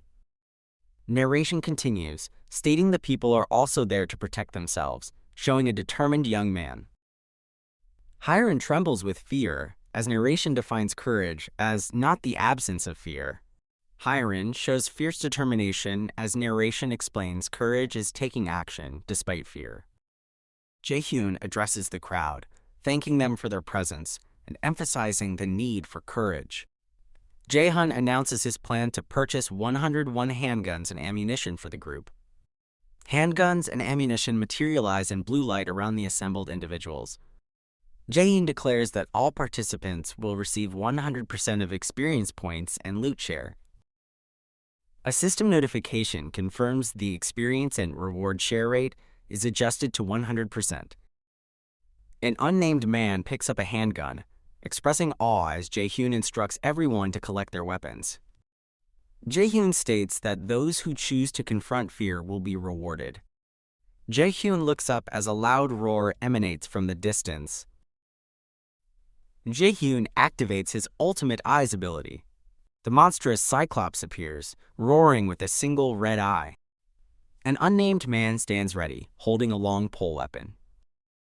The unnamed man maintains a determined focus, eyeing the monster. The unnamed man charges, striking the monster with his pole weapon. The pole weapon impacts the monster, causing blood to splatter. The Cyclops lets out a pained roar after being struck. The unnamed man swiftly pulls his weapon back from the monster. The unnamed man expresses frustration as the monster prepares to counterattack. The Cyclops unleashes a furious attack, sending the unnamed man reeling. The unnamed man is violently thrown, crashing to the ground from the monster's attack. A large bear-like monster furiously attacks the Cyclops with its claws. The Cyclops roars in pain from the bear monster's assault.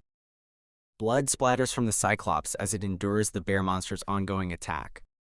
The Cyclops retaliates, violently throwing the bear-like monster into the ground. The bear-like monster, injured, expresses pain from being thrown. A powerful explosion of white energy emanates from the impact site. The bear-like monster lies defeated and injured amidst rubble on the ground. The Cyclops brutally kicks the struggling bear-like monster further into the debris.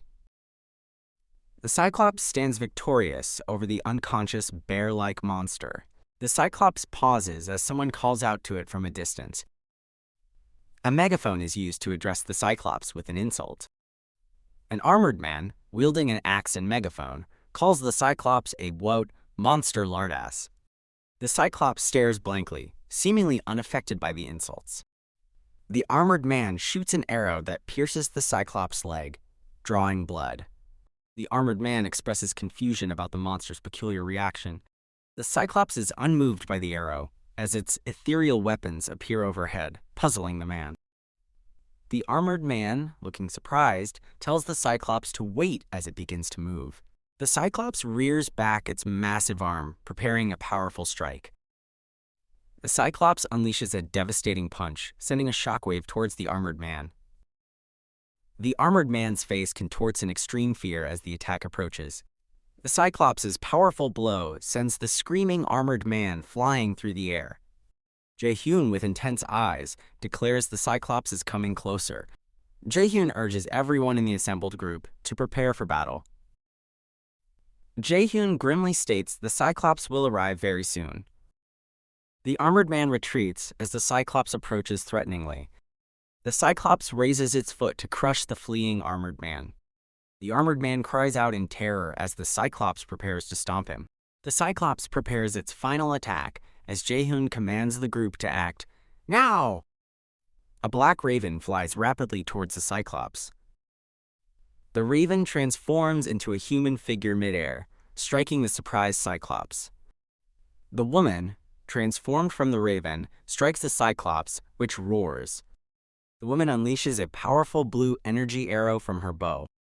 The Cyclops roars as the blue energy arrow pierces its head. The man, transformed from the raven, leaps and punches the Cyclops' head.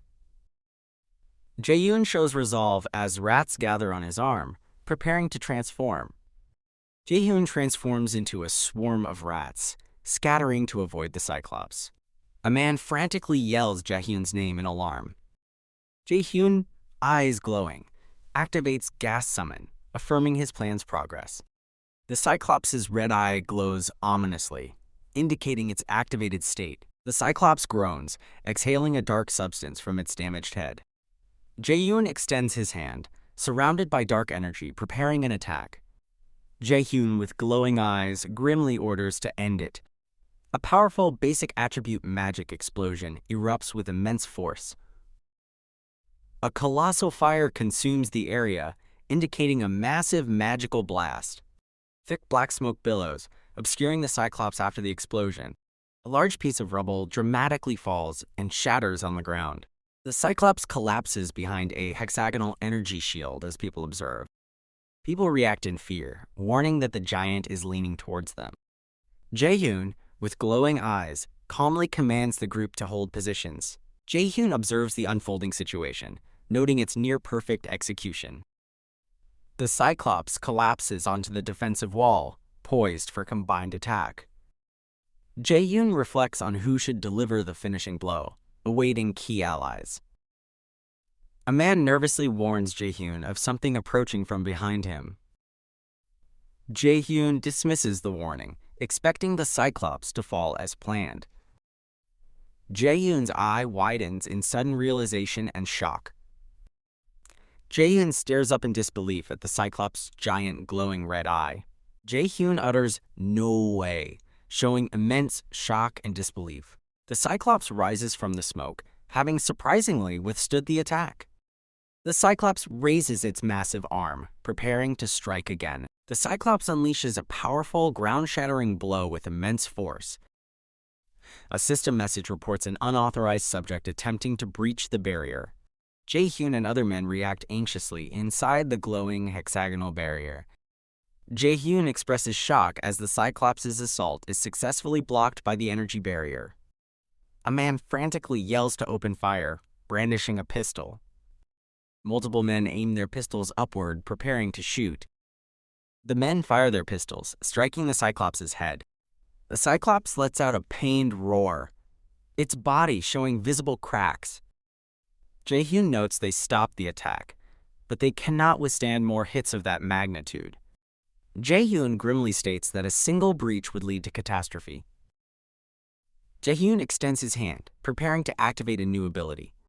Jae-yoon manifests Invisible Hand and Gigantification, impacting the surrounding area with energy. Jae-yoon explains he unlocked this skill with points to prepare for emergencies. The Cyclops moves again, its damaged form showing cracks. A man shouts in alarm that the Cyclops is attacking again. The Cyclops delivers another powerful, ground-shattering blow. 2 system alerts simultaneously report unauthorized entry attempts. People react in awe as the barrier dramatically withstands the impact. People confirm the barrier is holding and urge continued firing, reloading their guns. The Cyclops roars loudly, its red eye glowing intensely. Jae-yoon observes the Cyclops, noting their attacks are causing damage. Jae-yoon reflects that cumulative damage from all attacks is slowly wearing the Cyclops down. Jae-yoon determines they might take it down, but still require a decisive final blow. A blue energy strike impacts the Cyclops' body, eliciting a loud groan. A man looks up with intense awe and anticipation. Jae-yoon smiles, confirming his allies have arrived, as Donggeon and a woman are shown. The Cyclops roars in pain and anger, its giant red eye glaring. Jae-yoon tells his allies he is counting on them and activates Summoning the Standard Supply Spear. Donggeon prepares for battle, surrounded by glowing blue energy, as Jae-yoon calls his name. Donggeon focuses intensely, his eyes narrowed with grim determination. Donggeon charges forward with incredible speed, leaving a blue trail. Donggeon delivers a powerful blue energy punch directly to the Cyclops. Blue energy streaks powerfully across the scene, indicating intense motion and impact. The Cyclops roars in pain from the hits as the woman aims her bow, confirming they will provide cover. The woman launches multiple glowing blue arrows at the Cyclops, while Donggeon continues his close-range assault. Jae-yoon receives system alerts about three-legged crow leveling up, solar generator efficiency, and basic fire magic evolving. A system prompt asks Jae-hyun to permit power release from the three-legged crow due to enemy intrusion. Jae-hyun looks shocked, questioning the system's request for power release. Jae-hyun confirms the Cyclops is the intruder, but questions the small crow's power release.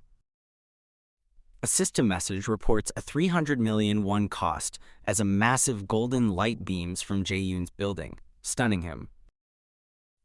The powerful golden light beam intensifies, emanating from the top of the building. Jae-hyun looks up in awe and slight fear at the radiant golden energy. Jae-hyun questions if the immense light is specifically targeting his own house. The golden energy beam continues to glow intensely, indicating a strong power surge. The powerful golden light strikes the top of the apartment building with a brilliant flash. Jae-hyun watches with a look of stunned disbelief as the light impacts the building. Jae-hyun's familiar, Blackie, transforms into a majestic, glowing, three-legged crow with fiery eyes.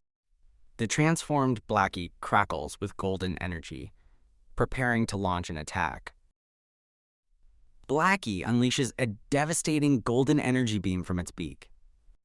The colossal Cyclops is overwhelmed by the radiant power of the newly transformed Blackie. Blackie's golden energy beam strikes the Cyclops, causing significant impact. The Cyclops is knocked to the ground by the powerful, sustained golden beam attack.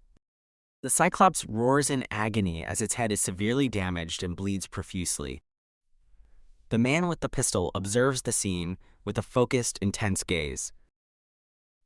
A shadowy, bear-like creature falls through the air, seemingly defeated. The bear-like shadow is pierced by a glowing red spike, indicating a fatal blow. The Cyclops disintegrates into dark energy as its red eye flares one last time, signaling its demise. System messages confirm the Cyclops' defeat, awarding vast experience and over 31 billion won. Multiple system alerts report 4 consecutive skill level increase notifications. Jae-hyun grunts in pain as purple energy manifests around him. Jae-hyun clutches his head in intense pain, surrounded by crackling purple lightning. Jae-hyun is surrounded by crackling purple lightning, clutching his head in intense pain. A system message congratulates Jae-hyun on declaring dominion over Apartment Complex 1 and grants him 10 billion won. Jae-hyun's legs buckle, and he falls to the ground in pain. Jae-hyun catches his breath, looking down at Blackie, who has returned to his small form. Blackie caws smugly, while Jae-hyun looks annoyed, telling the crow to wait. Jae-hyun reprimands Blackie for using 300 million won without permission. Jae-hyun grins, acknowledging that Blackie's decisive final blow made the expense worthwhile. Jae-hyun praises Blackie by gently patting his head. Jae-hyun muses that while summon beasts are territory restricted, Blackie's performance was incredibly cost-effective. Jae-hyun considers summoning all 10 summoned beasts, seeing no reason to hesitate after Blackie's success. A system prompt shows the beast summon option is inactive and costs 10 billion won. Jae-hyun reacts in shock, questioning why the beast summon price is now 10 billion won. Jae-hyun's eyes widen as he processes the exorbitant new summoning cost. Jae-hyun's eye is shown in close-up, filled with growing apprehension. Jae-hyun looks up at Yeonju and says her name, sensing something happening. A system notification reports that Citizen Oh Yeonju has completed a quest, consuming over 324 million won. Yeonju cries tears of relief and joy, signifying the fulfillment of her wish. Next, a man uses his power to create water, filling a bottle. A woman smiles gratefully, accepting the bottle of water and thanking the man. The man creates more water while explaining they have run out of food supplies. The man explains he can make water, but food from fighting monsters has vanished. A close-up shows water dripping into the bottle, emphasizing the critical resource limit. The man declares they will have to leave as the building begins to shake. The man questions if the shaking is an earthquake as others react in fear. Someone screams, "Junyok!" as the building's interior begins to crack.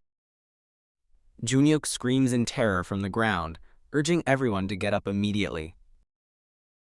Junyok exclaims that something terrible happened, specifically a monster. Junyok and another person run across a rooftop, fleeing. Junyok looks back, panting, with a worried expression. A terrified man sees a monstrous creature lunging at him. Junyok instructs another man to tell everyone to stay hidden underground. The man questions Junyok, asking what they can do against the monster. Junyok explains to the man that they can do nothing against the powerful monster. Junyok states their only option is to pray the monster does not come their way. The other man reacts with shock to Junyok's grim assessment.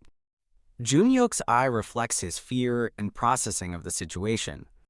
Junyok tells Hyeonchan that the monster is a powerful, awakened being. Junyok orders Hyeonchan to gather some people. Hyeonchan asks Junyok if he intends to approach the dangerous area. Junyok confirms his intention to go towards the danger. Junyok leads a group of survivors walking down a ruined road, explaining they must leave for food. Junyok takes a moment to catch his breath, looking determined. Junyok and his group arrive at the clean and intact LH Complex 2. Hyeonchan questions why the building is so clean when the rest of the world is in ruins. A man questions a hexagonal barrier that appears, restricting access. A system prompt asks if they wish to obtain citizenship. Junyok decides to accept citizenship, and a system message confirms it. A new party quest appears, instructing them to locate the 30th floor of Building 114 within an hour. The perspective shifts to a clean, well-lit hallway inside the complex. Kim Jae-hyun smiles and extends his hand to greet Lee Junyok. Jae-hyun introduces himself to Junyok and his accompanying group. Junyok's eyes widen as he recognizes Jae-hyun. Junyok realizes that Jae-hyun is the one who brought the giant monster to its knees. Junyok feels his instinct screaming at him in Jae-hyun's presence. Junyok shakes Jae-hyun's hand, feeling the immense power from him. Junyok expresses his pleasure to meet Jae-hyun, who responds casually. A woman named Siwoo sits on the floor, observing something. Plates of cooked food, including eggs, ham, and egg rolls, are laid out. A woman smiles while speaking to someone and calling out, "Siwoo." A woman asks the boy about his food. He says it is yummy. The boy asks his mother if it is someone's birthday, given the meal. The boy questions why they have seaweed soup if it is not a birthday. The woman tells the boy they have seaweed soup because he likes it, making him very happy. A door slides open. Jae-hyun enters, prompting the woman to call his name and the boy to call him Wizard Uncle. Jae-hyun asks about the new arrivals, confirming he settled them and provided food. Jae-hyun apologizes, surprising the woman and boy, who question his reason. The woman smiles, stating she also didn't expect Jae-hyun couldn't leave her house. An unseen person affectionately pats the head of a happy child, expressing contentment with their presence. The woman hugs the boy, stating she is quite content in the moment. A system notification displays, Citizen Oyonju's loyalty has increased. Citizen Oyonju's loyalty has reached 100. Citizen Oyonju is already registered as a vassal. Vassal capacity limit has increased. Jae-hyun acknowledges he could discern Oyonju's loyalty from her expression alone, even without the system. The boy calls for his mom. The boy asks Jae-hyun to play Dino, and Jae-hyun responds by asking if they should. A laptop screen displays a yellow robotic dinosaur. Living Rock Stegodino. The boy excitedly exclaims, "Stego!" while raising his arm. Jae-hyun watches the woman and boy happily interacting with the new toy. Jae-hyun's eye shows a troubled expression. Oh Yeonju smiles, inquiring if the new arrivals are well and unharmed. Jae-hyun's worried eye is shown again. A crow chirps. Oh Yeonju calls the crow to come to her. Jae-hyun thinks he must not panic. Oh Yeonju embraces the boy and the crow, as Jae-hyun considers how much she worked for this day. Jae-hyun contemplates that a mouse from Seo Yejin is heading toward his parents' house. Jae-hyun thinks the mouse will deliver necessary supplies to his family once it arrives. Jae-hyun's eye displays a determined expression. Jae-hyun decides they should just watch for today, as Oh Yeonju hugs the boy. Jae-hyun sits while Oh Yeonju and the boy are on the floor, concluding the scene. An unseen speaker tells Yeonju and Siwoo they can sleep in the main bedroom. Yejo looks worried while holding Siwoo close to her. Yeonju tries to refuse, but the man insists they sleep comfortably in the room. The man turns his offer into an order, leading Yeonju to accept with deep gratitude while holding Siwoo. Siwoo, carried by Yeonju, cheerfully bids Uncle Wizard good night. Uncle Wizard subtly smiles. The room darkens, ready for sleep. Yeonju sings a gentle lullaby to help Siwoo sleep. The man rests on the couch, silently wishing for quiet so Siwoo can sleep undisturbed.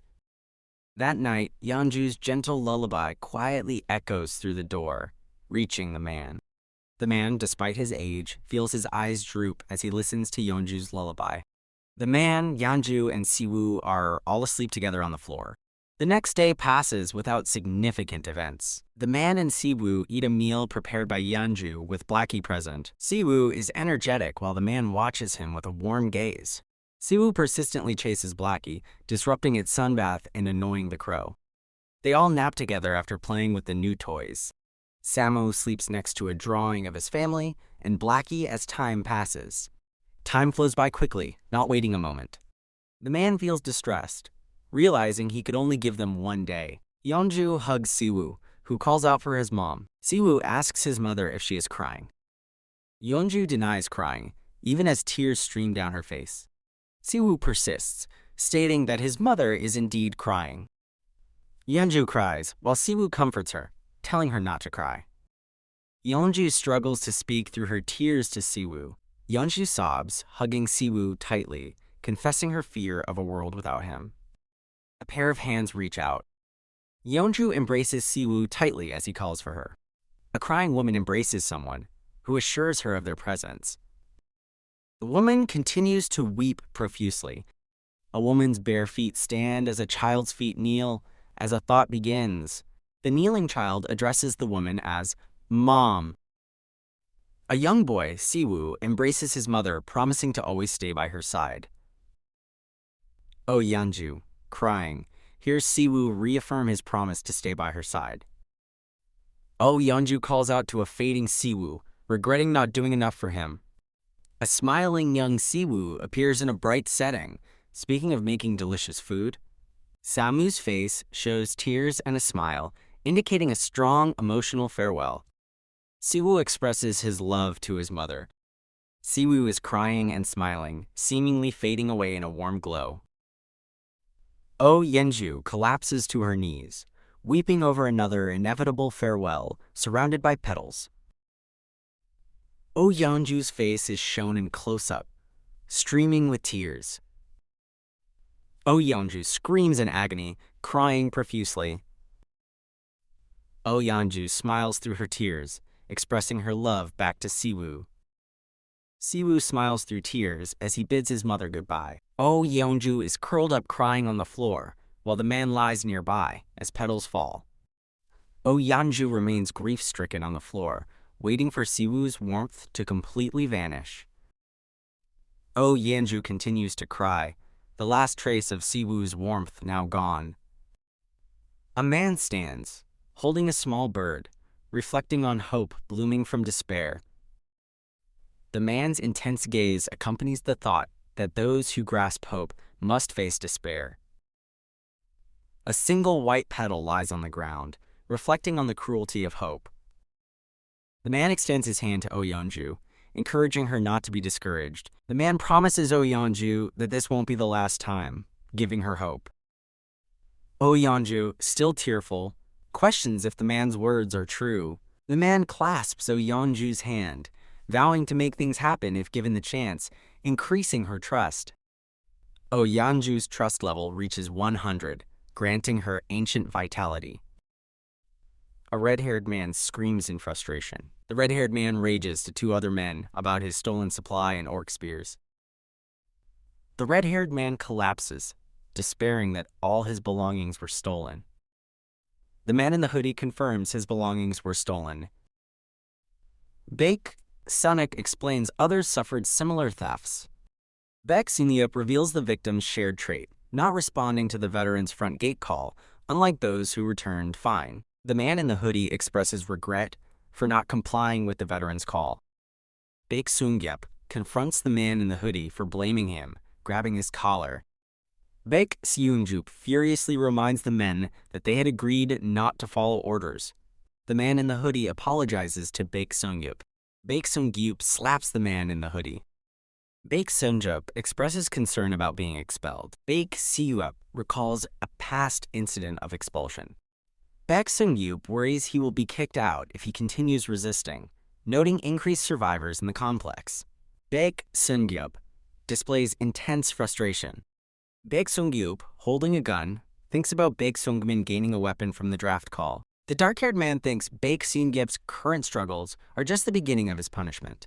The dark-haired man considers the harsh treatment Baek Sunup will face from survivor groups. Baek Sunup is shocked as a quest to hunt goblins appears with a time limit and penalty.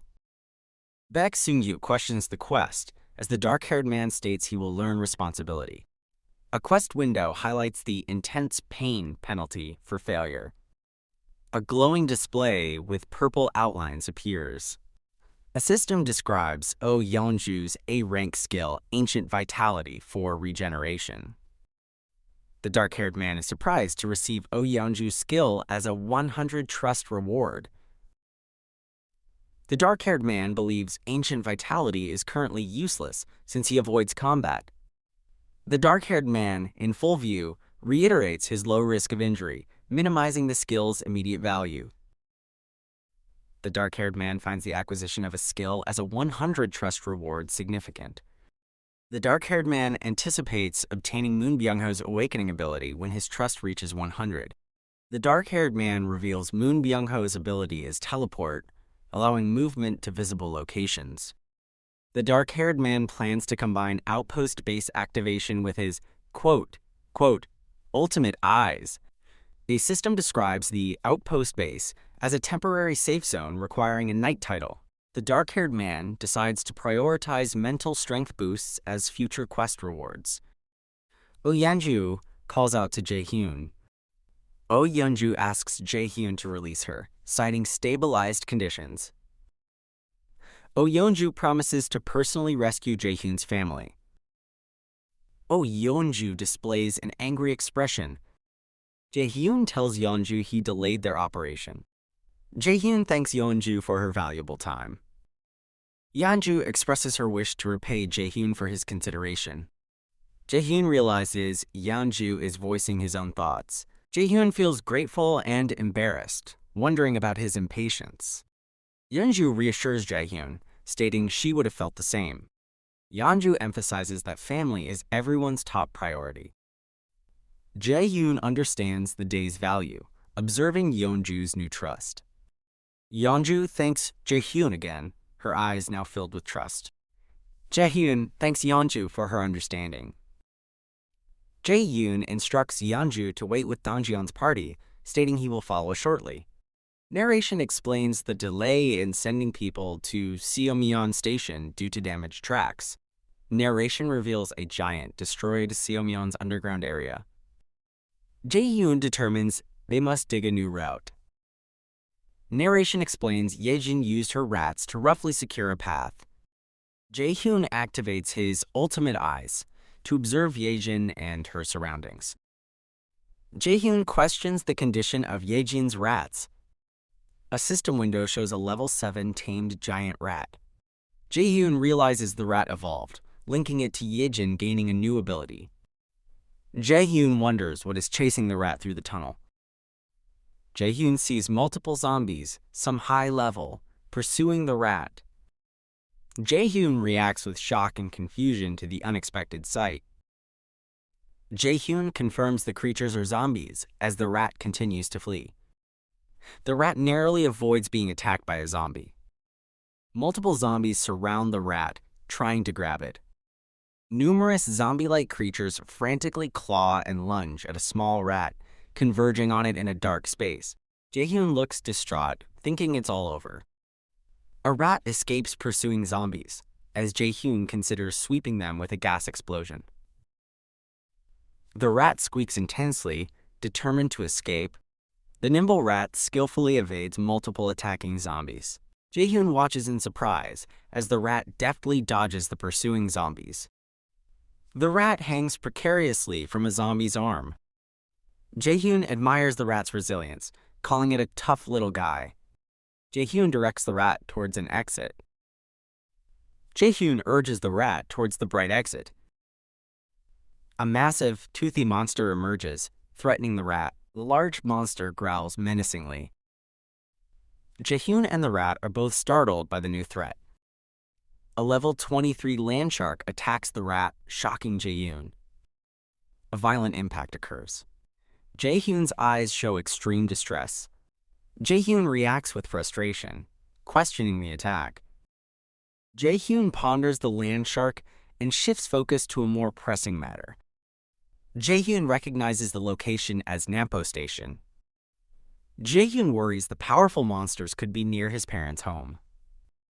Jaehyun appears deeply troubled by his realization. A woman squats down, appearing to organize something. Team leader Kim expresses relief, wiping her brow after working. Team leader Kim looks up, startled by being addressed. Jaehyun approaches team leader Kim, who greets him and praises his effort. Team leader Kim cheerfully asks Jaehyun what he needs. Jaehyun hesitates awkwardly, struggling to articulate his request. Team leader Kim notes Jaehyun's hesitation with curiosity. Team leader Kim, growing anxious, urges Jaehyun to speak freely. Jaehyun begins to voice his request. Jaehyun asks to borrow Hyren for a while. Team leader Kim reacts with shock and disbelief to Jaehyun's request. Team leader Kim's expression darkens as she considers having to handle everything alone. Jaehyun smiles slyly, stating he will be counting on team leader Kim for 2 days. Team leader Kim expresses her exasperation by uttering Jaehyun's name. Team leader Kim aggressively demands overtime pay for the extra work. Jaehyun's mouth forms a confident, subtle smile. Jae-won declares he will double team leader Kim's pay, extending 2 fingers. Team leader Kim's eyes turn into money symbols, overjoyed by the increased compensation. The world suddenly ended, with cities engulfed in flames and destruction. Urban structures crumble amidst widespread fire, signifying the world's collapse. Humanity faced an ominous pandemic. A news report details a massive outbreak of infected individuals across the city. The world was plunged into war. A news report covers significant military losses during the ongoing conflict. Economic decline and severe food shortages plagued the world. Starvation, desperation, and widespread public unrest erupt amidst societal collapse. These ominous signs marked the approaching end, yet the true bringer of humanity's demise was yet to be revealed. Mysterious, menacing figures with glowing red eyes emerged. These were the beings responsible for the devastation. Game-like monsters suddenly appeared, attacking humans and unleashing chaos upon the world. Survivors gather in a dark, makeshift shelter, working to clear debris.